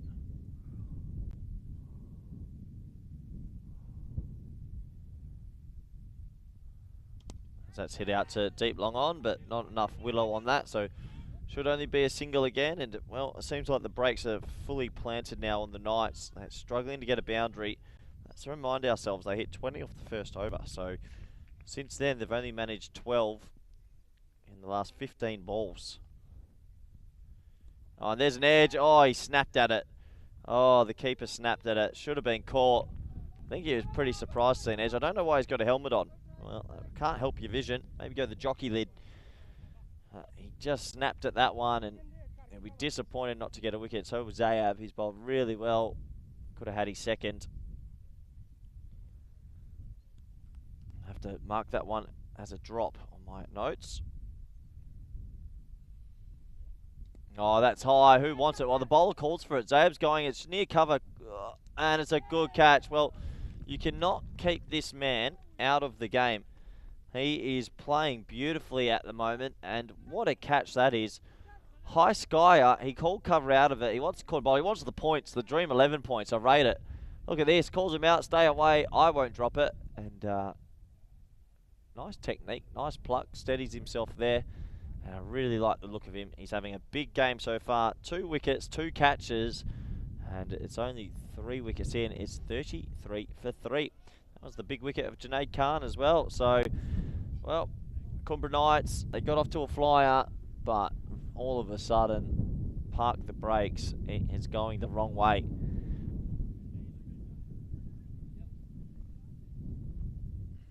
Last ball of the over.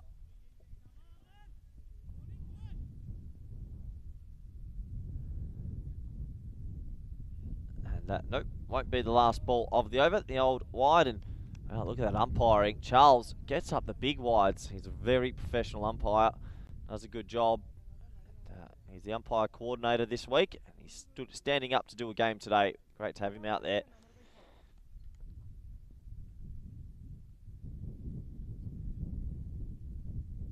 That should be another wide. So I called it early. Never do that. Poor commentary. Still going to have one more ball left in the over.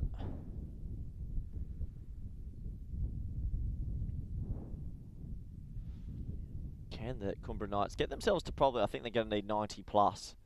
Projected score's 94. Long way away still. Oh, it's cut. It could be caught. No, it's going to be one bounce to third man. I think it's wise. I think a lot of teams today need to keep third man back and bring mid-off in. I think that's much wiser. But one run brings an end to the over. It's 36 for 3. So Zab, he'll be stoked with his figures. 2 for 15. He's having a big day. He really is. Standout player.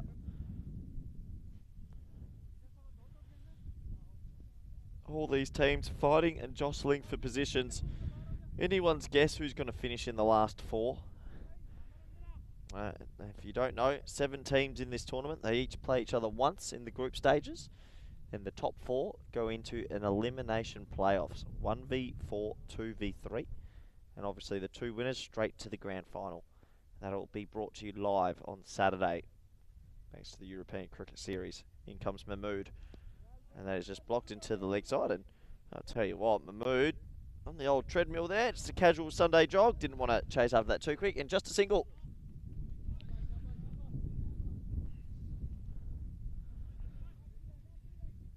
So maybe it's a little bit of a rebuilding stage for the Knights, but they can't do it for too long. As it looks like Girish Singh at the crease now. What can Girish do? Looks like the bowler might be a little bit hampered with his leg. He just doesn't look too comfortable, so maybe they can attack him.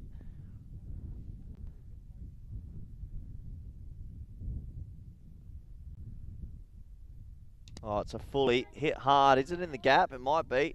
No, it isn't. Well done by the skipper. They should be getting 2 there. That's one thing I've noticed this week. On a tricky outfield, the running just has to be a little bit more aggressive. But unfortunately, just the 1. Oh, that is very wide. Very, very wide. Oh, they've not run. How have they not run there? This is what I mean. The non-striker has a responsibility to his team to be backing up and looking to score. That should have been 2 wides. It's just easy runs missed. Should be an easy run that time. So, I mean, if you can run that one when it's to someone behind the wicket, should have ran the other one. Just cricket education, folks. Got to stay with it. It's only concentrating for 90 minutes. This T10s, we smash them out. They come quickly. That is Whippington into the leg side just for a single. They might look for 2. Oh, he's gone without his bat. Oh, well, what an option. Oh, now it's thrown. Now they should go. He's going without his bat. It's thrown again. What's going on here? I'll tell you what, I've seen it all, and pretty comical cricket, but they finally get the 2. Oh, I said I wanted to see some intent with the running. Finally got my wish there. As you see, flicked into the leg side, runs hard, decides, oh, don't want that, let's put it down, starts going off. Oh no, needs to get his foot in, gets his foot in. Oh no, trying to go back again.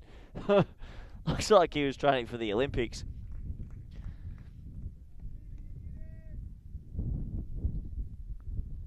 Oh, that's a rank fully. Is it a no ball? And oh, has it been signalled? Yeah, and it is a no ball. So good umpiring. We said we got Charles out there, the hoodoo guru of umpires, and you can see great call. He was pretty confident. So that's going to be a free hit. And a no ball has been signalled. So we've got a free hit.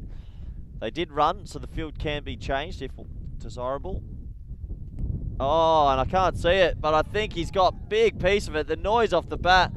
Well, that's what a free hit can do. It can give you that little bit of extra courage, and it does. And Kumar, he gets the maximum. And it might give me a good chance to say my favourite word, Maximo, because Mr. Maximo, Vinny Sandhu, welcome back, buddy. How was lunch? They wouldn't let me leave. So it just kept coming. Great lunch. Thanks to Mia and all the crew. Bruno.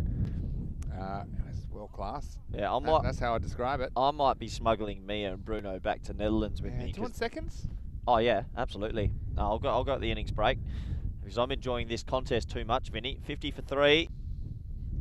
As that is not a single there. Brings it into the 5th. Yeah, 50 for 3. I know you were watching from the side. Andrew Winter got off to a fly hit. 20 off the first, but they're just a bit bit stuck at the moment. Always worry that if they get a bit too deep in the order, they may not be able to keep that kind of pace up. But I mean, one thing I have seen is improvement from the Knights. And when we saw them in April, they're often struggling to get even, you know, to the kind of 60, 70, 80 mark, and that was different conditions. But you know, it was good to see that start from Winter, acting captain, of course.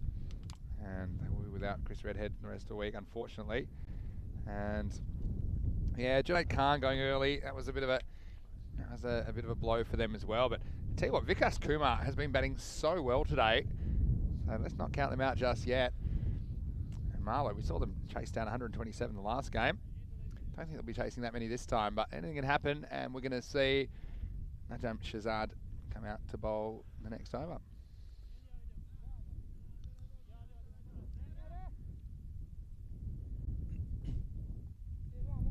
Looks like just a slight adjustment to the field. And a slight delay, but they just get the field right in the end, and here we go. Oh, it's a short ball. Pulled pretty hard and into the gap. They might touch and go for two, but good fielding out there, so they'll just have to settle for a single. Maybe saw the batsman without his helmet, thought I'll put one up there in your chops, but well played. It's important 5 overs for the Coimbra Knights here. They don't want to just roll over and kind of crawl to kind of 80 or 90. They want to get that 100+ score. Oh, that's nice batting, but third man is back. And I think that's an important area, that third man back and mid-off in. I do like that against some of these batsmen. Yeah, I agree. And I think if you can hit for boundaries, you want to get hit by decent cricket shots. So I think that third man is the one that I'd be plugging most of the time, unless the batsman's hitting the ball so well that I thought it warranted kind of sacrificing the third man, bring him up into the circle. Yep, fair call, Vinny Sandhu. As that hit hard, but straight back to the bowler, so it'll be another dot ball. And did you end up finding out that rule about the hat for me? Well, what do you mean if it was over the boundary? If those hats fell on the inside of the boundary. Okay, there's 2 elements to this. You have to deliberately remove your hat or consciously have the hat there. So you know that if your hat just falls off in the wind and the ball hits it, there's no penalty? Okay. No, I didn't know that. It's a bit of a misconception. So say the wind blew your hat off and then for some reason the ball ended up touching your hat because you didn't intentionally remove your hat, then it's just play on. Yeah, okay. But say you did deliberately take your hat off, like we see sometimes for some reason, people taking their hat off, or there's a conscious effort. For example, the keeper consciously has his helmet behind him. If he's throwing it that way, then it will be a 5-run penalty. As that is cut into the offside. Nice cricket shot, but just the one. It looks like Mallow have some control here. 2 other things. If it is one of these penalties, it hits a hat or a helmet, and it does warrant a 5-run penalty, the ball is immediately dead as soon as the ball strikes the helmet or the hat. So you couldn't have 2 helmets next to each other that just rattle off one into the other. That wouldn't be 10 because the ball would be dead on the instant of it hitting the first helmet. As that is there you go. He almost stopped that, and well, it's done well, but it's going to be 4 in the end. And if there was a helmet there, this one might have endangered it. Probably would have gone over it though. Let's have a look at this one on the replay, and yeah, that'll be 4. But the other thing, I've never seen. I guess if the helmet or the hat is over the boundary, well, it's not in the field, so it doesn't matter. So yeah, that's true. That is true. But it was entertaining. I've never, we've done 730 games this year. I've never seen a ball hit 2 hats on the full over the boundary. So that's another one. That's why I'm here. Crazy coincidences. Crazy Corey. Yeah. There's a nickname for you. Nah. It's stuck already. It's 58 for 3 after 6, and this is where you need 10s to get you up to 100 as a bare minimum, and then just hope you can force the Marlowe big hitters into some mistakes. And I would say that the Coimbra Knights bowling and fielding has been pretty good. Yeah. They've held their catches. And they've bowled well. Here's Meiser. Another thick edge. This one won't carry down to third man. It'll just be a single. Hello to all of our wonderful chatters as well. And let's just welcome all of you in there. And James Stewart. Oh, there must be some sort of an issue. I'm not quite sure what's going on because I've just sat down. But if there's anything we can help with, let us know. ECN European Cricket Network and Vinny and Corey here to help you out. This is in the air, and well, it's going to be a tough one. He kind of tries to take it going with the flight of the ball. And this one goes down. Not the first, not the last, we'll see. And that'll just go down as a long single. Yep, disappointing. That's a mark down as a drop, and saw there he flicked his hat off. Still not sure why he did that. But yeah, disappointing. Got to hold your catches, and the Mallow fielders know it. Yeah, a couple overs left. You just need someone to play a bit of a cameo here, don't you? Kumar's got to be the man. He hit him so well this morning. Down the wicket. This will just be one. So, we've seen it before. We've seen in the same batsman, sometimes back-to-back matches, absolutely smoke them in one game. 2 hours later, come back. Sometimes even like an hour later, if they're batting first in the second game, they can't really rediscover that timing. And cricket's that kind of a game, isn't it? The margins are so fine that when you lose your timing slightly, it can make a big difference on how quick you're scoring. As T10's not an easy format to be consistent at as a batsman, I think. It's not easy just to always produce results. You have to be high class to do that. We're seeing some batsmen have big innings, because that's a dot ball, and also some low-innings. A good example is Conrad Greenshields. Day one, well, just a little bit behind the 8 ball, and then came back today and showed us the class that he was. And we're seeing that with a few batsmen this tournament. Maybe a poor innings, but then coming back and showing their class. It is a really hard format to be consistent at. Yeah, and it means when it gets to finals, anything can happen, as we saw last week in the Netherlands.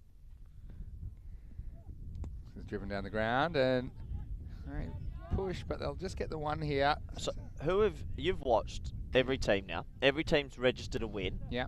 Who's your favourite? Oh, I've got my favourite. You won't believe what I'm going to say, but you go. You're right. I won't believe who you're going to say. That's a hard one to spring in the most even tournament, 17 tournament you could ever hope for. And we'll get one here. They should get 2. Good throw might have him in trouble. And he just gets home. So they'll get 2 runs. There's a few forgotten teams. I want to mention the Gawker 11. They didn't do anything wrong on the first day. I don't even. It seems late for it. Yeah, you don't. who's the Gawker 11? How many days have we been here? Oh, I've totally forgot who the Gawker. They won a game, have they? They won both, and they beat defending champions Marlow in their rematch of the April T10 final. Well, you made me spill my drink on myself, so thanks for that. Sorry, my apologies. So they're right up there for me. I haven't played for 2 days. That's the thing. I'm going an absolute smoky. Wild Panthers. Nope. I'm going to smoke. I can't pronounce their name. Werash. Werash. Yeah. After the team meeting Werash had the other day, 4.5 hour team meeting, I actually think they're going to come back and win it. I've got this odd feeling. So you said you weren't a big believer in team meetings. As we see this next one drilled down the ground. Should just be one. Oh no, I think they had to have a bit of an extended team meeting because they were just talking about how to oil a cricket bat. But yeah, I think that they are going to be a smoky for this. Mallow now back in it. I mean, Kumra Knights. It's really tough to call. It's great competition. It's a great competition. It's great to see 7 teams as well. I think it's fantastic. But yeah, I think Orash, or whoever says, that's a short ball. Well bowled. Should be the one bouncer for the over. Not signalled, I don't think. And fair call going through chest height. But yeah, I think they might be a smoky. Gawker 11, I can't remember too well. Friendship CC, I think they hit their ceiling point day one. It's going to be interesting. It's really going to be interesting. It's wide open competition. I've never seen 7 teams so tightly contested, to be honest. He comes in again, and that's a rank fully, and he's going to play the old 72-degree lob wedge and just plant it over the bowler's head for a single. Yeah, I've never seen 7 teams in one competition be so even. It's pretty remarkable. Great for the viewers, though, isn't it? Have you seen anything like this? I mean, well, not as far as results going this way as well. I mean, Hungary had a very even tournament as well, but there were only 5 teams, and 4 in particular, you know, they were very, very even. But you usually get one team that's either dominant or one team that's poor. Yeah, true. This is going to be just a couple of bounces. A bit of an awkward one. No! Oh, he's lost in the sand down there. He's going to have to dig his way out. And yeah, that's a nasty part of the ground to field. You can see there. I mean, this was almost a literal smoke bomb, wasn't it, Corey? Because it's a puff of dust and almost disappeared. Well, tough area to field, and I'm glad he's okay because he's been instrumental. Yeah. Took an unbelievable catch to start this game, but catch of the tournament. It's hit pretty hard through mid-wicket. That might scoot away, and it will scoot away. Vinny Sandu, that's a desperate 4. They needed that. Yeah, they just needed something to spark a bit of a resurgence here, the Knights. We know that they'll defend this with everything they've got, but they've got to get him first. So, yeah, just falling off that 100 kind of pace at the moment, aren't they? But last ball of the over. Yeah, I think this man's a good player as well, and a jump Shazad. Last ball of his spell. He's got number 16. Well played, base. Oh, that's unlucky, Vinny. He's hit it straight down his throat. Left or right of him by a couple of metres would have been another boundary, but a little bit unfortunate. Nice shot, but straight to the man. Yeah, that's the way the cookie crumbles. And it's 72 for 4. I did like Girish Singh in that number 5 position. They've got Stoneman, who's coming in now as a more correct player, but he's still fighting his way, I think, in T10 cricket, and he will keep improving, but it just allows Stoneman now to come in and not to worry too much about whether he gets out or not. He can just play some attacking strokes. So it's a good wicket for Shazad as well, who will finish with 1 for 16. So good reward for him. And 2 overs remain, 72 for 4. What I'd like to see young Stoneman, young Miguel Stoneman do is get a little bit more inventive with his scoops and ramps. Yeah, I was talking to him about this yesterday, actually. He's a fragile man, but he's got a good technique. Yeah, got a good eye as well. He's got a good hand-eye. So most teams are keeping fine leg in the ring, and I'd like to see him get a bit inventive, and I think he could be a good sort of deflector. Yeah. 72 for 4 with 2 overs to go. This is one of those moments you got a fast bowler coming on. I mean, if you can get one past fine leg or over the keeper's head or anything like that, it's probably going to go away for 4, and then they have to bring mid-off or mid-on up. I mean, I saw earlier a team kept mid-on in to him and that he struggled. So, like to see him try something new here. As that is flicked onto the leg side and just a single. Talk to me here. Well, no, they're going to turn for 2, and it is just, did this, yes, it's blowing sideways all of a sudden. It just came out of nowhere, doesn't it? Yeah, and, here we go. We've lost our running cam. Oh, it's just all of a sudden the wind has picked up massively here. And a little bit of support coming for our cameraman as the cricket continues. That's hit hard down the ground, and that should just... This is not without a precedent as well, because we had... camera blew over in Czech Republic before. Yeah. The camera was hit in Austria by a 6.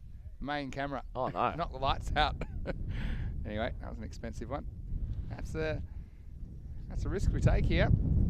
Here's Mysam. And that'll just be a single, Vinny, and it is really blowing. Came out of nowhere, didn't it? Well, it did this on day 1 and day 2, I'm pretty sure, just at around about this time. Old, I don't know, the god of wind. The old mythical god of wind just came through and it is blowing sideways here.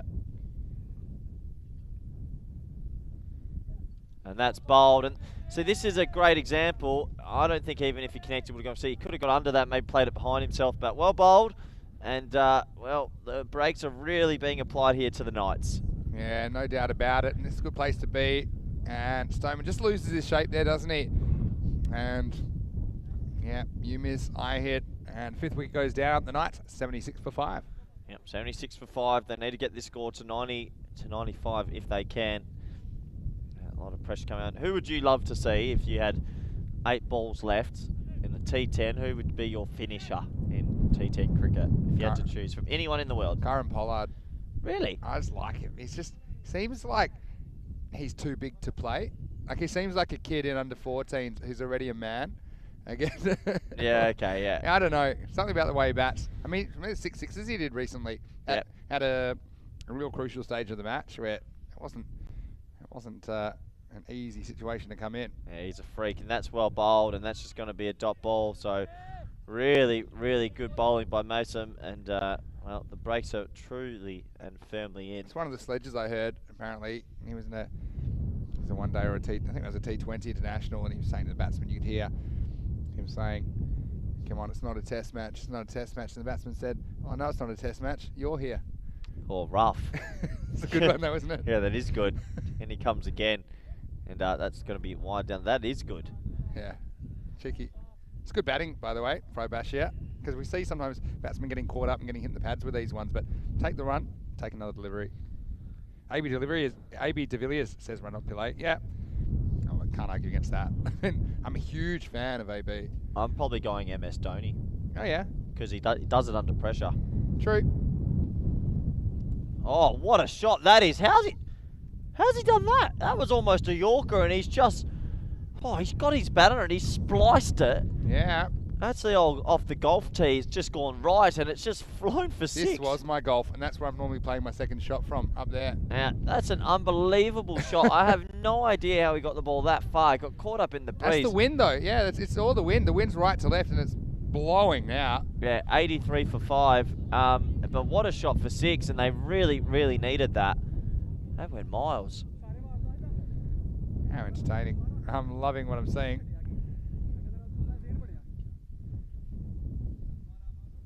So we're going to go to the last over, 83 the score. Wouldn't they love a magical one here? Vikas Kumar's the kind of player that can deliver it, but he's just struggled in this innings, hasn't he? Just the 1-6 in 19 balls, no fours, 19 off 19. Here's the last over. And this is Adam Gondal, who, well, he'll be upset with that because they'll get back for a second. Vikas Kumar will get back on strike, moves into the 20s. Yep. Yep, you can't be making mistakes like that at this crucial stage. It gets the man that's in back on strike, and we saw that in the last game. That dropped catch, which helped them cross, really hurt them. Little mistakes like that, well, they can cost you more than you think.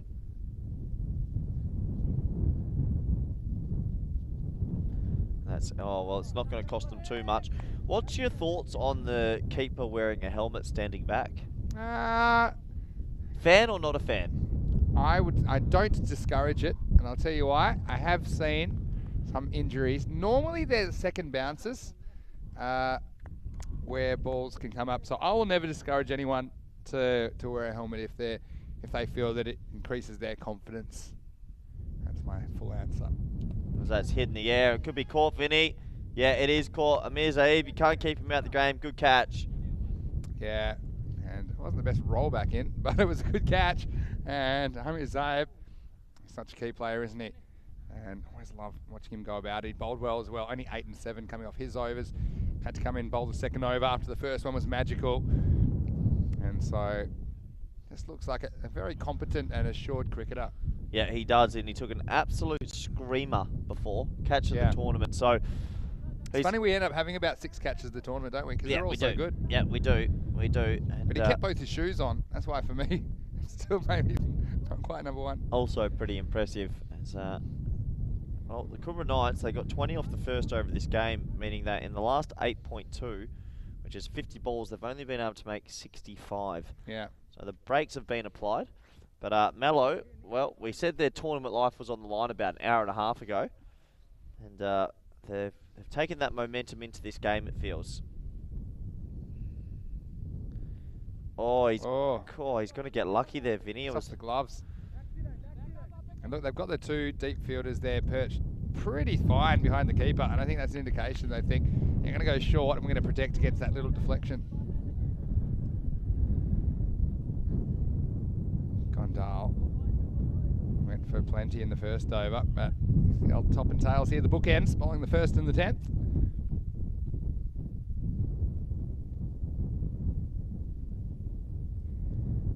One's going nowhere. Well, we're going to have a run out here, and that's a good throw.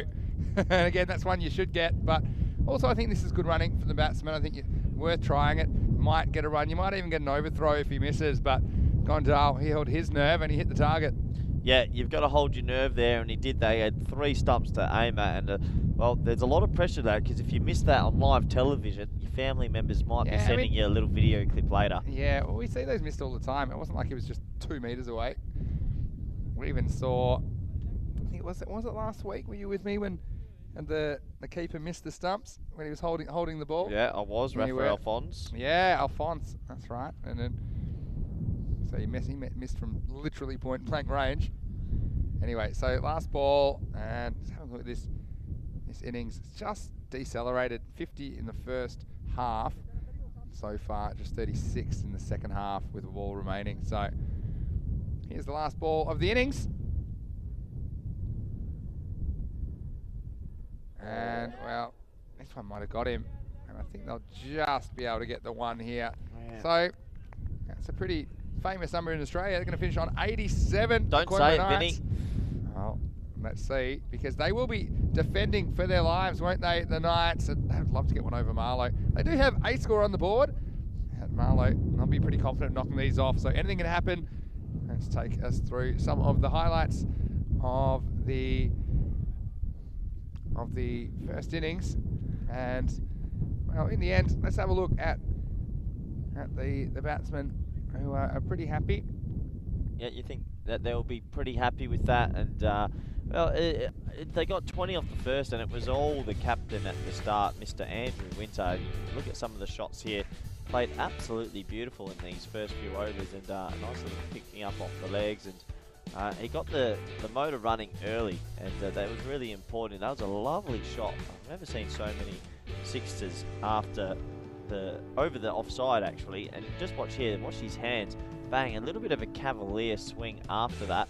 And well, at this stage, after being 20 after the first, we thought, Coimbra Knights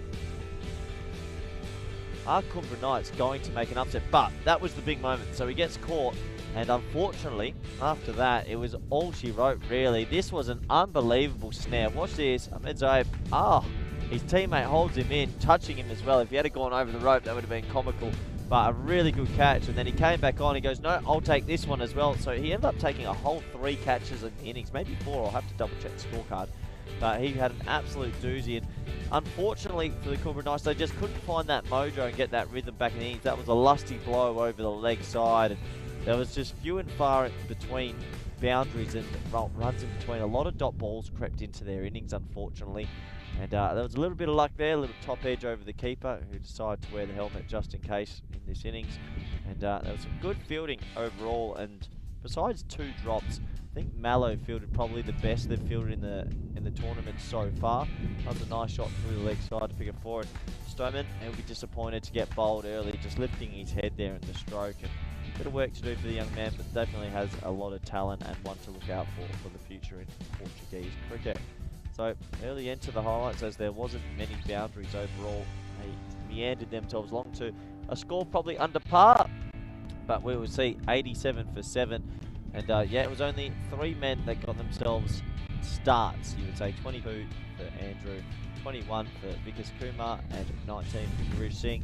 I think the problem is when you get 3 players that make starts, one of them has to go on with it, and unfortunately all 3 got out after getting themselves in, so they'll be a little bit disappointed not to have made a bigger score. We'll have a look at the bowling card now, and with the bowling card, 2 for 15, Amir Zaid with 3 catches, sensational, well supported by Asad Mahmood, 1 for 15, and actually all the bowlers chipped in with a wicket apiece. So they'll be really happy with their work, Mallow. They've restricted them to 87 for 7. We'll be back in a few moments to see if they can chase down the score. 88 required. Looking forward to it, and we'll be joining you then. Thank you.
Hello and welcome back to Cartaxo in Portugal. It's Vinny Sando here, Mr. Maximo for the European Cricket Network, and you are watching day 3 of this FanCode European Cricket Series. And right now we're watching Marlow versus the Coimbra Knights. Marlow had a horrendous start to the tournament. They lost both their matches on opening day. And well, they were chasing 127 in the previous game against the Fighters. They looked down and out, but Marlow, well, they had plenty of fight in them as they knocked over the runs. Saw some really big hits from their batsmen, and now they're coming out chasing a much more paltry target in this game against the Knights. They require 88 to win. Marlow trying to make it 2-2, get back to the middle of the table. Quite astonishingly, Marlow were the only team without a win before the start of match 10 out of the 7 teams here. And the 2-time ECN champions, you just wouldn't have thought that is possible, but they're righting the ship. And Coimbra Knights will have to do something very, very special if they're going to prevent Marlow from getting these 88 runs. But having said that, they have bowled and fielded very well during this series. And so anything is possible. If you've watched the ECS for long enough, you'd know that you never know what's going to happen in the FanCode European Cricket Series. So hello to all of our viewers. It's great to have you with us and settle in for an entertaining run chase. Junaid Khan looks like he'll be bowling the first over. Got Mian Shahid, who he was just a 6-hitting factory, wasn't he, in match 10? He just kept doing it. He missed a few of them, but the ones he didn't miss, they disappeared out of the ground. And I think they'll be taking the same kind of approach into this chase. I can't see them being too conservative. Marlow, a confident team.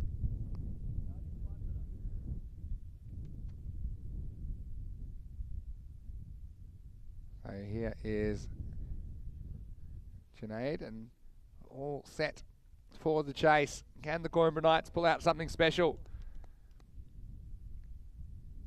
88 to win for Marlow. Short, and he goes after it. He doesn't quite get it, but does get it over point. And does well to pull that one back. Faisal Bashir with the tap back. Keeps it to 2. And look, Coimbra Knights, there is a path to them defending this total, but it involves getting through some key batsmen, particularly the top 4. And it will be, it won't be easy, put it that way. Very blustery conditions. There's a very strong cross breeze at the moment, right to left on your screen. You can see the flags in the background. Very blustery conditions. Junaid gets this one through, and this one was climbing. Keeper takes it over his head in the end. It's a good comeback. And let us know in the chat if you have any questions and any comments. We do appreciate all of them, and real community feel we have. Fostering that community on ECN. It's driven back and it will beat the bowler. An awkward stop, but Gurpreet Singh does well to cut that one off. Yeah, it's a fascinating day's cricket, fascinating tournament. Never seen a 7-team tournament so even. When you think about the format, and we're going to go all the way through 21 group matches, and 2 semi-finals and a final. It's just a matter of making sure you're in the top 4, not the bottom 3, because if you're in the bottom 3 positions at the end of match 21, that's the end of your tournament. You don't get a chance to go for the trophy. So, plenty on the line. Junaid Khan, they haven't got after him so far. Zulfikar Shah, swing and a miss. So we saw them bowling 3 different bowlers in the power play in their earlier match. So Junaid, even though he bowled a good over, I think he took 1 for 5 in his first over. They bowled Winter in the 3rd, just to give the batsman a different look, and it worked pretty well, we'd have to say. It was just the second half of the innings where the wheels fell off for the Coimbra Knights. And I do have to say a very warm hello to Nina as well.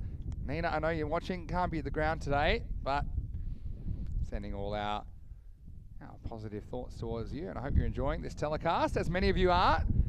And Nina and the Coimbra Knights, the Night Riders, I've been hanging out with them a little bit. They've always got some pretty good sweet treats. Junaid trying to close out his over. Well, he can't, and this is a disaster. And the fielder won't be able to stop it either. Well, this is what you can't afford. This one just doesn't swing at all. Junaid gets it all wrong. Watch this. Oh, and the poor wicketkeeper, Mohammed Zaman, he's got a pretty good set of mitts. He didn't have a prayer on that one. So just like that, the score goes from 4 to 9. Just releases the pressure valve, doesn't it? See if you can come back and close this out. Once again on leg stump, and it'll just sneak away for one. So double figures off the first over. That's all they need really. Finishes with a leg bye, and the score 10 for no loss after one.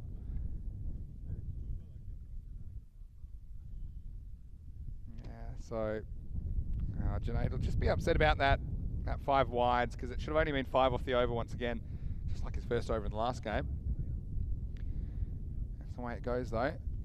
And they've decided that they're going to bowl Winter. So Winter's going to bowl himself actually. He's acting captain now in the absence of Chris Redhead, their regular captain.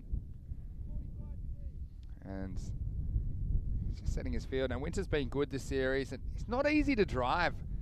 They did get after him in the 10th over, but it's a very different situation early in the innings, and I think this will be an intriguing battle as he's going to bowl to Mian Shahid. And we've got some captain to captain action to start the second over.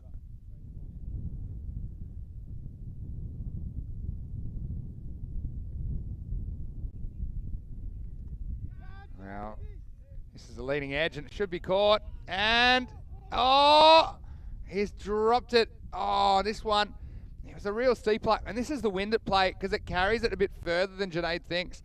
Have a look at this. It's the leading edge. And see, look at this. 1, 2, and then, oh, I think that was Bashir that got it on the full as well. And he juggled it a couple of times. In the end, it fell safely. Well, when you're only defending a score in the 80s, you need to take your chances. And that's one that really should have been taken. I mean, it is blustery, no doubt. And the other fielder, which was Bashir, actually did a good job. He put himself in a position where, look, if it did come off the fingers of Junaid, that he would be able to actually potentially make a play on the ball, which he did, but even he couldn't hold on. So Zulfikar Shah on strike. He goes leg side, and this is always the risk, I think, with this breeze and the natural movement of Winter. This one's flicked away, and that's a boundary. So just has to make the adjustment here. You have to be extra careful to get outside the off stump, I think. The movement will bring it back a touch, but if you get too straight, it's going to be costly in these conditions. What an entertaining day of cricket we've had. Entertaining 3 days almost of cricket. Andrew Winter has been such a leader in this night's lineup now. And I know you were speaking to me before at the toss about what a great opportunity he thinks it is for ECN to broadcast cricket from Portugal. He's been playing here a long time. And we're thrilled to have characters like Andrew Winter that put a lot into the game pop up and entertain us on our screens. So we're set now. Got to make that adjustment though, Winter. Got to get outside that off stump. He does, although it just moves back and it's turned away on the leg side again. This will just be one. Yeah, the difficulty for the Knights is basically that 9 and over that Marlow need. You know that they're able to score so quickly. We saw them knock off 127 in the previous game. Winter need a wicket here. Really need one. C case. All right, goes up and over everything. Maximo! Man Shahid. That's his first one of this match. But if last match is anything to go by, it may not be his last. Again, there's nothing really wrong with the ball. It's on a good length, probably clipping the outside of off stump. It was Shahid that clipped it away on the leg side for 6. This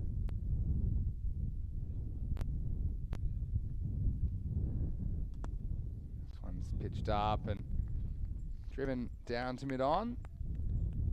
That is Mubin Tariq doing the fielding. We need to see if they use Tariq. It's a bit risky, but I feel like it's a calculated risk you're probably going to have to take. He's a proven wicket taker, Tariq, although he can be a bit expensive. Yeah, this is in a good zone, but it's dragged away and it's caught. And this time, it's a regulation chance for Faisal Bashir. And this is all about the line here from Winter. He gets it right. You see, he puts it outside the off stump and says, look, if you want to hit in the leg side, you have to go and get it. And he wasn't able to get in the middle on it. Faisal Bashir made some good ground to his left. And the first wicket has fallen. It's 23 for 1 now at the end of the second over. And although that over was a little bit expensive, you could argue from Winter, I think if they're going to win this game, they need to take wickets. And the captain certainly did that off the last ball. Jay Hayes, Australia saying, looks like Carl Barron. He's a famous comedian. Andrew Winter, well, he might look like Carl Barron, but at the moment, he's bowling like a man half his age. And so yeah, now they're going to go third over. It looks like Miguel Stoneman will be bowling. So a bit of a surprise power play option for me. But they do need wickets. Stoneman did pick one up with his first ball in the previous match. But it was quite an expensive over as well that he bowled. Zulfikar Shah goes for 6. New batsman is Amir Zaib at the crease. He's on strike now, and first one's driven back. Stoneman does well to knock it down. Can they build kind of pressure that will result in chances, that will result in wickets? That's the way back into this match for the Coimbra Knights.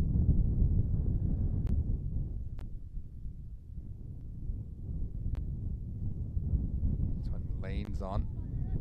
Again, there's no real urgency, I think. Oh, there is some urgency with the running, and that one, oh, it's a good piece of work from the keeper. Mohamed Zaman, he always impresses me. I said no urgency, but certainly running between the wickets was urgent, and that's good. Can you see this? I mean, it wasn't that far away. He's just in by a step and a half, but Mohamed Zaman eyeing an opportunity. It was a good direct hit. So 25 the score in the third. This is well bowled by Stoneman. And he's going to go at him again. But this time, throw's intercepted. Stoneman's been pretty good this over so far. Recent Portuguese international debutant. That was his brother Francois. Playing cricket currently in the UK, I believe. One's whipped away, and he just gets the line wrong this time. And it's going to go away for 4. These are the fine margins of error. And if you don't get it right, see this one, there's nothing too much wrong with it, just a little bit too straight, straying onto the leg stump, and batsman whipping this away off his pads for 4.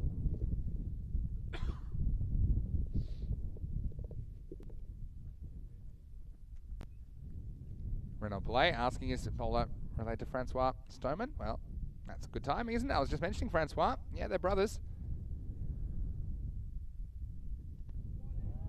This one is straight up. Batsman can't get it away. And thank you again to all of our wonderful chatters. We do love the fact that you're able to spend the day with us here, or some of it at least, on the ECN. Well, he pins his ears back on this, and he's just going to get it over Mubin Tariq at mid-on.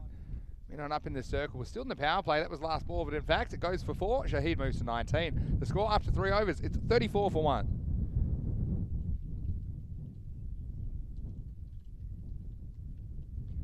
So, you can see here, that run rate a little bit too high as far as the Coimbra Knights are concerned. it'd be an interesting point in time to just throw a spinner on. It may work, it may not. Faisal Bashir has been given the ball. And well, let's see what he can do. But yeah, I mean, last time when they brought Mubin Tariq on, it was pretty late in the innings and the batsmen didn't have a lot to lose. I feel like at the moment, the pacemen, really all of them, have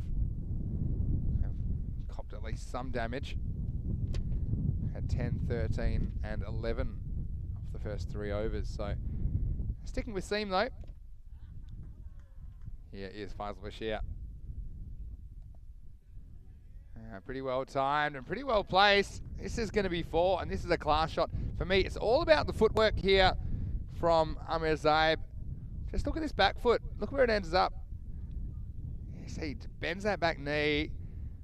It was just a little shuffle, but it was important because it got him in a good position to play the shot and he got down over it. Yeah, so and his eyes right over the ball there. Here's the comeback ball from Faisal Bashir. Short, and this is top edge. Mum Zaman's after it, and he takes the catch.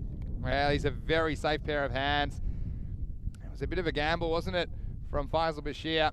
He threw in the short one. We've seen these disappear, haven't we? But this one was the top edge. The other thing about that bouncer is it was outside off stump, so it's more difficult to hook it. And then it found the top edge, and Mohammad Zaman took charge very quickly, takes the catch. Another wicket goes down. It's 38 for 2.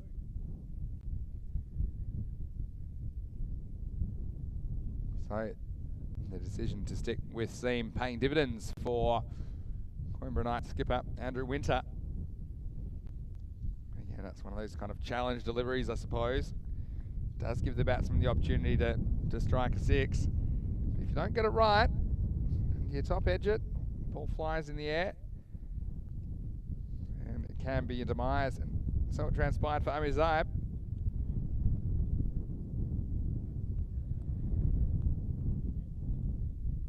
Faisal Bashir be happy to take a wicket. He's gone for a 4 and then picked up a wicket. So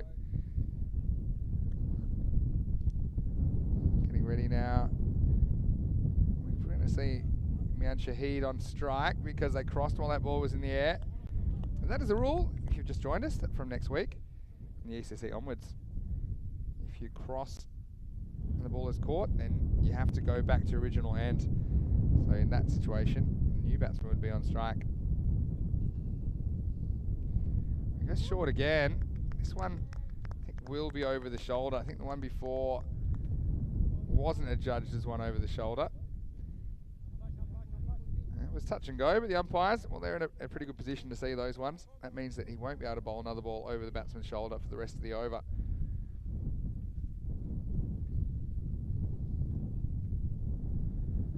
This one he gets wrong. It's be called a wide. And yeah, I think it might have been an attempted slower ball. And Bashir just saying to his keeper, well done. That wasn't an easy stop. You don't want to be leaking any extras. Look, for me, they're 2 wickets away from blowing this game open. And one of them's got to be Mian Shahid. He's on strike now. Well, this is probably going to be a no ball. Yeah, it'll be called. Might see this from side on if we've got it, because, yeah, you see this one here. He's already bowled one over the shoulder, and there's no doubt about that. That was top of the head height, wasn't it? So I don't think that is deliberate. I think maybe he's trying to bang it in short, but not that short. And that's costly because the next one's going to be a free hit. And now what do? Do you go full or do you bang it in again? Mian Shahid, not the kind of man you want on strike for a free hit either. Well, he gets away with it, and he gets a bit of flesh as well. So they dodge a bullet there, Coimbra Knights. That one, I don't think that hit the thigh pad. It's a real stinger from Bashir.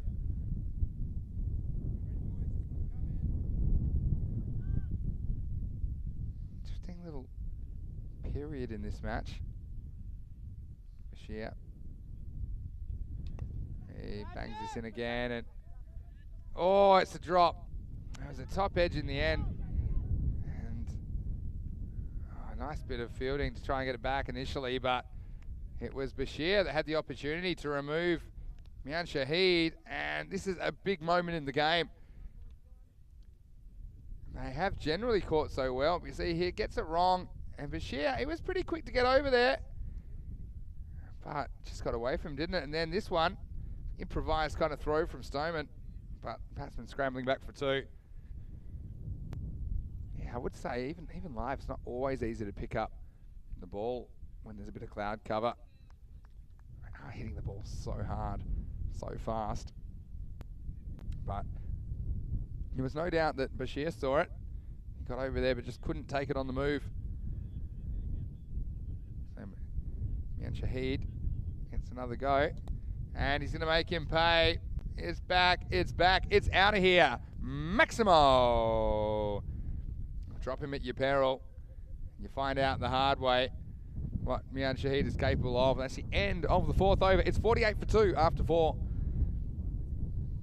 And I'll spare a thought for Faisal Bashir as he walks back to his position on the boundary. He'll be thinking, why wasn't I able to hold that chance? Because if you get Shahid there, you've got two batsmen at the crease that are yet to face a ball.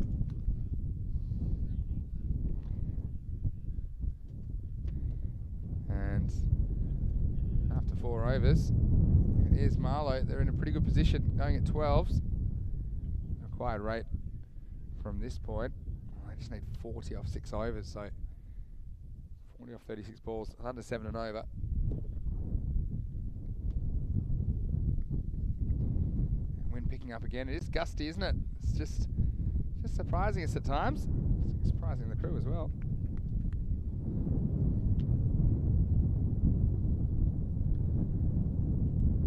They've decided to go to spin now, Mubin Tariq. And almost a bit of drama, but they will get through for a single. And that's smart, I think, from Mysam. He says, "Oh, let's get down the other end. Over to you, Skipper." Had a life in the last over. Oh, no, I think this is the risk they have to take. I think Tariq can be expensive at times, but he has shown he's able to lure batsmen into false shots. Like that. Oh, and this doesn't miss by much at all. Zaman not quite able to gather it either. That was so close out off stump. Toss a few up, he'll push a few through. Just mix up his pace. Tosses this one up. Be well bowled and just get one here. Shahid, he's the man they need to get, and they need to get him quickly. He was dropped in the last over.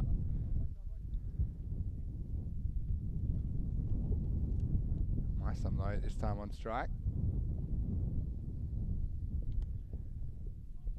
Pushed away, this will just be one. So Mian Shahid.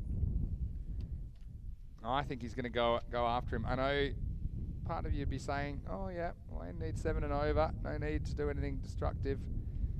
I think Mian Shahid only knows one way. Tries, it doesn't get any elevation. Just be one. Gurpreet Singh will do the fielding. So 50's up, and yeah, what the Coimbra Knights would have done for just probably 20 more runs. I mean, they were on track for 100. They were 50 at the halfway point. End up scoring 37 off the second half. Last ball of the 5th will just be a single. Mysam moves to 3. It's the end of the 5th over. 53 for 2. Great chance to welcome back into the commentary box Corey Rutgers. Corey, welcome back. Hey, g'day everyone. How are we? Oh yeah, I just realised they can't talk back. But let us know in the chat. I can tell you, I'm good. Yeah, you're well. How, did you go and get some more lunch? Yeah, I've had some lunch Pretty and good just there, a bit of a refresher. And really thanks again to everyone here at Portuguese Cricket who are putting on some great feeds. And I've been watching from the sideline also. Pretty interesting contest. Oh, if they get a wicket or two, they're going to get that man Shahid, don't they? They dropped Shahid last over. Did they? An over and a half ago. And you were probably halfway through your ice cream then, so you might have missed it. But it was actually Faisal Bashir off his own bowling. It was top edge. Oh, I did see. He made good ground, but yeah, just couldn't hold on. And haven't left 2 new batsmen at the crease. But having said that, I mean, I always say if the runs required is above the balls remaining, the fielding team always has a chance, because you're just a few dot balls or a couple of wickets away from coming back into the contest. Yeah. It's going to be Junaid Khan. Good time to bring him back, I think. Not if he's going to bowl that though, and this is actually going to be 5 freebies, and he bowled a big 5 wides earlier.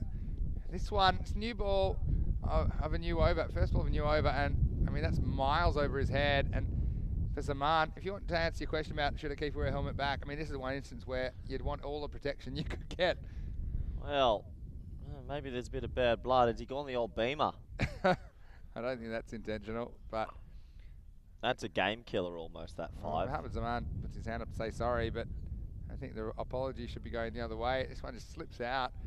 That'll be a no ball plus 4 buys. Is that 4 buys? Yeah, it's very Isn't harsh it? on the keeper. It used to be, until recently, that would be 5 no balls. Well, that's ridiculous. That's not the keeper's fault. Yeah, true. I think that's really hard on the I don't- keeper. sometimes they change things and I don't know why. They don't tell anyone. So Junaid gets away with just 1 off his figures for that one as well. I think Charles, the umpire, is going to get real official and give him 1 warning here. Yep. Looking forward to it. Yeah. Charles Croucher. We'll see a lot of him umpiring in the ECC as well. He's down to do second half. So, yeah. So just being very clear with the signalling. It's it is no ball. Oh, he's gone and the old buys. And then the the old- rodeo. the helicopter. Yeah, I like it. Like the old lasso, like the cowboy. All right, here we go. Free hit time. He does hit it this time. Right, picks out the fielder. And well, I'm looking for a second, but I think that Shahid's pretty comfortable down the striker's end, so I'll just settle for 1. But yeah, it's the avoidables that have cost the Coimbra Knights, and their bowling and fielding has typically been their strength, but if I have a look at this innings, had 6 wides, 2 no balls, and 4 buys. So that's 12 of the so-called avoidables. Again, Yeah. The 4 buys, I mean, they were caused by the no ball, I suppose. Yeah, that'll do it. It's 12 and 5 overs, so I sometimes look at it's kind of 2.4 avoidables and over. Yeah. An acceptable amount is probably 0.5. But yeah, at the moment, even without them, you feel like it's just not enough runs they put on the board, the Knights. But still, they are a much improved side from the side I saw in April. There's no doubt about it. Here's Junaid Khan. Oh, it's hit him full, and he's be gone here. And yeah, this one looked dead to me from the moment I saw it. We'll see it on the replay. Where's Charlesy gone? Yeah, he was just, I like a bit of a stutter step. We'll have a look at this on the replay. Point of impact here, I don't think he got outside. I mean, it is forward, but I can't see that missing. I mean, it's there's all sorts of styles, and I think the main thing is the decision's correct. Meissen goes for 4, and it's 60 for 3. Charlesy's gone the little left step, right step, Stutter step. dismissal. Probably maybe thought at first I'm not going to give this, but then obviously corrected himself in his mind Yeah. because that was plumb. I've seen some top umpires do that because they instinctively move with the play, but then it comes to them, they go, yeah, that's out. I've seen Billy Bowden walk all the way, take 3 or 4 steps off the pitch, to come back in front of the stumps and give it. Really? Yeah, look that one up on YouTube. Wow. Yeah. Main thing for me, I don't care how you do it. I just want the right decision made. That one, even though we was forward there, Corey, with the point of impact, I just couldn't see that hitting anything but the stumps. Oh, What do it's you think? plumb. Absolutely Even plumb. though he was forward, but I mean, to me there was no doubt that ball was going to crash into the stumps. There's also no doubt that it hit him in line with the stumps. So they're the 2 things you're looking at there, and there was no bat involved. Yep, no, absolutely plumb, but unless they get Shahid out, it's going to be very difficult for them to stay in this clash.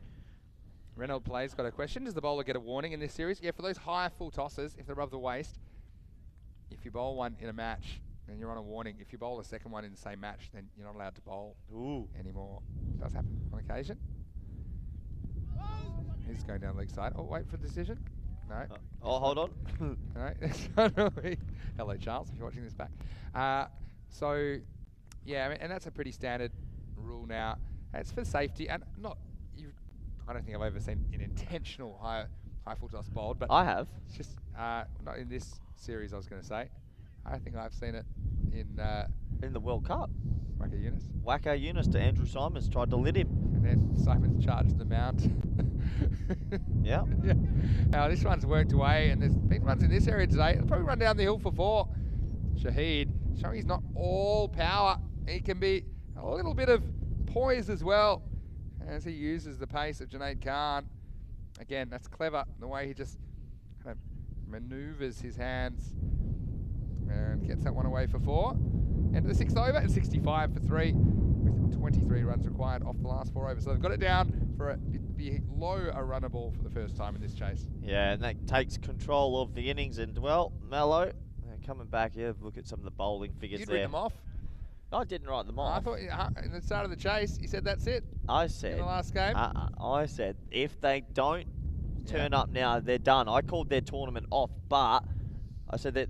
I said if. I think about 2 overs into their chase, you said stick a fork in them, they're done. Nah, I didn't. I wouldn't be like that. I sit on the fence as a commentator. I don't take sides, as you know. Friendship CT for life. But yeah, well, 23 of 24, spin. Oh well, in the first Right over. about- He only conceded 5 in the first over, Mubin Tariq. And I think it was good to see him come on a little bit earlier. He needs to bowl something magical here. Basically, they need wickets and they need at least 2 of them. Well, this is actually good footwork from the batsman who actually gets back. He waits for it and he's going to get 4 for this. Hits with the turn. And Shazad, well, he gets his first boundary. That's a nice shot for 4. Do they know that they're allowed an extra man out on the boundary? Because they've always got 5 in the ring, and I don't know why they always have 5. 5 in the ring? Yeah, they had 5 in the ring. Beat, backward square, 45, cover, point, and deep point. But so it's always good to have 1 extra out. You always have 5 in the ring. Yeah, I think they're sorting it now. I think that's the fine leg going back. It's done. It's Tariq. Oh, we're just waiting for it now. I think they're still getting set. Yeah, it's important. I mean, I think the other thing. You can have 1 more out. So sometimes we can't tell if the fine leg's in or out from our vantage point. But hey, the thing is, the game does move very fast. So especially Andrew Winter, he isn't a regular captain, so he's having to stay on top of things. Here's the next one from Tariq. And this is... Oh, it's the same spot. And yeah, that's deep gone between them. But see, you've got short third, backward point cover, and 45 in the ring. Now, deep square needs to be back. Yeah. It's just costing them extra runs. I don't know if they know that. Yeah, is that third man in the circle or is he back? So if third man's in the circle, 45's in the circle, Yeah. points in the circle, covers in the circle, that means square leg can be on the boundary. Yeah. And it's just a little Well, tactical. now deep fine leg will go back, the kind of finer of the 2 men. But yeah, certainly one of them had to go back. No, but now he's calling mid-off in, so I think they're getting it. They don't know the rules. I think the third man might be No, he's a not. long way back. No, he's not. All right, this one's coming our way, and it's going to be 4. And that one's coming to you, Corey. But coming in form. Hello, guys. How are you? You're pretty. And Vinny, why don't you go take a bird's eye view and tell me if third man's in all the right, ring? I'm going to go do Go that. have a look. All right. Just so that we can get the tactics All right, I'll right. tell you. Just- thank you. I'll continue for now. Go tell me if third man's in the ring or not. So I'm really curious to tell, because I think they're sticking 5 in the ring when they don't have to. And this match starts to meander out. Mallow, well, they only need 11 now.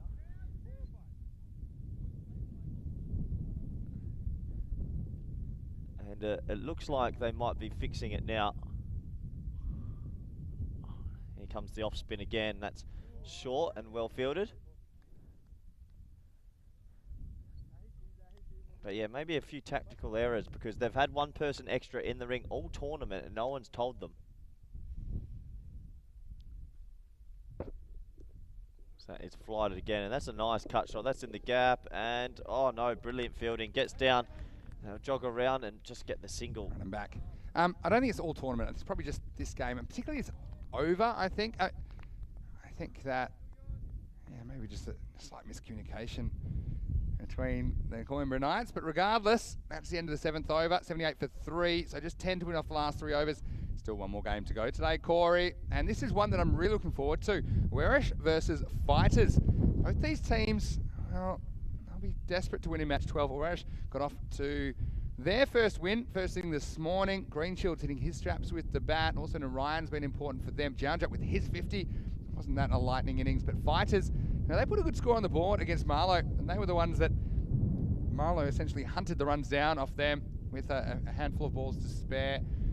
And we'll get to see Balwinder Singh, the cross-handed bandit. Maybe he'll come out and open the batting again. So we'll soon find out. The news from the toss. Warish, they won the toss. They'll be batting first. So it worked for them this morning, and they're going to do it again in match 12. And that game will start in approximately half an hour's time right here on the European Cricket Network. Yeah, always good to see a team bat first. I like that.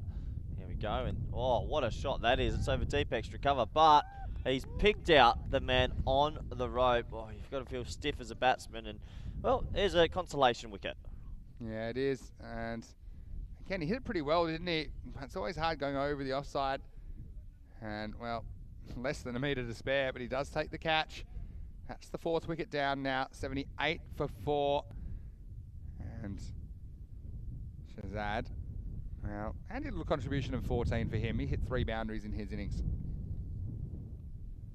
Yeah, it was a good little cameo, and he's gotten his team well ahead of the required rate. So you'd think Mallow will go back-to-back today, and then, yeah, it's going to be an interesting fight this afternoon, that match. Yeah. Just for Fighters versus Racers, I think could go either way, that. Yeah, like every game, really.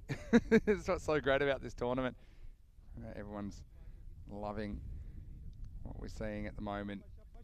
I'm really enjoying it. But that's a good wicket for Girish Singh. He just keeps on doing his little bit to try and help the cause.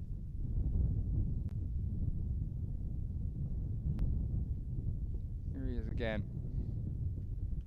Wow, it's a bit of a top edge here, and this should be 2 and 2, and it is. So Stoneman takes the catch, and how about that from Girish Singh? He's bowled 2 balls, he's got 2 wickets, and will we see our first hat trick? We haven't seen one yet in Portugal. This one, so it was held back a little bit, I think, as well. I thought it was going to disappear, but hitting into the wind on that side, and unfortunately, Amir Ikram, he comes, he goes for a golden duck, 78 for 5 now, and Girish Singh is on a hat-trick. Yeah, it would be nice to see a hat-trick. Haven't seen one in a while. Got a chance, doesn't happen very often. Did you say that you've never seen one? You told me that. You said you've never seen a hat-trick. I've seen it live. Not on TV or something? No, I meant playing-wise. Okay. But you've seen? Yeah, I think so.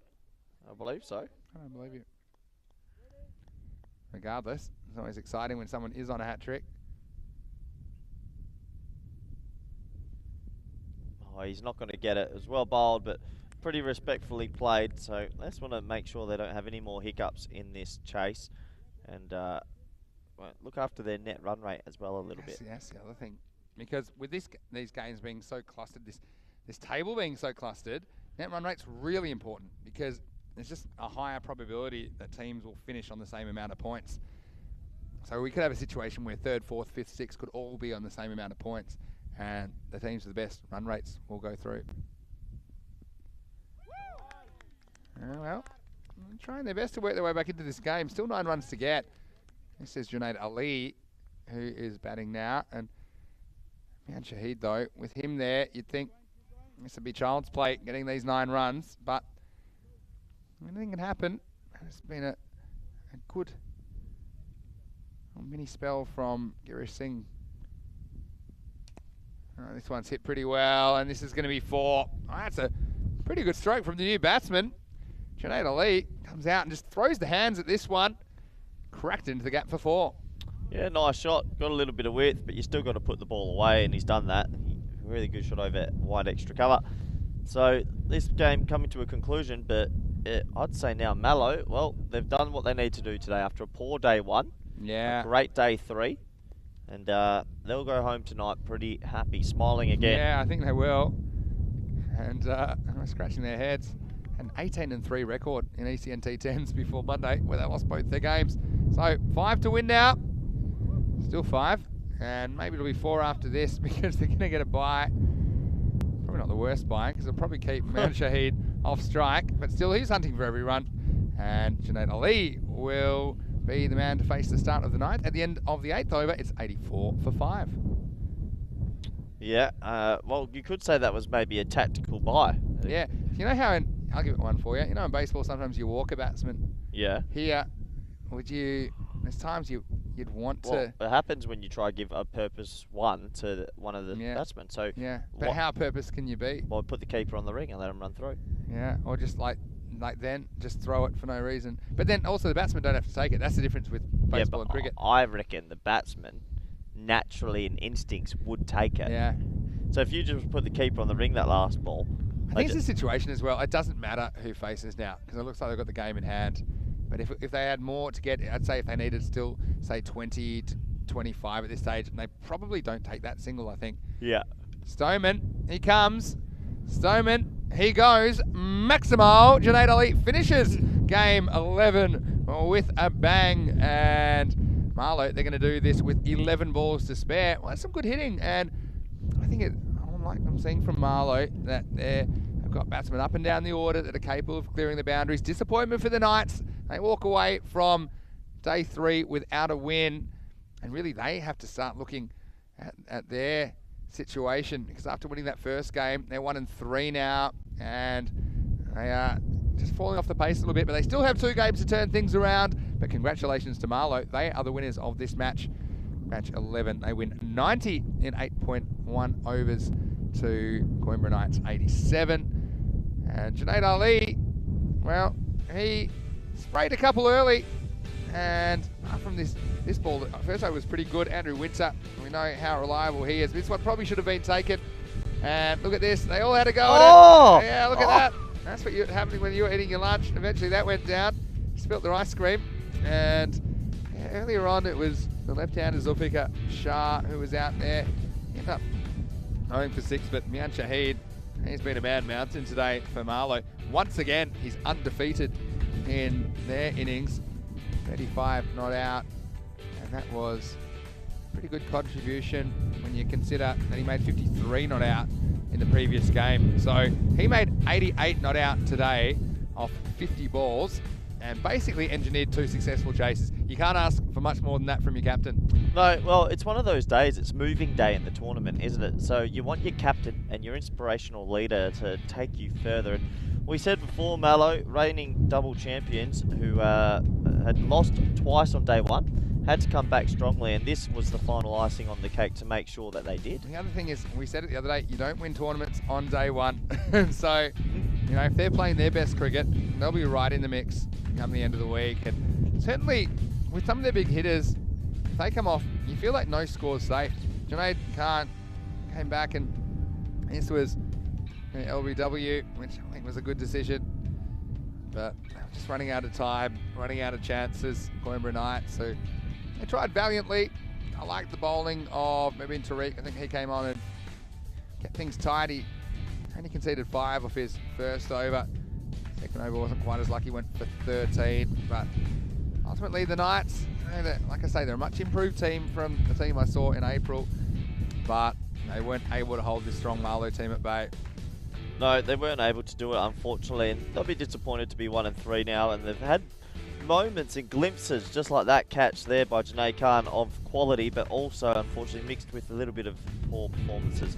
So, they're still in this tournament, Coimbra Knights, but I think when they come back tomorrow, they just have to get a win under the belt, again, get that confidence back up, and if they can play good sustained cricket for a while, they still have some good talent in their team. Yeah, that was Stoneman coming back to bowl the 9th over, but it would only last 1 ball. Junaid Ali sent it out of here, up and away. Marlow, and that ball hits the ground. They go to their 2nd win of the day, and now they are mid-table. Their net run rate is pretty decent as well, considering their losses were pretty narrow losses. They haven't ever really failed with the bat yet. That's the other thing, Marlow. Even though they fell short in a couple of chases, they still scored 100 plus. There's the scorecard. Mian Shahid, again, 35 not out. That's 88 runs without being dismissed today off 80 balls, off 50 balls, I should say. And you see Shah, Zaib, and Meissen not cracking double digits, but yeah, they showed that plenty of batsmen can give it a crack. Even I liked what I saw from Najam Shazad in his 14. Junaid Ali finishing things with a bit of an exclamation point. And as far as the bowling went, well, I liked Girish Singh. I thought he came on and bowled a very good over, 2 for 5. He was on a hat-trick at one stage, also single wickets for Junaid Khan, as well as Winter and Faisal Bashir. But for me, I think that just a couple couple of opportunities missed. I think that also some of these avoidables, there were 13 of them in that 8 overs. And Junaid Khan in particular sprayed a couple of deliveries. I like Tariq as well. They didn't pick up a wicket. I think he bowled pretty well. And in the end, there's your result for match 11. 90 off 8.1 overs. Marlow defeating the Knights 87. You can go to our website, europeancricket.com. Check out the match preview for the next game. And you can also go to our social media at European Cricket. And have a look at that table. Now, how close is that? Only 2 points separating all 7 teams. So Marlow, they go equal top, essentially. Although they do have a couple of games that they're giving up to Gorka and Wild Panthers, who've only played 2. But that's probably the closest table I've ever seen after 11 matches of an ECS. And we're looking forward to seeing Awerash in the next game. And they are taking on the Fighters. So no matter who wins there, at the end of the day, we'll have 5 teams on 4 points and 2 teams on 2 points. So that's going to be incredible. And we can catch it right here. Join us in around about 15 minutes. We'll take you into match 12 with the Biostrap coin toss. We'll have a little bit of a break and join you shortly. When we return, it'll be match 12, the final match of the day from Cartaxo. Hope you're having a wonderful day wherever you're watching around the world. It's Fitty Sound here, Mr. Maximo, along with Corey Rutgers. See you soon on ECN for more FanCode European Cricket Series.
Hello and welcome back to Cartaxo in Portugal for the final match of day 3. And this one should be a doozy. It's Werash, the hosts, versus the Fighters.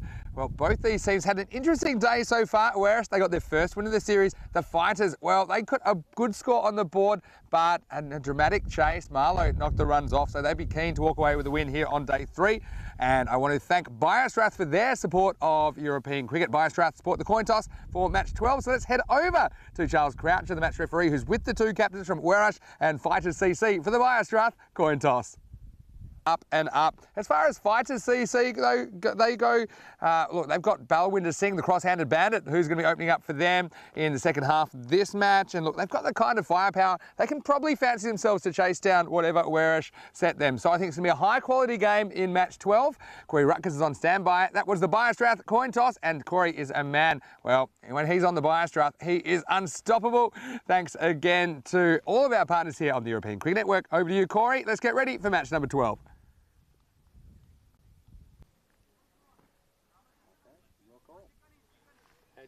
Heads is the call. And it's a head. What would you like to do, Jitu?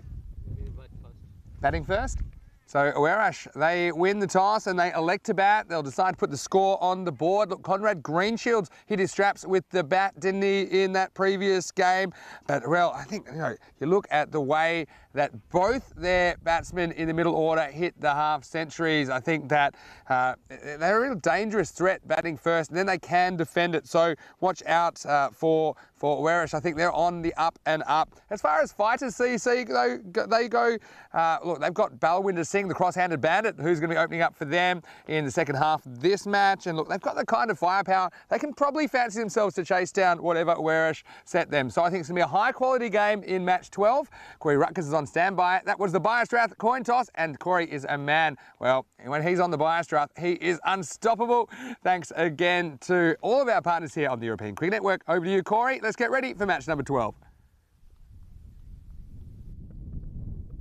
Hello and welcome back here to Game 4, Match Day 3. It's Werash versus Fighters, and Werash have won the toss, elected to bat, so big decision from the captain there after a good win earlier today. And welcome back to all our viewers on YouTube and via FanCode in India. Great to have you all with us. We're in sunny Cartaxo in Portugal, and well, I said sunny, sorry, but it's a little bit cloudy. It's been lovely weathered week, and looking forward to this clash. The group table, it is very, very tight. So this match has a lot of importance, and really looking forward to this one. Pretty hard to call. I'm going to keep my eye on the fielding for this game. I'm going to take my notes, and I think I'm going to do my pluses and minuses. I think the better fielding team will win this because there's not much to separate them with bat and ball. We're almost underway. Here we go. That's a cut along the ground. Oh, it could be run out. Oh, he doesn't throw it. I think he should have let that go. But one run and off the mark.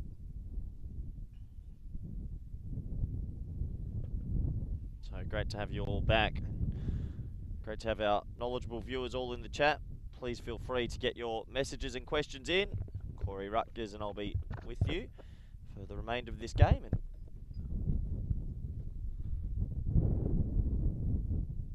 oh, that's a short ball. There's a big appeal.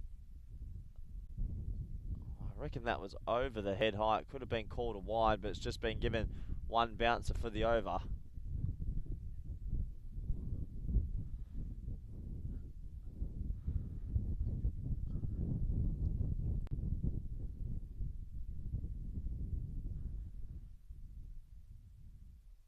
Oh, that's a back of a length ball. Missed time. Good fielding. Oh, almost forces something of nothing. Well, good start by Fighters CC. But yeah, I really think the fielding is going to be really important this game. Tough to call, but both teams desperately want to finish in that top 4. A lot on the line, a lot at stake. Oh, it's short, and he's hit it to point, but they'll scamper through for a single. Always one there.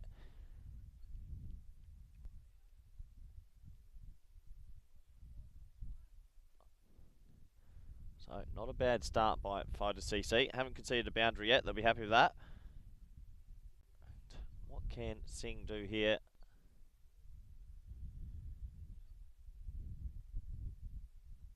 Oh, there's the edge, there's the catch, and there's the first wicket. Well bowled, and that will bring the end of Mandan. And, well, a solid catch. You've got to take them all, and a good start by the bowling unit. And Singh will be happy to have a wicket in the first. That's going to bring in the dangerous Conrad Greenshields, but nice to see the old regulation edge, and nice take from the keeper. Falls to his knees a little bit, but nice catch. And you don't see that too often in T10, the old straight bat, little feather through. But glad to see it. And Gavi Dillon, well, what a name. He'll be happy with that. As I mentioned, it brings in Conrad Greenshields, and he is the glue to this side. And they do rely on him quite a lot. He batted beautifully earlier today. Double punch of the gloves.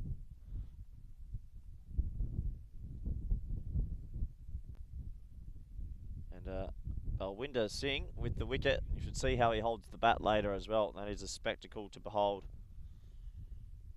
And, great to see you in the chat, Keanu. You've been quiet today. I've missed you. Good to have you here for the last game today.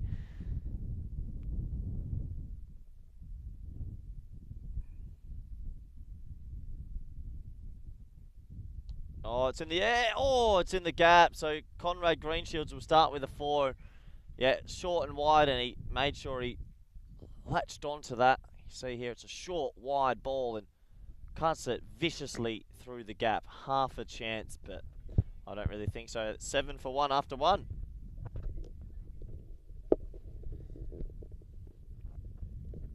Gives me a good opportunity to welcome back good friend, fellow commentator, all-round good guy, Vinny Sandhu. Hey, Corey. Yeah, a lot of people excited for this one. You can see why.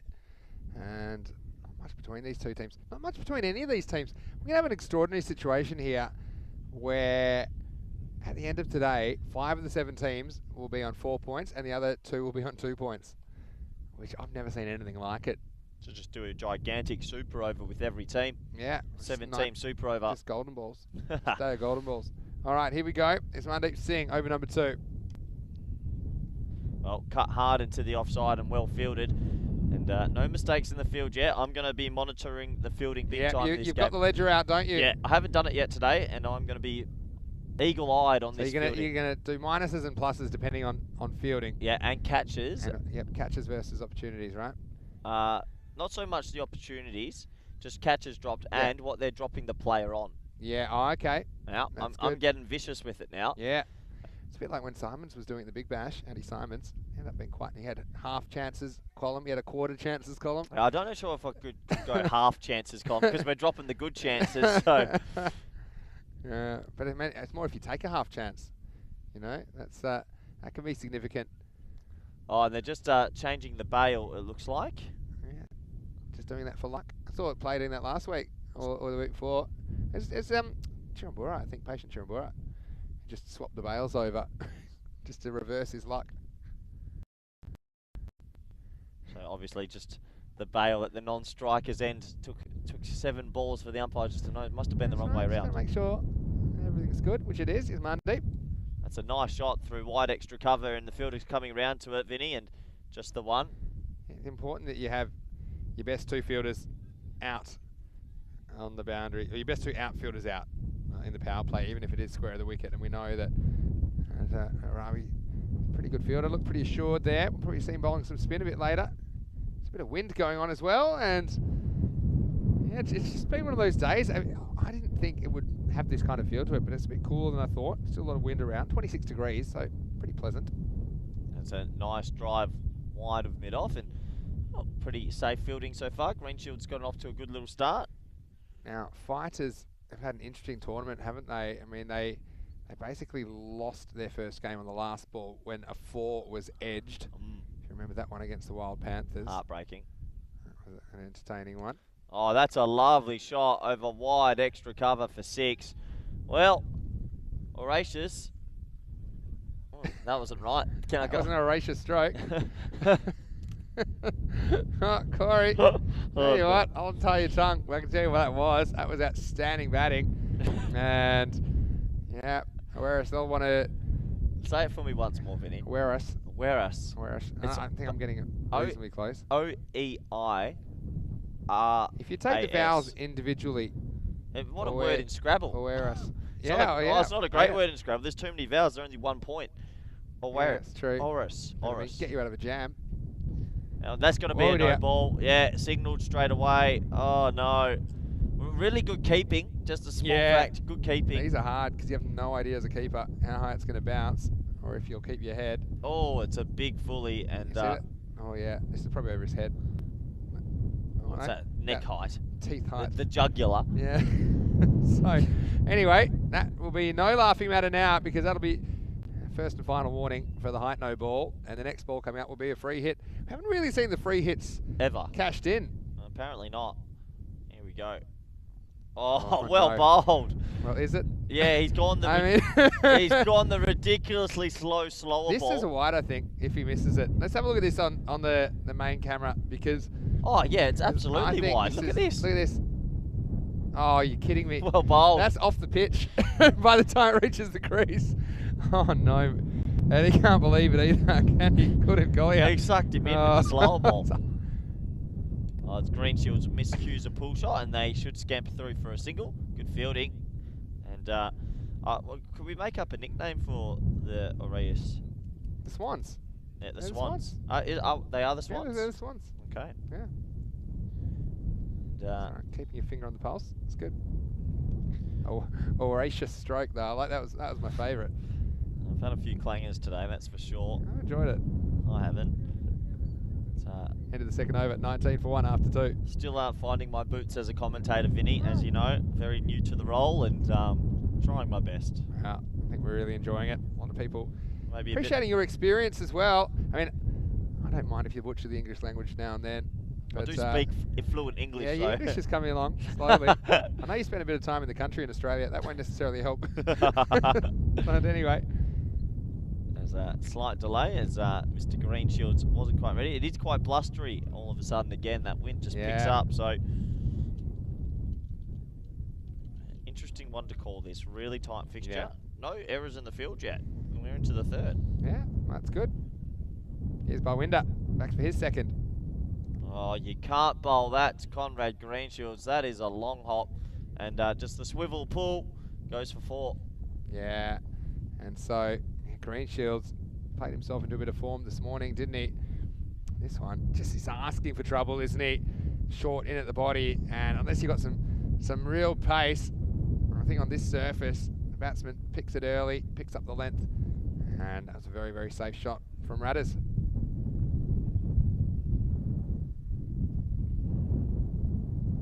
Oh, he's got that over the offside now, and that's going to go for 4 there as well. So, well, Conrad Greenshields, he's off to a bit of a flyer, just like he was this morning, 14 or 5. Yeah, and he's cashing in this power play. And this one, look, good, confident, kind of stepped towards the ball, got in a good position, held his shape. And that's the thing, you don't even have to go over the top all the time, because I think if you get it past the infield on this ground, and we know how fast this outfield is and how small the field is, and the fielders, they're never going to be able to stop it. Yeah, I wonder what the average has been all week, what the par is now. Yeah, I think it's around the 10 to 11 mark, I think. Yeah. Taking into account a few lower scores as well. That's something they'll probably the information for you tomorrow. Yeah, interesting contest, this one. So just kind of settling on a strategy, and they've got both their sweepers out now. So they've got basically a deep backward point and a deep cover, which tells me that Barwinder is going to stick with this outside the off stump kind of line. Short ball on middle. Let's find out. Right, well bowled. Yeah. And it also tempts Greenshields, you know, it's got to be playing on his mind that the power play only has 3 balls left. So maybe he'll think about taking a bit of a calculated risk, getting outside the off stump, getting his body outside the off stump, and then trying to swing it away on the leg side with only 3 fielders on the leg side. But it's a risky stroke. Well, it's in the air. This is the first half opportunity, and he's dropped it. So this is a big moment. That's going to go down as -1 for the drop. So it should have been a dot. Yeah. Have a look on the replay, and I'm going to need to know what Conrad Greenshields was on. Yeah, well, Greenshields was on 14 when he gets dropped there by Deepu Mansapuria. That's disappointment as well. I mean, tempted him to hit to the leg side, so kind of got him to play that false shot, but he just couldn't cash in the opportunity. Yeah, that is a... Well, I honestly think we will look back at that as a huge moment. You don't drop Mr. Greenshields. That's like... Maya will be happy in the chat, though. If you're with us, Maya. Sure she will be. Big CG fan. Is she? Oh, yeah. I'm a bit of a CG fan, I'll admit. How could you not be? It's certainly heavily involved and exciting cricketer to watch. This is Goliath, who missed out earlier this morning. He was out first ball, so I'm sure that their opening batsman, who's a bit of a key to their batting lineup, he'll be very keen to make amends here in game 12. Mahendra Sahu saying the drop will cost him about 30 to 40 runs. We'll soon find out.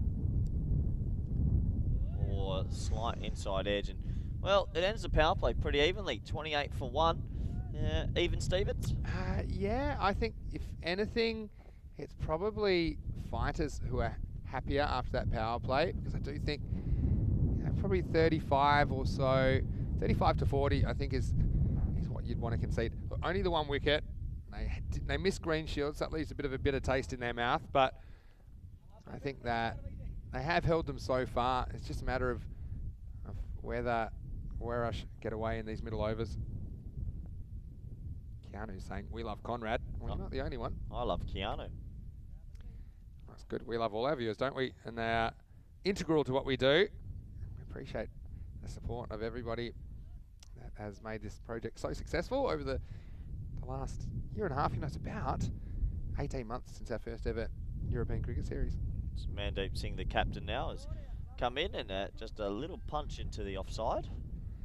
Yeah, so the first series back in Alicante, Spain, in the first week of March 2020, and then this little thing called the coronavirus, it's kind of put the brakes on for around about 3 months. We resumed in June 2020, and been going pretty much ever since. Went all the way through to the end of November, and resumed in February this year. Now this next one smacks pretty hard, and it's one of those keep your knees together as Gaggandeep Singh does the fielding. Yeah, so had a lot of matches now. I mean, I'm just talking about the European Cricket Series, not even all the other matches we've been able to show on ECN from time to time.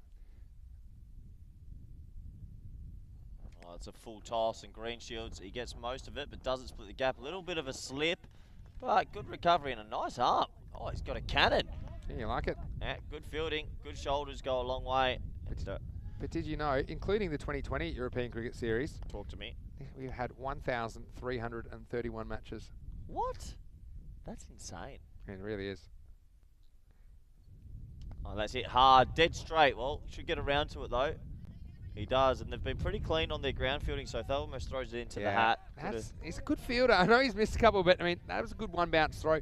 This is where I think when you're trying to throw to the bowler, just one bounce gives the bowler a bit more of a shot. Well, just takes a bit of pace off. He's got Ricky on his back, bit of Ricky Ponting. It's a full toss, it's a shocking ball, and I think they've called it a no ball, so that might be... this was pretty high. I mean, I'm of the view that if I'm not sure, then I want to see it called. I mean, we'll have a look at this on the replay. Whoa. Yeah, well, it's not a good delivery. I think you have to discourage as much as possible. And I don't have a problem with that call at all. So he'll get another free hit. What's going on here? Have they turned gravity off? Because there's been a few of these full tosses. Didn't he bowl the first fully? Yeah. So that means he's out the attack. He's done. Yeah, well, he did too. That was in the second over.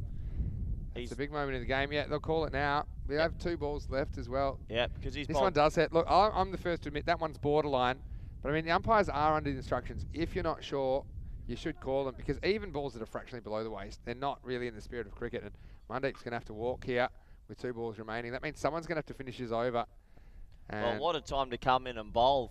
First ball's a free hit. Yeah, I've seen it before. I mean, I've seen people have to bowl one ball, and then they rip the stumps out and they don't even get the wicket for it. So you're literally on hiding to nothing here for this ball, at least. Yeah.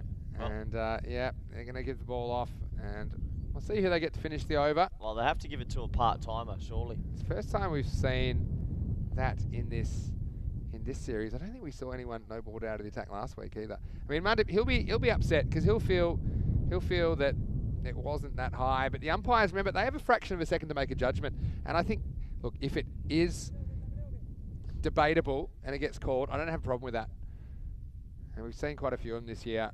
And so they are going to go with Gurvinder Singh to finish the over. He'll have 2 balls remaining, and good luck. And he can only take 1 wicket from those 2 balls. Everyone goes very, very quiet because they don't really want to bowl the free hit. Here it is. Oh, it's an unbelievable ball, and he looks to his captain and says, "You should be giving me the ball more often. You shouldn't walk off." There's 1 left in the over. Yeah, I think there's one definitely left as well. 1 left in the over. And let's just wait for it.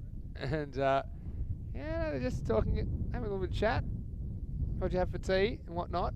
Let's go back. You know what? Let's finish this over. Just because of that delay of the second no ball, they've just lost count. That's all. It happens. And look, the main thing is, more often than not, they get it right, and that's something that is important. Well, nice moment between Conrad Greenshields and Mandeep as well. I know Mandeep had no intent, and Greenshields may be saying, well, maybe you're a bit unlucky, the call going the other way, but we certainly have seen them go both ways this year in the ECS.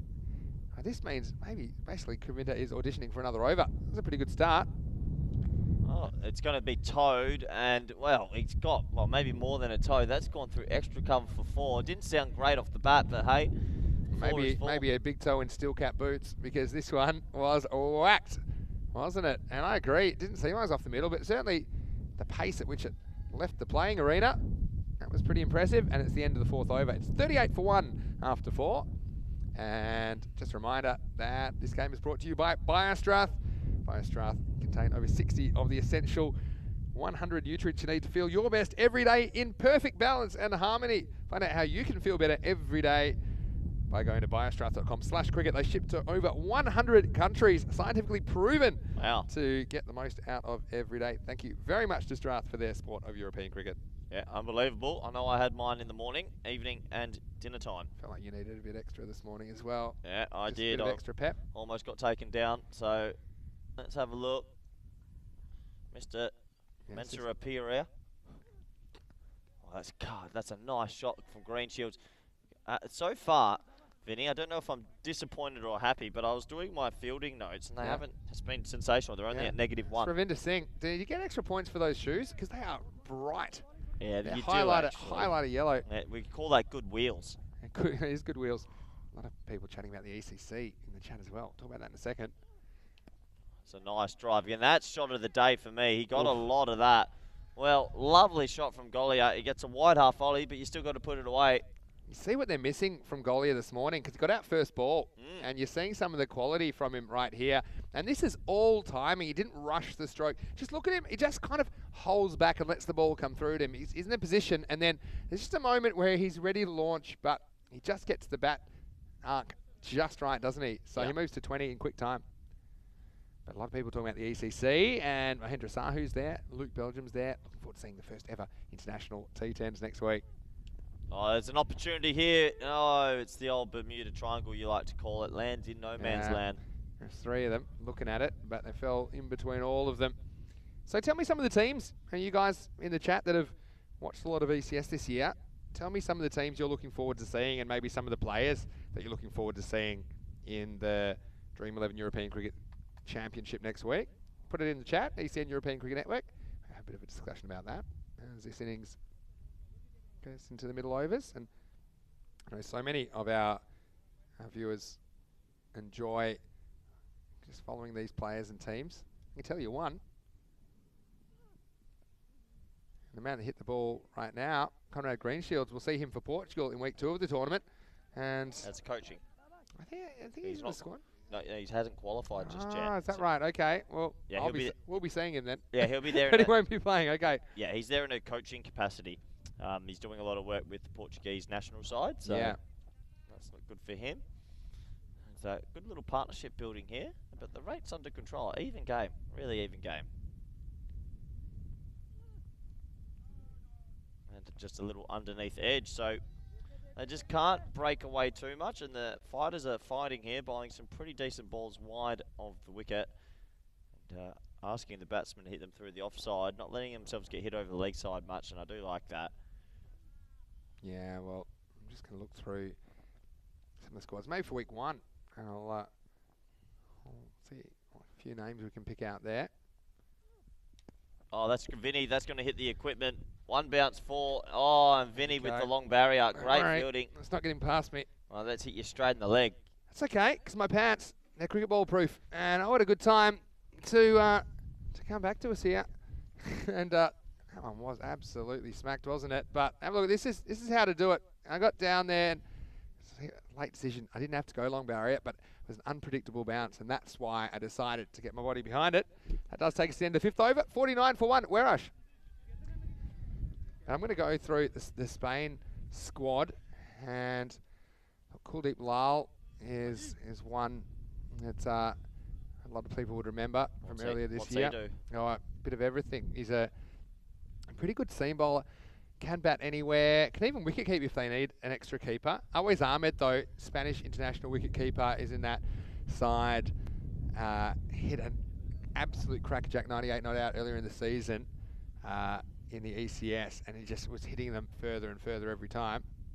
Oh, big appeal. This is close. No, they're going to scamp through. Oh, well, missed run out.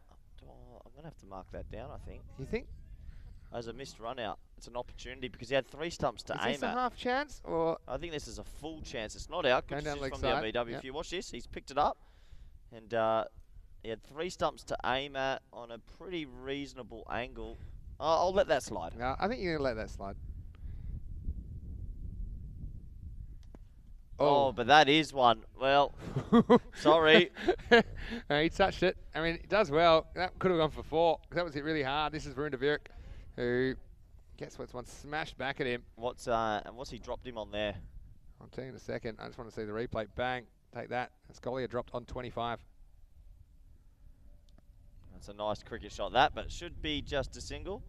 Good for him, feeling so far. Some of the Spanish squad, Mohamed Asjad Bhatt, who is a pretty good top order batsman. They've got lots of batsmen that can bat in the top order. It'll be interesting to see who they go with. They probably have to try a few different options and see what sticks. Zokan and Haider, another top order batsman we saw in Barcelona. Paul Hennessy, who we only saw in the Super Series this year playing for La Manga. Torrevieja. This next one is put away and a bit of work to do down there. That's Gagandeep Singh, keeps it to 1. Christian Munoz Mills, well, he played in the first ever ECS in Alicante, but we haven't seen him on ECS since then. Ravi Panchal and Jack Perman, some of these La Manga Torrevieja players, Tom Vine. So, yeah, a few familiar faces in the Spanish squad. Let's hit some wide extra cover just for a single. And their team manager will be the Big Mac, Mohammed Amgan Khan, who was playing for Catalunya back in that ECL 19. MAK, his initials, that's why he's the Big Mac. And he's quite a popular figure around European cricket, and he's even featured in a couple of other series. Played in the Swiss series as well. And this one, well, forget it, this one's out of here. Maximo, 6 to Green Shields, and we know he was dropped on what again? 14. Dropped on 14 already. He's almost doubled it. He's up to 27, and the score is climbing. Werish up to 59. Yeah, and well, catches win matches. Both batsmen have been dropped. So will that come to cost them? Because now you've got set batsmen at the end. Yeah, that's the last thing you want. Sun's come out as well, and whereas the big shots have come out. Mahendra Sahu saying Yasser Ali is his favourite player from Spain, and looking forward to seeing him perform. Well, we saw Yasser Ali as well. He also played for Catalunya CC in that ECL 19 as an opening batsman, and we saw him playing earlier this year in the ECS Barcelona as well. He was leading run scorer of the tournament, and it's unlucky to not get player of the tournament because he also took a few wickets, but that was one of the few times, maybe the only time this year, that the player of the tournament went to an out-and-out bowler.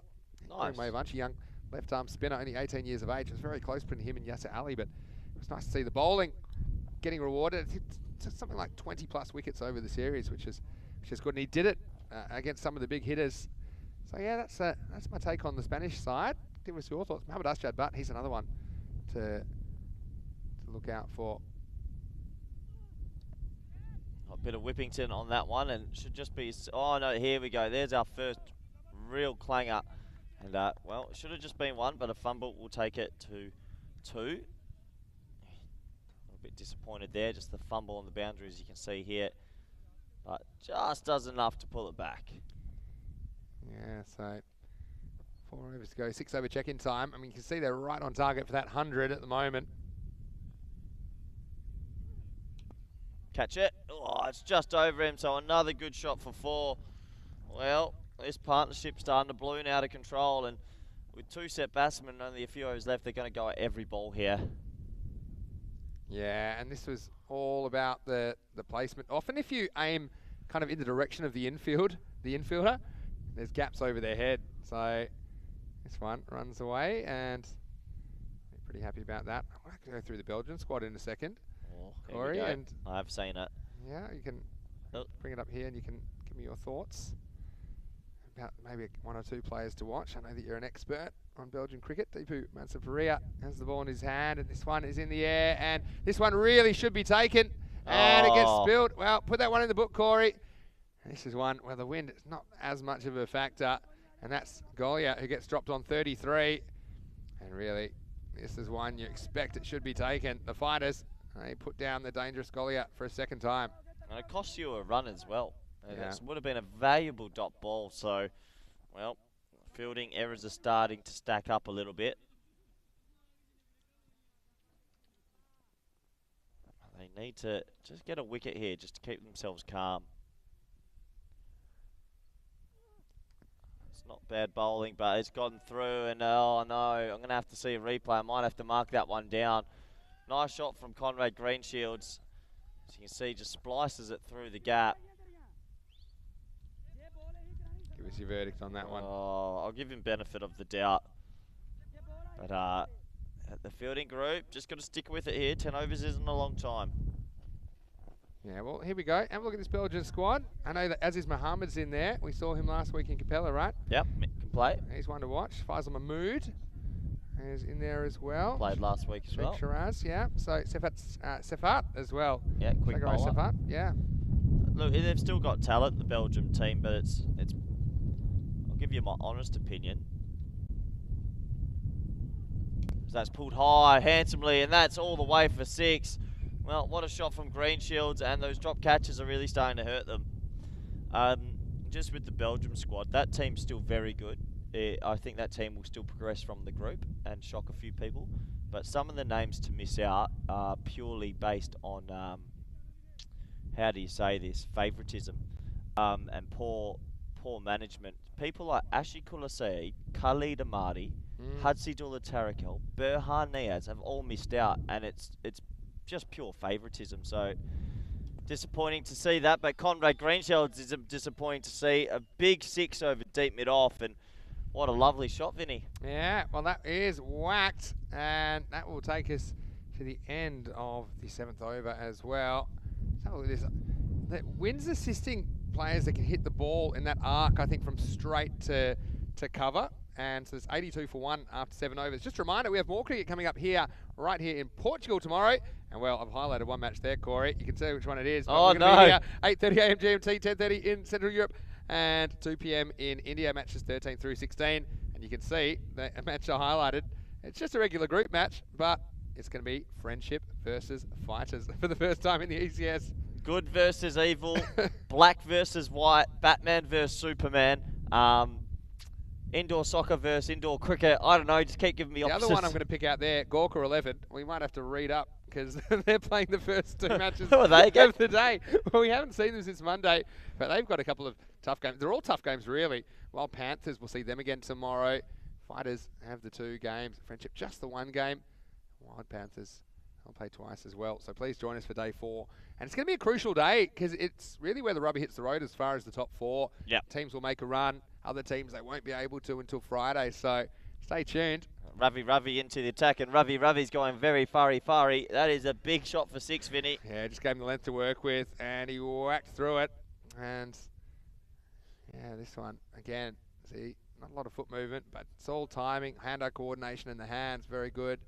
Yeah, and look, going back to that, look, I wish Belgium cricket the best in that, but yeah, there's a few things going on in management, and there's some players missing out there that strongly don't deserve to miss Certainly, right, they'll have to perform, otherwise there'll be questions asked. Well, this one's in the air, and this one is coming for us. Watch out, that's out of here. And Maximo, good straight hit, and the wind carries this one over the line. And Ravi, once again, goes the journey. Yeah, well, I think this is going to be a supersonic over. Is that You're gonna call it? Supersonic's 30. Yeah, okay. You're calling it early. Have we seen a supersonic? Have we seen a supersonic over? Not a supersonic. Not this series. Where did you get up the name in supersonic? It just happened. Watch Well, out. Oh, it's a relaxed. Catch. Tell you what. Catch. He's done that very relaxed, but it's the first real good bit of fielding in the innings. A solid catch after going for 6 and 6. Ravi, maybe he was just trying to imitate his name, has got the wicket, and it's the big wicket. And, well... This is a great catch because this is not easy because essentially your eyes are a long way over the ball. See this, again, it's one of those kind of length deliveries where he just kind of tennises it, doesn't he? But Verinda Virk, he took it no problem. It was hands or shins, and the hands took it. That is an important wicket. Goliath finally goes for 46, just short of his half century, 94 for 2. And he was dropped on 25 Yeah. and 33. So you've let a batsman get 21 more, and it's always harder for the new bat to come in. So just a little note. Just going to keep going through. I'll try and get through some. Now, Luxembourg, we haven't seen a lot of Luxembourg on ECM. I know a bit about Luxembourg. Yeah, so you can see their squad here. And you can tell us, a couple of names stick out to me, but what do you think, Corey? Because I know that you've probably played a bit. Oh, that's a lovely shot, outside off. Oh, that's going to be -3. Oh, no. Has taken a bit of a spin, but you kind of got to account for it, don't you? And we'll have a look at this on the replay. Again, Ravi, I think he's just probably given a bit too much length. And this one sliced away. It's always going to spin from the fielder's right to left, and just wasn't able to make the adjustment there, Ravinder Singh. And that will be 4. And well, pick out. I know that Captain Tony Whiteman is. Well, actually, that's pretty new, that team. Okay. Look at that. I don't recognise. I know Tony Whiteman. There's a few quite new names. Maybe they're taking a bit of a newish sort of squad to that. I know they just played well in Luxembourg as Green Shields works that into the offside for 1, but in some good form. They get their opportunity as well, and they're actually the lowest ranked team to be in the ECC, so I'm sure they want to make a good impression. You got the Netherlands 11 there? Not yet. I'm just looking at week 1 at the moment. I think we're still got a little bit of time for the week 2 and week 3. Remember, it will be. Ryan said that they'll be releasing it on the 10th of September, so still got a couple of days. I think it came out early, James. I think you got it. Show me. Oh, that's high. It's in the commentary box again, and this time's for Vinny Sandhu. Well fielded, Vinny Sandhu, and he throws it back in on the bounce. It's a bit disgraceful, really. And straight to the umpire. Check the ball out, make sure it didn't get any damage off my blue shoe. My foot fielding's been good, but I just can't really extend any further. You know what my with thoughts the microphone. are. Look at this on your screen. So he went with the boot. You know what my thoughts are on foot fielding. Yeah, well, only in emergencies, and this was one. And now it is a bit of an emergency for the fighters because the 100's up for Werash, 103 for 2 in the 8th over. Now, Conrad Greenshields is up to 48. And remind us, he did have a chance, didn't he, early in this innings? Dropped on 14.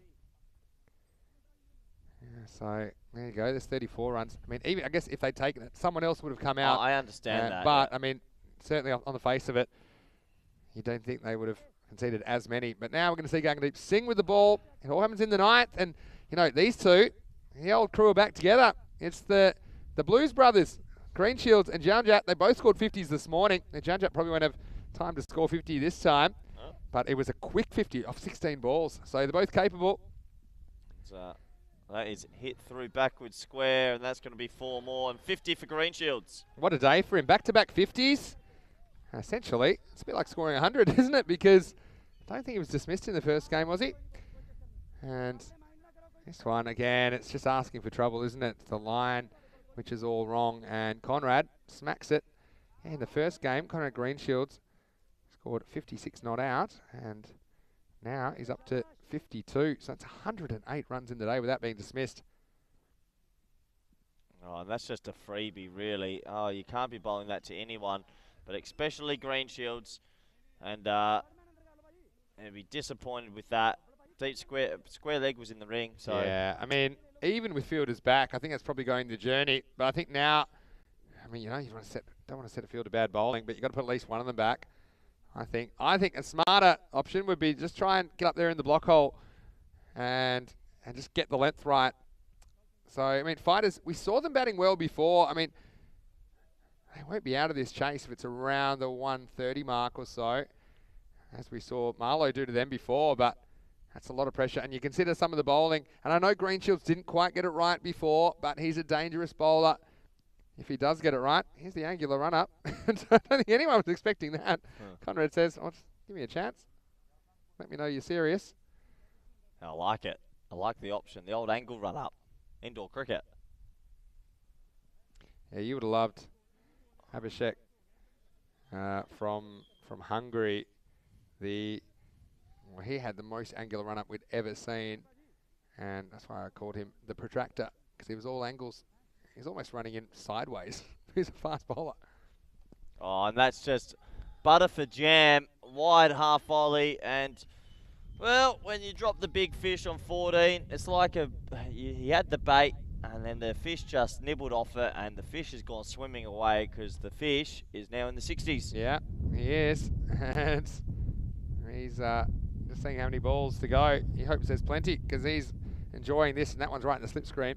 I can tell you, Counter's asking, Portugal isn't lowest ranked team. Well, they were, but I mean, to make a slight change for logistical reasons, Scotland not able to make the journey, so Luxembourg take their place in Group A. So Luxembourg had the opportunity. Oh, he's lucky to get away with this. Just over the bails, and that's got through the keeper as well. And put that at -4 for me. That one gets through, and even when they're not hitting them, they're getting boundaries. They're up into the 120s. Oh no. Well, I don't need to say too much there. Don't want to get into the keeper. Just an error. Happens to the best of us. It's one of those ones that, as a keeper, it's easy to do in theory, but you really need to forget the stumps and forget the batsman. And that one, I think, it was so close to the stumps, the keeper, Gabby Dillon, probably just thinks he's probably going to bowl him. But then it doesn't. He's just caught off guard a little bit. It gets through him, and now 2 balls remain. How did oh no, that's mine. Oh no, it's not. How did you go about selecting Luxembourg as the replacement? Luxembourg were the next highest ranked T20s national team. So Okay. it goes on T20 national rankings. Invitations. So who missed out by 1? Malta. Malta would have been next. They'll be gutted. And Yeah. who's after that? Don't know. That's hit wide of extra cover, should get down, and he does, just the single. So if Malta were 1 spot higher, they would have been invited. If it was European teams, so where you are in the world T20 rankings, so obviously we're picking out the European teams. So Is there a chance that this competition will blow out to maybe 20 teams, 24 teams in the future? there's definitely plans. Oh, that's high in the air, surely. Safe. Oh, wow. Unlucky. The plan is eventually to expand it to 30 countries. End of the 9th over, it's 125 for 2. And Janjat, he wants to go as well. He's only faced 2 balls. He's hit a boundary and a single. Yeah, so I think the plan is, I don't think it'll be by next year that we'll be able to get up to 30 teams just yet, but it's all about giving more and more opportunities to national teams to perform in pressure environments, exposing them to that kind of atmosphere. I think it's going to be great for the spectators, great for the players as well. So I think it's great that Luxembourg get their opportunity. Yeah, they're doing good Throws things. Group A wide open for me as well. They're doing- Remember, 2 out of the 5 in Group A will progress. Yeah, they're doing good things down there in Luxembourg. Graham Cope, CEO, he's doing a lot for women's cricket and developing the game a lot. So doing a good job, and good luck to Luxembourg. But yeah, that Group A is wide open. And I think Spain and Belgium will probably progress, if you ask me. There's one last over to go. They're eyeing up 140. We certainly are now. Not going to go for 2, probably wise. Leave Conrad on strike. Yeah, I mean, Janjat stole the show, didn't he, in the first match of the day? Greenshields was cruising. Janjat whacked 50, but a different situation again. And now 5 balls remain. Verinda Virak, normally pretty reliable at the end of the innings. Oh, it's high, could be caught. No, but hey, good work. Yeah. I will give... Oh, they've run well. Great field. Oh, that would have been remarkable. I'm going to give him a... -2? No. Do you think that could go for 4? Or what we get? Minus, Is that you par? mean +2? Yeah, Is it- +2. Maybe it cancels out. I reckon that's a Okay, nothing. a nothing. Yeah, because you can't really penalise him for them getting No, I 2. wasn't going to penalise. It's No. great effort in the field. Yeah. Oh, that's hit over extra cover. That should be 1 bounce 4, and it is. So, they dropped him on 14. He's on 69 now, and he's really hurt them. Jokalagia. It's 4 more to Greenshields. This is a very impressive performance from Conrad. And he's set up a monster score now. And I have to check his highest score. It's very easy to do on ecn.cricket website. This is right up there. His high score is actually 79, so let's see if he can beat that. Oh, well, in the air, that's going to have top spin on it. That will go for 4 as well. Well, when you're hot, you're hot. Moves to 73. And one sort of feels this score, it is absolutely ballooning out. And I told you, the Swans, they're my smoky to win the Yeah, comp. he liked it. And yeah, Conrad's high score of 79 came in 2020. And that was against the Amigos Ansia. So, yeah, looks in danger at the moment. He needs to get, well, I suppose 6 to tie it, 7 to beat it. We don't even know if we'll face the last ball. I think they'll be trying to get back on strike though. Greenshield's on 73. His score has climbed now to 136. It's going to be a big chase. Oh, dot ball, valuable dot ball. Yeah, he's upset with himself, isn't he? So now it looks like he'll tie it at best, barring some sort of no ball. Rick Hubbard saying yesterday we're talking about 48-hour cricket and saying the no floodlit pitches in Europe. He says, let's come to England and do it there. Well, that's one option. There's a wide, so I'll get this one again. Yeah, but I mean, there are a few options actually. In fact, you know what? There are some plans to hold some night cricket and at night after the ECC, maybe in the second half, like we did in Portugal earlier in the year. We did two T10s a night, so there's every chance. How would that go for our viewers in India with timing? I just love it. Stay up. Yeah, cool. Oh, and it's a valuable dot ball to finish. So, a brilliant innings though from Connor Goose. 73 not off 30, but just remember those 2 dot balls at the end. Who knows what that could mean in the end. And, well, the Swans, they'll be happy with that. Yeah, and we'll just remind us again, Conrad Greenshields was dropped on 14. 14. He put 59 more runs on the board. And he's helped Awaresh to a sizable total of 137 off their 10 overs earlier on. Golia, who missed out in the previous game when he was out first ball. He was in the mood, and it was a bit of hit and miss from Kuldeep. That one was a nasty full toss, and Balvinder, he just dropped short on occasion, didn't he? And that length hasn't been very effective most of the time. See, got Greenshield seeing him like football at the moment, and this one just worked away. I'm going to think we'll probably see him come out. Will he open the batting again? I think he probably will. Oh, the double-handed bandit. Yeah, cross-handed bandit. And yeah, it's a pretty impressive partnership. And Greenshields and Golia, after the early loss of Mandan, they put on 91 runs. And they did it in pretty quick time as well, just 40 balls in the partnership.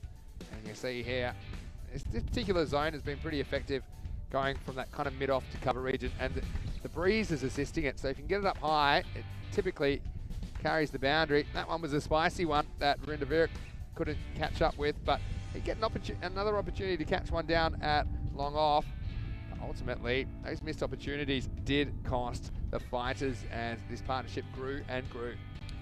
Yeah, it did, and when you've got top quality batsmen, you can't give them a life, and good batsmen will take their opportunities. And I'll give you one. Gurvinder Singh, who came to bowl just the 2 deliveries, he never bowled again, and actually thought, you know, we went the worst 2 deliveries. Some of the other bowlers went for plenty, but you know, when it came down to it, it was just kind of a mixture of good batting and a little bit of indisciplined bowling, occasional fielding error. What was your final with the fielding runs given away? Well, 3 drops in the innings, which is probably pretty disappointing as a fielding group. So 2 catches and 3 drops, so 2 out of 5 with the catching. Yeah, so 3 drops and negative 10 with the fielding. And considering that a lot of those negative runs were actually off the drops, that wasn't the worst ground fielding display I've seen. So, but still, those 10 runs could make a difference. They will. We'd love to see a team get positive and actually save some runs, because the difference between 137 and 127, we saw 127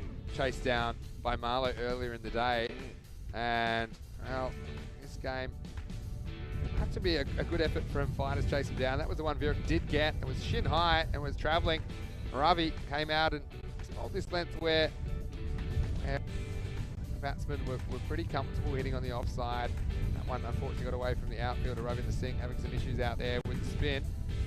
But when it came down to it, I think think that Werish, for the most part, had the answers. There you go.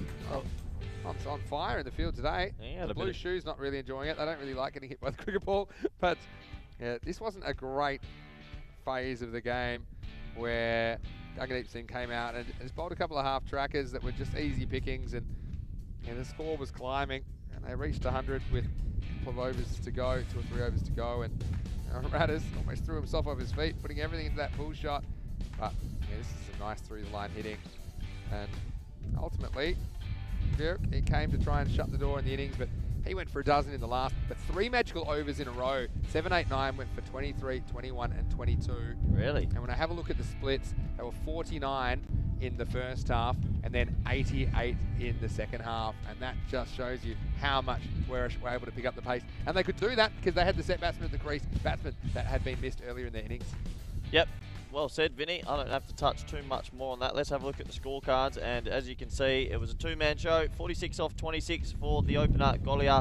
And Mr. Greenshield's not dismissed today. Second 50 off today. 73 off 30. You look at the extras there. And if you had the 4 wides, 4 byes, we'll let the leg by go in the 2 no balls. That's 10. And you add that onto the 10 runs in the field that cost them. That's 20. Yeah, exactly. So you're seeing all the things. And I think because, as you were saying to me off air, Corey, these teams are so even. Things like the fielding, the avoidables, they're even more important. That's why I wanted to do it for this game, because I think it's going to be the difference. If the Swans don't field well, there's no certainty to win this. Yeah, no doubt about it. It's going to be a hard field to protect runs on. Let's have a look at the bowling figures. And Bowinder Singh, well, he did his job, 1 for 16 off his 2 overs. The other wicket went to Ravi, but he was very expensive, and he bowled the 8th over. Apart from that, you can see it was only Bowinder Singh who was in single figure economy rate. All the others blowing out a little bit. So look, they didn't bowl and they didn't field particularly well, but they still have a chance, the fighters, and we know that they will fight. And when we return, they will require 138 for victory to pull a win out of the fire here in match 12. Join us in just a few minutes for the chase. Vinny Sandhu, Mr. Maximo, along with Corey Rutgers. You're watching ECN. See you shortly for the last innings of the day. You're watching the FanCode European Cricket Series.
Hello, everybody, wherever you're watching around the world, and welcome back to Portugal for the last innings of day 3. Mr. Maximo here, Vinny Sandu for the European Cricket Network, and we are looking forward to 10 more overs of cricketing action and excitement. And in this game, Awarish, they certainly started with the wobbles with the bat in the tournament, only scoring 60 in their first game, but they put plenty on here in the first half of match 12. They've scored 137 off their 10 overs. Now the Fighters, they will be trying to chase down this target of 138. If they were to do it, it would be the highest successful chase in the series. And what a game it would be. And that man, Conrad Greenshields, looks like he's getting ready to bowl the first over. He'll pose a bit of a threat with the new ball. He can swing the ball around corners, although I think he hasn't quite got it right this week. If he does, it'll be trouble for the batsman. He did swing the ball under lights in the FanCode Portugal T10 series earlier in the year, and really got it going. So you never know, every game's slightly different. One thing I think they will need is a good power play. Essentially they need 14 and over, and so that's the mark that they'll probably use as a bit of a yardstick to see if they are on track in this chase. Hello to Rick Hubbard, who's going back to full screen. Great way to enjoy the game. A lot of people like to watch on their TV. They can cast to their TV or through the YouTube app in your TV, or you might be watching on FanCode in India, and a lot of people think this could be a close match. Rick does, and who's to count him out? Vinny Sandu here, Mr. Maximo, as always, in the commentary box. Joining me to my left is Corey Ruckers. Welcome, Corey. Well, excited, Vinny, and thank you for welcoming me back. Balwinder Singh, for people that have just joined us, bats with his hands the opposite way round. Yeah. He's a right-hander. He has his left hand at the bottom. And that is close, and it's a shake of the head. I heard a bit of a double noise there. Also, maybe a bit high. Let's have a look at the replay. The umpire was pretty quick to shut it down. I mean, he's back there. I did pick up a double noise in my effects, but certainly Greenshields looks right on the money. And this will be interesting to see how technically he can deal with a moving ball. I think it was 2 pads. I actually think that was out, but it's a tough one for the umpire first ball. I think it flicked at both pads, but hard one to call. Oh, that's a hot edge, but they've got the third man, and, well, Polo down there, just the one. Paolo Butchimatsa. What a name. But, yeah, unbelievable. Balwinder Singh bats with his right hand at the top. Sorry, yeah. I still can't get my head around it. It's his bottom hand's top and his top hand's bottom. But that means that means they're not their bottom and top hands anymore. Sounds like the backwards man. Where he bats with his right hand at the top of the handle and the left hand at the bottom. But he's right-handed, as that's short, wide, and should be a wide. So, yeah, so my question is, if you have your left hand at the bottom of the bat and your right hand at the top, but you're setting up as a righty, aren't you a lefty? I'm going to say no. I think I'm going to go to the rules, but I think it's one of those rules where you know one where you see one, and if a guy stands and everything's right-handed except the grip, as that's driven to wide extra cover, and should only be a single, and it will bring it the, well, I don't want to use the word freak. How do you describe this? It's so unorthodox. Look on your screens now. So if you see it's that, an anomaly. So see his hands. Watch that. Oh, he went. Give us camera 3 here if we can. Well, we'll do it. Maybe the next ball that he's on strike. As he cuts it to the offside. Get another one here. Shouldn't be a run. Okay, let's have a look at his hands. Let's get a side on of this, and you'll see the way he sets up Balwinder Singh. It is really fascinating, isn't it? I'll talk you through. See, his right hand's at the bottom. He looks like a normal batsman right now. Left hand at the top. Okay, right-hander, no problem. Now watch this. He's about to swap him over. Oh, there you go. There's a side on view. Look, his hands are the other way around. Yeah, but he actually does kind of grip it the right way and then change at the last moment. And he gives this everything. There's Paolo. No, just short of him and just a single. But yeah, it's. Please tell me in the chat. I know Rick's watching, Keanu, everyone's watching. Just what do you think? Keanu, has any first-class cricketer ever batted like this? First-grade cricketer? I'm in shock. I've never seen it before. Ever seen it. Yeah, I've seen it 3 times, so I'm slightly more used to it. Yeah, you seem way too calm. I still think it just fascinates me. As that's hit hard down the ground, it's slid on, it's a good shot. Will they be able to cut this off? No, nice shot. The important boundary to end the over. And, well, they'll take 8 off the first. And an important shot to end that over. It's really big outswing, but nice cricket shot. And Keanu said, is he a right-handed batsman with the left-handed grip? Yes, but it's not like the natural left-hand because his arms are twisted around. It's not like... I think his wrists I think are... whether you're handed, I know that handed implies the hands, but I think I can't find anything on it. So it never happens. So I think it is basically the way your feet are. So look at his hands here. Yep, yep. Let's stay on this. Let's stay on this view, because this is an amazing view. You're witnessing something that is just so obscure. He sets, and I love how he stands there casually like he's a traditional batsman. And then last minute, just watch this. I like it's cool to be different sometimes. Yeah, there you go. Look at that. The left hand goes to the bottom, and the right don't. It blows my mind. Oh, it's a fantasy. Oh, that beats the bat. And to his credit, I watched him play some extraordinary shots through the V before. Yeah. Well, I mean, here's the thing. I've seen it now. He's the third player I've seen do this. I think there are certain areas where they seem to be able to prefer the ball. No. But full straight ones, I still think they're really awkward. I can't buy into this chat. It can't help your cricket. I'm not saying it helps. I'm saying there's certain areas that it's deficient, is what I'm saying.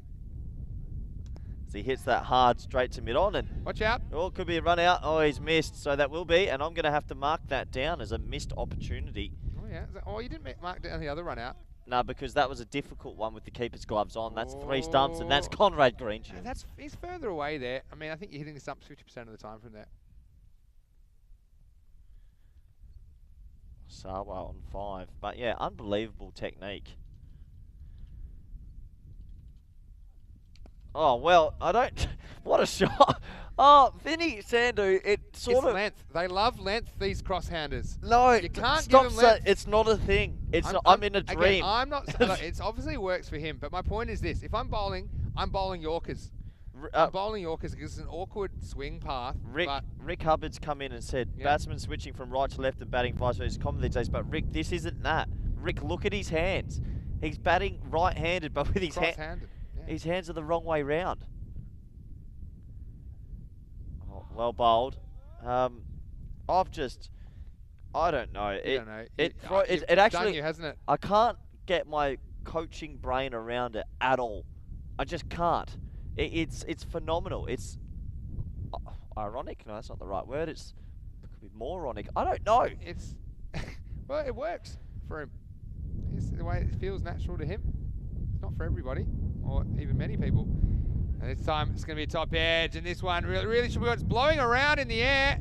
Oh, well, there it is. Go down. I mean, I think originally Rahman goes to take this catch, and then it kind of just blew away from him. So he said, "All right, KP, you're on your own." Unfortunately, it goes down. What's he dropped on? Let me record that. Yeah, he was dropped on 5. Ranasawa. Okay. So that was no, that's our boy. Balvinder Singh, pardon me, is dropped on 6. Okay. Too quick now. Will that be a big moment? That's a full ball, driven hard to Conrad Greenshields, and they'll get through Singh. Good fielding there, but just the one run. And if you're Googling this like me, then you're probably not getting too much either. But we're not really talking about, I mean, there's a few articles about, if you are right side dominant, maybe you should bat left hand because your dominant hand is on the top of the bat, gives you a bit more strength. But I think the way cricket's going, I think bottom hand's almost just as important. You have that kind of power. It's the end of the second over, 14 for no loss. And they need to get about 14 every over. So they're about an over behind where they need to be at the moment. But, so I'm not, again, I love to watch it because it's so interesting. But I have noticed a bit of a pattern with the players that do it, that the full straight balls are difficult for them. They seem to prefer if there's length, especially outside the off stump, but even those short balls where they can really kind of tee it up. But jamming down those Yorkers, not so easy with a cross-handed grip. Oh, you're too casual for me with this. It does my head in. KP with the ball now in the power play. That's interesting. That's got a high, huge 6. Well, what a shot. And it's Sawa with the conventional grip. Maximo! That's one you can be proud of. How was that? That was all right. That's my first ever attempt. Yeah, I like it. Just came off the cuff. A few people don't mind it. Just like occasionally I'll do a balle. Hello to Rico as well, by the way. He'll join me next week in ECC. Michael McCann also will be with me for that series. And a lot of work going on. And yeah, that's another one we've fed to the... So you do Maximo. Yeah. Rico does balle. Is Michael's got a few shot quirks. that. A lovely shot over offside. That's the Worst Michael impression I've ever heard. That actually sounded just more an exaggerated Corey. I actually did a pretty good Corey when I was testing your microphone this morning. Did ya? Yeah. It's like, oh, like that. All right. Anyway, here's KP, Cryptel. And there goes KP. It's high in the air. This could be the first wicket. And it is. It's a big wicket too. Well, an important wicket there. And KP gets Sawa. And, well, the drop catch last over didn't cost him too much. Little outswinger. Narayan takes the catch and he holds his nerve because this wind, it's a bit unpredictable. And he judged it perfectly. First wicket goes down, 20 for 1, the Fighters. Yeah, there's Conrad talking to the guy, to the batsman at the moment about his grip. It's unreal. I'm looking forward to having a chat with him after game. But that is a big wicket. Yeah, you were going to go have a chat to him before that game. What happened? Didn't want to talk to you? Oh, they were just warming up. But I'm that fascinated with Balwinder Singh and his grip that it blows my mind. It honestly, Vinny, I can't get my head around it in so many capacities that he can do it and be so efficient with it. It breaks everything I know as a coach. Level 3. You might as well throw the level 3 out the window. I still think that's level 5 coach. No one's ready for this. He's ahead of the game. How many levels are there? I thought 3's the most. England's got 4. Oh, really? But they're behind because they're useless. This is level. Oh. Well, hello to all our English viewers. Here's Patel. And this one, not going to get there on here. Oh, there's Conrad. Oh, dear. Don't look at the grass, Conrad. That's a misfield. That's a -1. Put that in the book. Yeah, don't you worry, I will be. Yeah, but I mean, like I say, I haven't seen enough balls that hit the stumps to Balwinder Singh. Think about it. How many balls have you seen that are kind of Yorkers that he has to really make sure he hits? I mean, the one straight one from Conrad Greenshields was almost LBW. Could argue Bowler had a pretty good case. How do you get power? It's awkward to get that straight through swing. How do you get power? Just willpower. Yeah, it's cool. You It's can the find cool. out. It's the But like I say, they love the length. Oh, yes. Oh, Corey. Imran. I love that this is just making your brain explode. Here's the next one from KP. Imran Rayo, good batting, gets himself off the mark. And Rao can give it a whack though. he's important. And they need him to go pretty much straight away because this run rate is just creeping out of control, isn't it? And already heading to around the 16 and over mark. Well, required. Oh, your hands the wrong way around. Oh, here we go. Keanu with the burn in the chat. Can't wait to read this one out.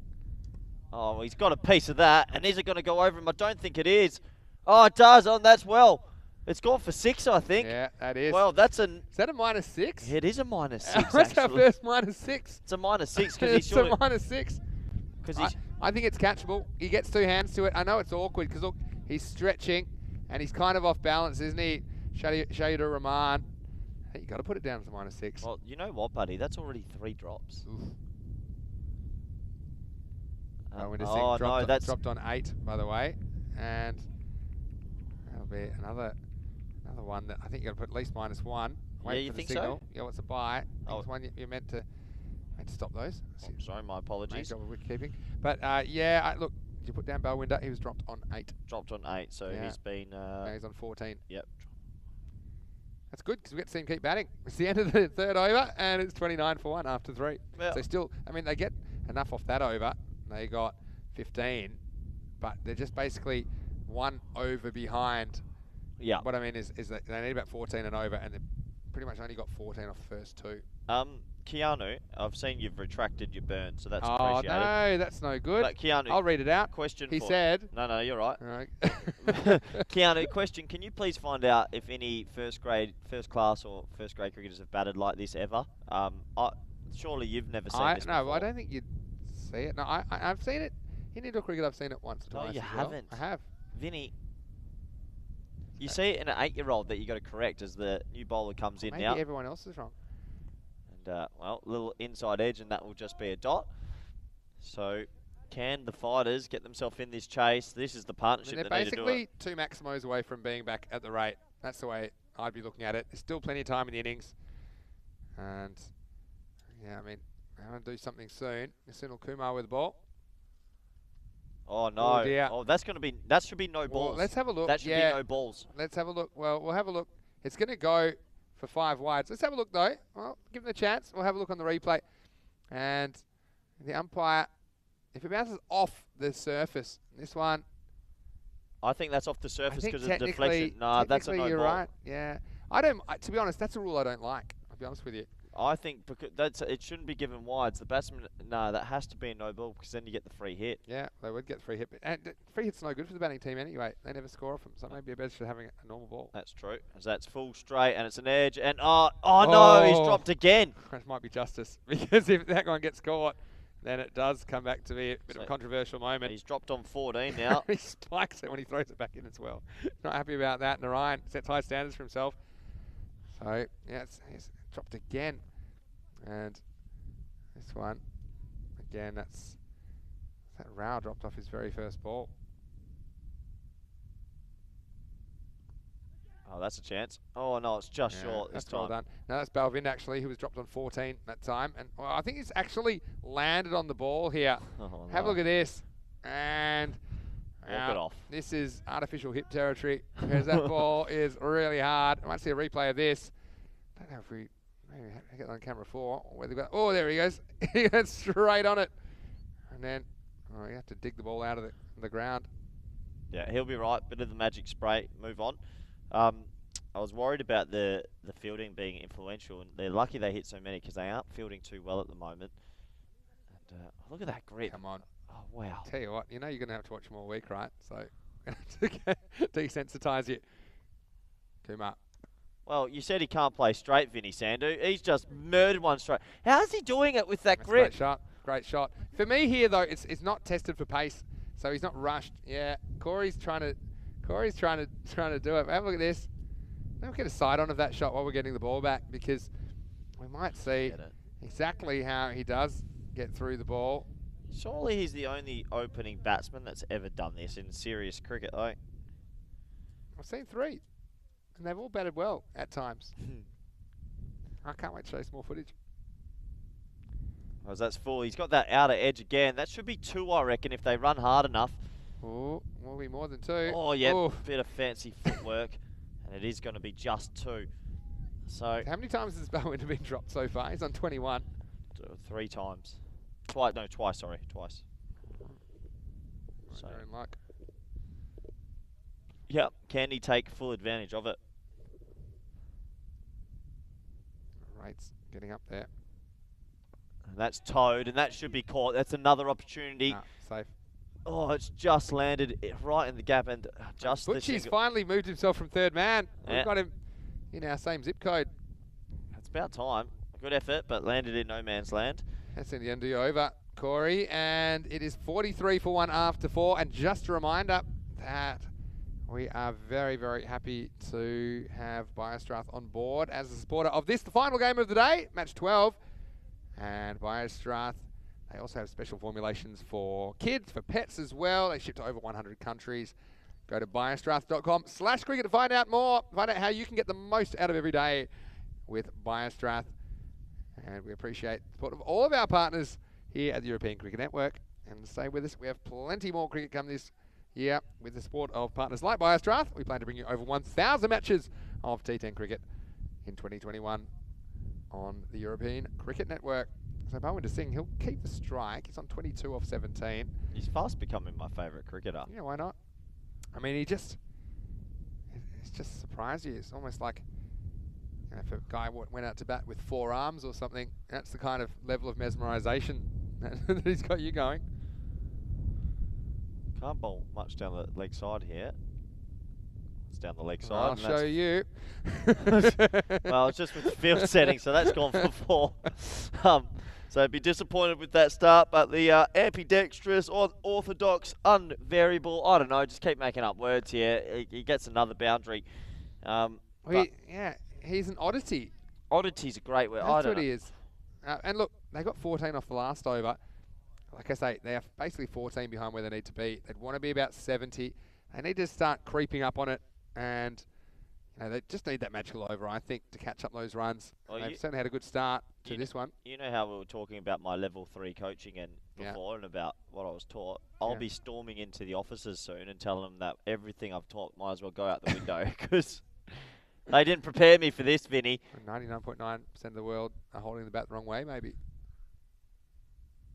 Oh, he's got a piece of that, and he's hit it dead straight, and that'll be 4. So good batting. Do play 4s, and maybe they're still in this. Rick Hubbard with comment of the day. Round of applause, Rick. Is he related to the guy that's playing with his trousers back to front? Oh, Rick. Oh, that is Corey's comment of the day. I'll be sending you an ECN shirt. Give me your address, Rick. That is good. Reasons. Please don't put your address in the chat. And, well, Rick, it's nice that you got off full screen to put that one in the chat because that's made our day. That is brilliant. Oh, has he got a piece of that? No, it's straight to Conrad. He's not dropping it. Oh, I don't know if it carried. Oh, well, this one I think he catches it. I mean, I think it goes up to the field. I mean, I'm not too sure. Nah, he's not claiming it. So good from Conrad Greenshields. Yeah. Really good sportsmanship. Yeah, this is where it comes down to the fielder. And I think he knows it. We'll see it on the replay. We may or may not get a look at it, but Yeah, he good. just scoops it up. Yeah, good honest cricket. Yeah, and there's cameras on you, so you can't claim those. Yeah, definitely can't. Oh, that's a short ball. Oh, he's gotten away with that. Oh, it's a quicker ball from the spinner. Tell you what, he's got that through. Rao hasn't gotten going yet. Admittedly, he's only faced 3 balls, but Yeah, he hasn't faced many. can hit Maximos. They need him. Oh, I don't mind that option from the spinner. Get it in there. Go upstairs. Now he's bringing up the deep square and pushing cover back. That tells me this will be pitched up now. And it has to be wide of off stump. But I'll tell you what. It is, and it goes. Well, there's the other side ledger. If you televise it too much where it's going, a batsman sets up for it. It goes for 6. He kind of acted like Imran Rao would care about the fielder going back, but he didn't care because he said, I'm just going to hit it straight over your head. You're going to put a fielder there, might as well put him in the vineyards because this one goes the journey. Rick Hubbard's asked, do I put my address on here? Please don't, Rick. Maybe your bank details. This is one of Corey's phantom prizes. He keeps giving away prizes that don't exist. I do like it though. Don't know if the viewers like it. You already said you'd give away my suits. Oh, he's pushed that just to the short back. Should be run out, surely. No, well, really good running. And maybe that could be my segment of the day. Comment of the day. I like Corey's comment of the day. Corey's comment of the day earns a little prize. And but an imaginary prize. Just emphasise that. At the end of the 5th over, 59 for 1. As Corey Ruckers tries to put us out of business. Let's have a look at the scorecard. Parwinder Singh, the cross-handed bandit, has 31 runs out of those 59. And Rao, he got his 1 Maximo. Maybe he can get them going. How many off that last over? So let me take you through the over by overs in the first half.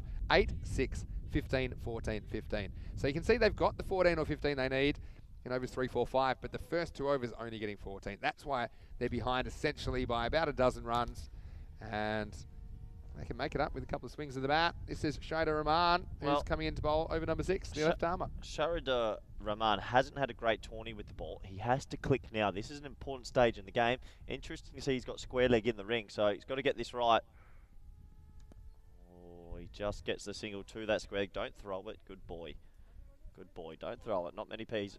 Oh, he's saying he's disappointed that he couldn't throw it, but there's just no need sometimes. Yeah. It wasn't really ever going to be a run out, so it was worth holding on to. But yeah, Rahman looks like he's got all the tools, but he just hasn't really had the results in this series. He's got a kind of rhythmic run up, and left armers are typically pretty effective. So can you bat with your hands opposite to pace? Explain. Here's the next one though. First, he's flicked his leg. That's a bit of bad luck, isn't it? Because the fighters would have got a wide there. Instead, it'll be a dot. What do you mean? So can you? Oh well, I'm just saying. Can he do it again? This is probably one of the quicker bowlers in the comp. So this is where I think a good, fast Yorker, just technically it's hard to get that bat through coming straight. But prepared to be proven wrong. In fact, I'd love it if I was. Here's Rahman. Oh my word, Whippingtons. Oh, he's run himself out. Oh, well that is going to bring an end to it. He hit it straight to the fielder, but I think, well, if non-striker was backing up, maybe would have got there, but there is the wicket. And that's a shame, isn't it? Well, maybe not the worst thing. He's made 31 off 22, but it gives a new batsman a chance to come and explode. Yeah, well, it does, but it's always disappointing when there's miscommunication. I'll probably see it in the replay from the main camera that the batsman just not on the same page. Have a look at those short pants on Sunil Kumar, number 68. Yeah, big come fan. back to that. Yeah. But you see here, What a Yeah, it does whip it away. Yeah, this will be a good view of it because you'll have a look here. He takes off, but see, he doesn't watch the ball. He doesn't watch his partner is what I'm trying to say. So you see, he starts here and he watches the ball for the good 5 or 6 steps, and he would have seen his partner was never coming.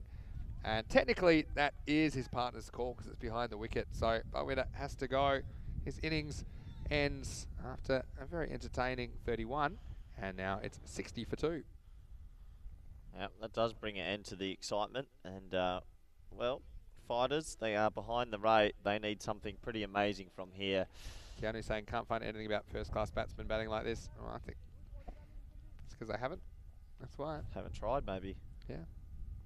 But Rahman, he'll be happy to see the back of Balwinder. But there's a new threat, and that's Deepu Mansapuria. How's the 0 on Rayo's shirt? Yes, it's contracting. Oh, and well, a bit of a heave-ho. But I guess when you need 78 from 26 rocks, that's what you got to do. Yeah, running out of time, aren't they? 26 balls left in the day. Yeah, it's been another beautiful day of cricket, Vinny. We're back again tomorrow as well. We don't stop, do we? We don't stop at all. Joe Mandan, who was the man that did have his trousers on the wrong way around, he's out there. We haven't seen him with the ball since the second over. Oh, that could be 6. It will be 6. Well, nice way to get yourself going. And second ball, lovely shot over deep mid off. Both these two are 6 hitters, Corey. So don't count them out just yet, but they're at that point of no return, as I call it. Before that ball was 18 and over required. I think once it goes over that, you rarely see it coming back, but it's just kind of a length delivery. Rahman has to decide what sort of bowler he is. If he's bowling at this stage, I think he has to get more balls up in the block hole. Yeah, and he just over-pitched that one a little bit, and a nice cricket shot overall. So can he get a boundary off this next delivery? Oh, he might get a little bit of luck, but no, third man's there. Oh, KP! Oh! Well, how many they run? 7? No. So what happened here? He was a fumble, and he was just rolling after it. Let's have a look at this fielding. Again, he's rolling down the hill, because that is down the hill. So let's have a look. We've got to get all of this.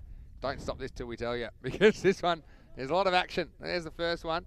And then, look, he tried to take it again. Oh, the big fella. Full commando roll.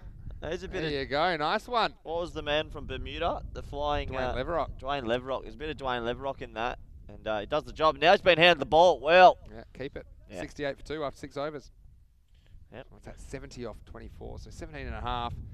You do need a magical. I'm giving him a -1 for that fielding. Oh, Sorry. he also stopped 4. Give him a break. Sorry, KP. Where are you at, though? I'm The doing- negatives. I'm I haven't doing- heard many positives. I'm doing franchise level. I don't care if this is club cricket.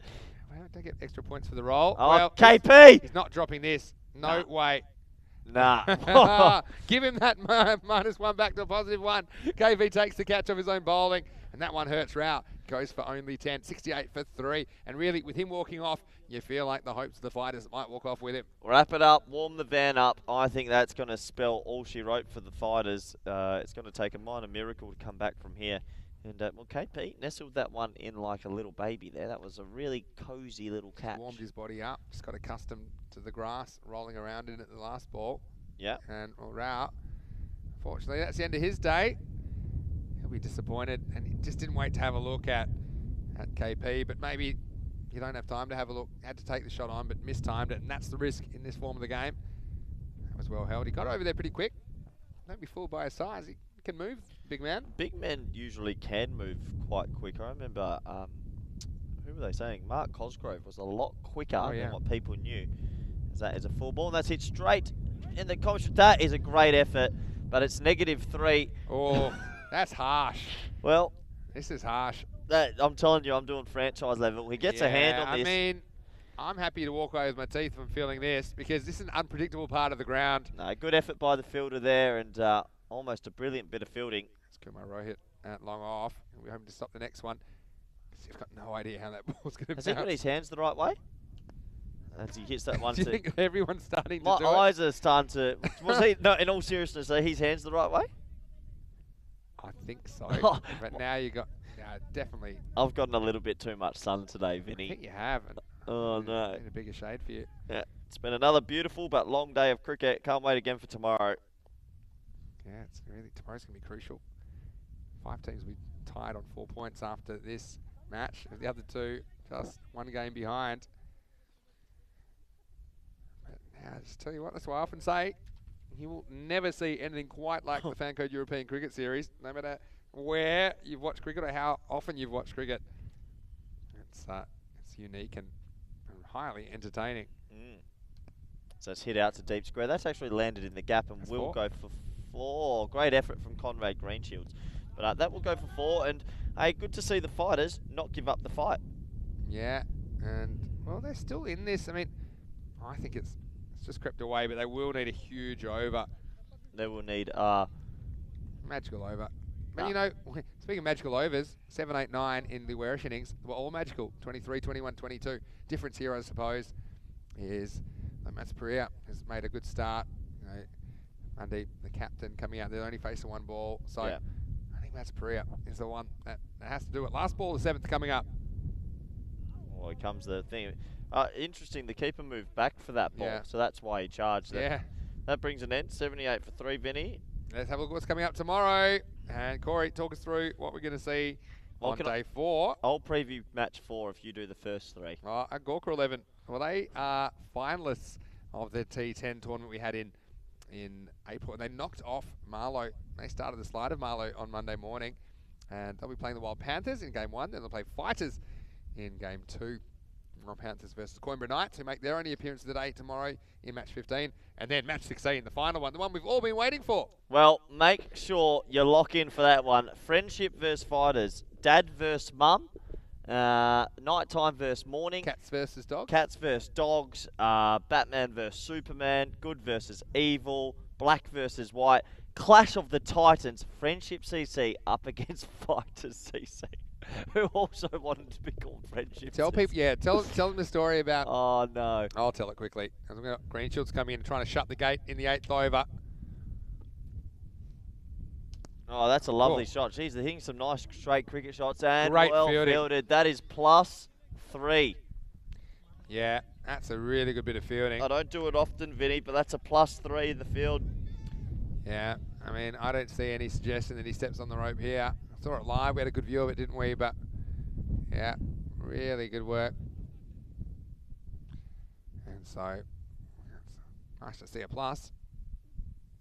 Oh, catch. Great catch behind the stumps. And No, he's dropped it. oh, has he? Oh, no! Oh, what's going on here? Well, we'll see this from camera 4, because I think he holds this for a long time. He dropped it. Did he drop it at the last moment? Yeah. Well, camera 4 will tell the story. This was, I mean, when it comes down to the match result, may not make a difference. We'll keep this one rolling for a second, because Chanja does great to get it. And then, Yeah. oh, there you go. Yeah, so it just comes out last minute, but so close. It's still a pretty good highlight, unfortunately. Well, that goes on my drop list. Yeah, that's 2. But hold on, I'll give you this one. Did he save 4? No, dropped it. Here's the next one. And this is in the air as well. Ted Van's got a bit of work to do. And, well, let's have a look. Oh, no. Have we got let's have a camera 1 shot of this one, because the batsman and don't laugh, and Conrad were both watching the ball, and Mats Pereira has absolutely barreled into Conrad Greenshields. give us this one from the main camera. Just watch this. Stick with us here. And look, they're both watching the ball. Bag, and he's led with the bat as well. Oh, no. Oh, no. Oh, that's back-to-back highlights. Social media. This will be a good one as well. Look, he leads with the bat. Bang. Oh, Conrad. Oh, let's have a look at the next ball. And catch it. It's in the air, and it won't carry. It'll just be a single. What do you think about that? Conrad, let's just say, He's not the man. he didn't absorb the blow with too much. But to be fair, no one was expecting it. Oh, He just gave us a bit of a wry smile in the For the commentary highlights. box. Yeah, brilliant. As that is hit to deep square, and that's a nice cricket shot, and that will go all the way for 6. But now a bit of comedy cricket at the end of the day here. But a nice cricket shot there, and well, we've seen it all today, and that is up there with some of the best stuff I have seen. As this match, well, unless Fighters keep in 6s like that, it's pretty much over.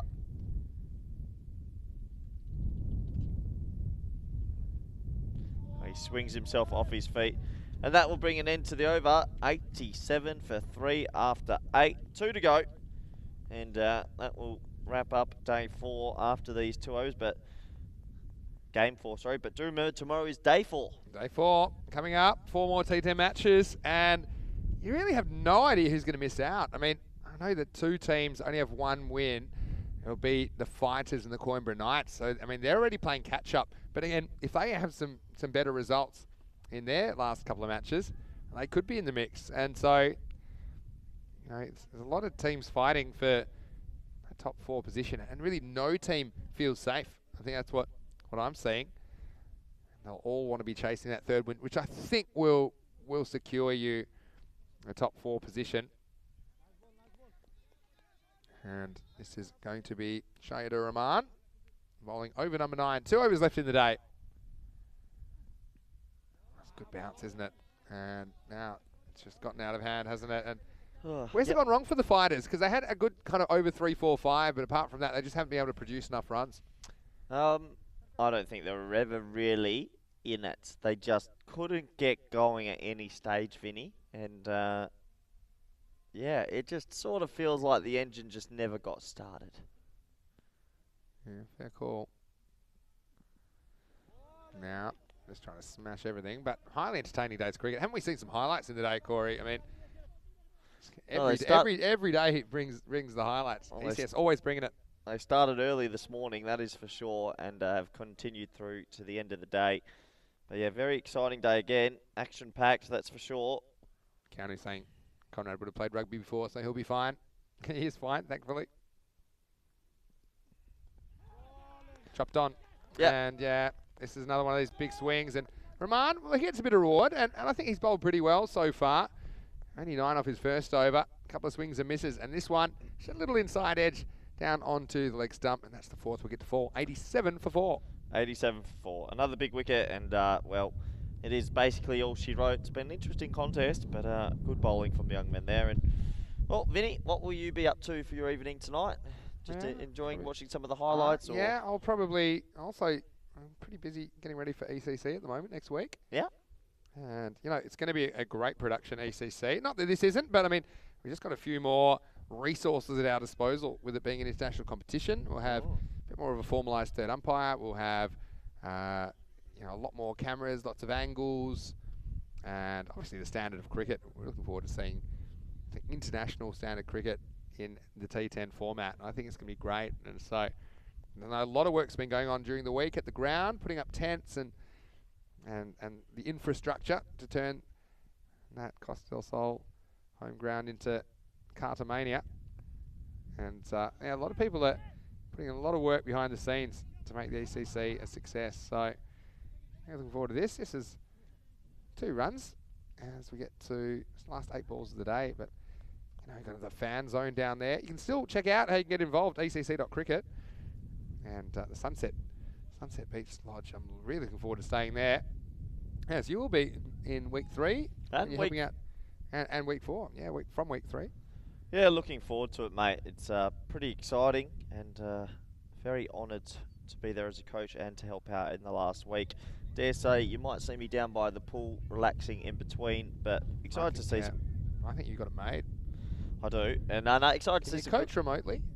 Just watch the games by the pool, and then when they come back to the hotel. There's a thought. Yeah, now you're thinking it. I think you want to be at the ground though, because to me, no jokes, it will be such a great atmosphere for the players and have just a few spectators as well. I think that's awesome. Absolutely. Shot. Nice cricket shot. Really nice cricket shot. I'm going to call that shot of the innings, actually. It doesn't sound like much, and it doesn't look like much to the average eye, but he's just let that come across him. And watch this. Thank you. Oh, I love it. I love shots like that. Timing. I just think that sometimes there isn't enough of that. I mean, it's just that's a timed ball in the gap. You've seen some players do it pretty well, especially when there's no 3rd man in place. But even when there is, if you can time it right, it's very hard to stop. Yeah, absolutely. And I think so. Quick thank you to everyone at the ground today. Mia and Bruno. Food was sensational once again. It's been really high quality. Enjoying Portuguese Cricket Federation hosting us. last ball of the ninth and whipped into the leg side just for an easy single. So we will go into last over of this game. Vinny, let's make it exciting. Let's put, are we allowed to talk about a beer? What's our major sponsor? Oh, Cervezas Victoria. I will. Well, we get them for free, so I have no problem giving you one of those. I will, yeah, Cervezas Victoria. I will put one on you here. Will they score 104 or more? Oh, yeah, I was going to say 103. So, okay. I'm going to say... You want more or less? I'll say... Okay, who's bowling? Give me a second. No. Oh, what do you mean? No, come on, quickly. I'm going to say... So I have to agree yes. to it. I'll say they'll score more. I'll take either. More than 104. So they need 105. 10 Okay. off the over. If they score 10 off the over, I will crack your first beer this evening. Our lovely Cervezas Victoria. All right, let's do it. And under, you crack mine. Deal? Yeah, that's the deal. Bit of fun for the last over game. Here we go. Top ball. Okay, that's good bowling, and it's just going to be a single, and all of a sudden... Can I run a pair of gloves out to the batsman and give them the message? Because I need them hustling between the wickets here. Yeah, well, I basically need a boundary. Yeah, I'm fine with that. And what 104 is what? We both crack each other's as mutual All friends. right, that's fine. We have a golden No. beer. I get 100. I get 104. No, you said over. Okay. 104 is tight. All right, here we go. Oh, no. Oh, yeah. Go on. Catch it. No, that's no good. Yeah, there's one. That's a dotty. That's Matt's Perea too. He's been good.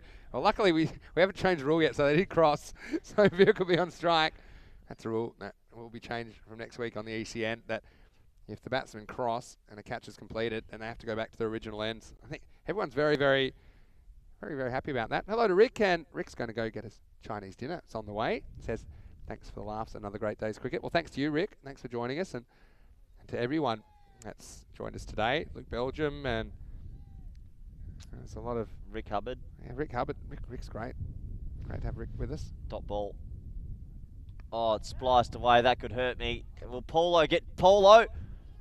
Well done, Paulo. Great fielding. I love the foot fielding. You don't want the 2-run penalty anymore, do you? They got 2. That's all right. I think they got 2 there. Yeah, they did. Cool. Oh, no, they didn't. Oh, they didn't know. They just relaxed on one. Oh, that's handy for me. It's bad. Originally, I was going to go unders, but I was happy to take either. And you have to serve it to me on my throne. In the bathroom. Well bowled again, and it's just a 1. And well, it's always nice after. Oh, he's thrown it hard at the stumps and just a single. But it's always nice after a long day's work, and with my co-commentator Vinny Sando, I look up to him like an older brother. I just know that the first beer will cost nothing because they are so hospitable at the ground here. Oh, I know that, but they will both be cracked. I look at you. Oh, nah, you have to crack it for me and pass it to me. Thanks to everyone though, and we will celebrate with a couple of drinks with the hosts at the ground tonight, and certainly it's been a highly entertaining day's cricket. You know, everyone in Portugal, around the Portugal cricket scene, they're so excited to have us here, and that makes us excited because we love seeing their enthusiasm, and you know, this fairly innovative new form for the game for these players over the last 12 months, but they've really worked into it. All right, need a Maximo. Oh no. Where's that gone? Watch the spin, Paulo. Watch the spin. Watch the pin. Good fielding. You need a 6 off the last. Yeah, I need a 6. You wouldn't do it. Well, Dylan, who's on exactly 0, is going to have to hit the last ball day for 6. It has been exciting, though. Thanks for joining us. Make sure you join us again for day 4, I should say, tomorrow.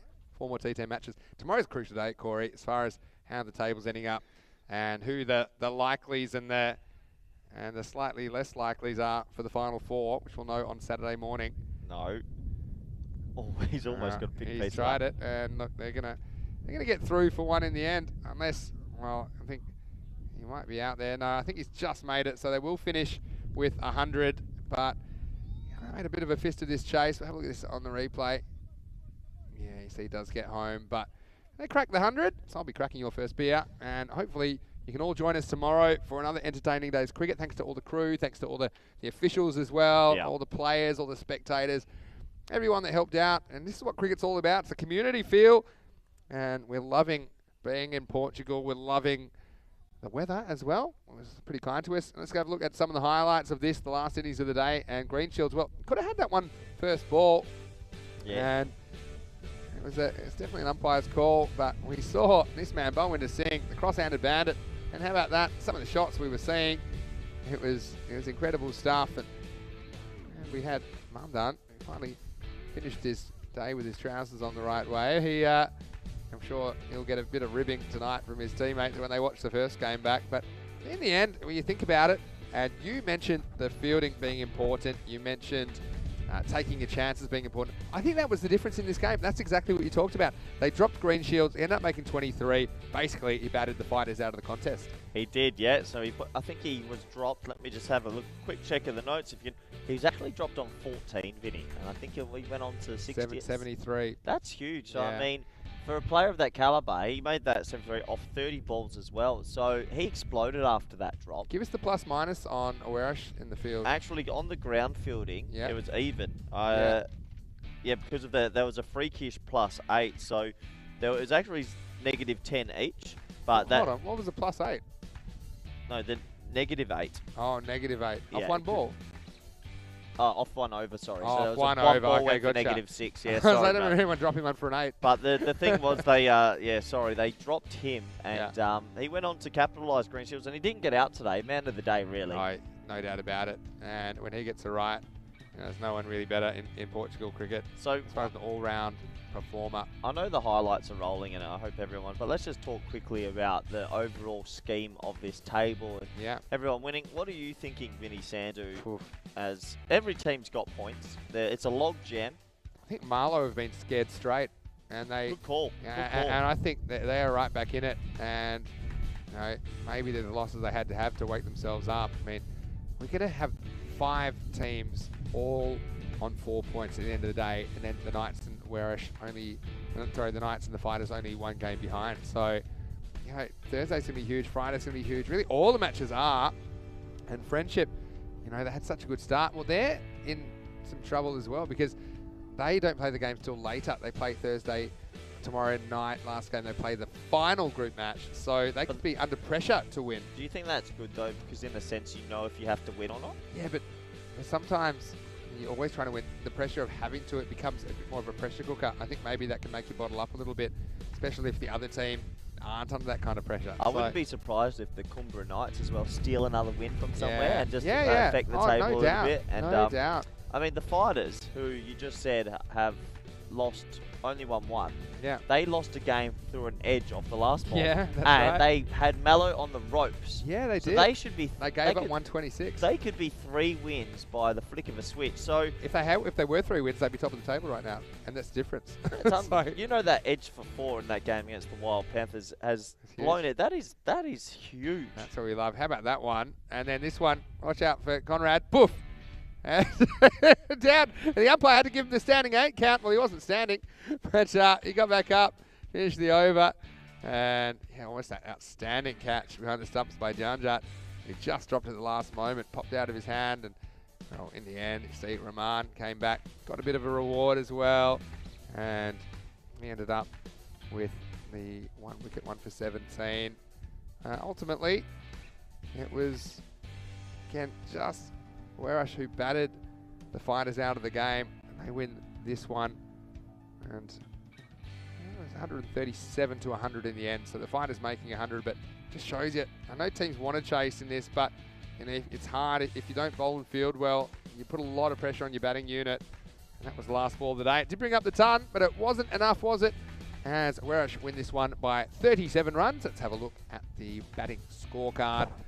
And there's 5 players reached double figures in the end, but Winter Singh top scoring with 31. Mansur Perea, he batted well, but for most of his innings, they needed a ridiculous required rate. And also Sawa with 12, Rao with 10. Never got going in this innings. Rita Virak, he looked dangerous while he was there, but again, the game was gone. 10 not out off 6 balls. Again, I think maybe a few too many wides for me. 7 wides and a bye, so 8 of the avoidables. Not the worst though. 100 for 5. And Warash, well, a bit like Marlow, they lost both their games on day 1, but they come back to win both their fixtures on day 3, and they are right back in this tournament. Krit Patel took 2 wickets, 2 for 24 of his 2 overs. Mundan was pretty economical, 1 for 10, including bowling that last over. 1 for 17 for Shader Rahman, the left armour, who I thought bowled pretty well. Good comeback for him. And, well, Corey, I had a fantastic day with you. Thanks again to all of our viewers. Just another reminder, go to our website, europeancricket.com. Thanks to our official partners, Strath, as well as Bizaway Travel and Kookaburra. And you can also go to our social media. But Corey, we're going to go. I'm going to crack that first beer as agreed. Yep. I guess I'll see you again tomorrow. Thanks, Vinny, and yeah, see you all tomorrow.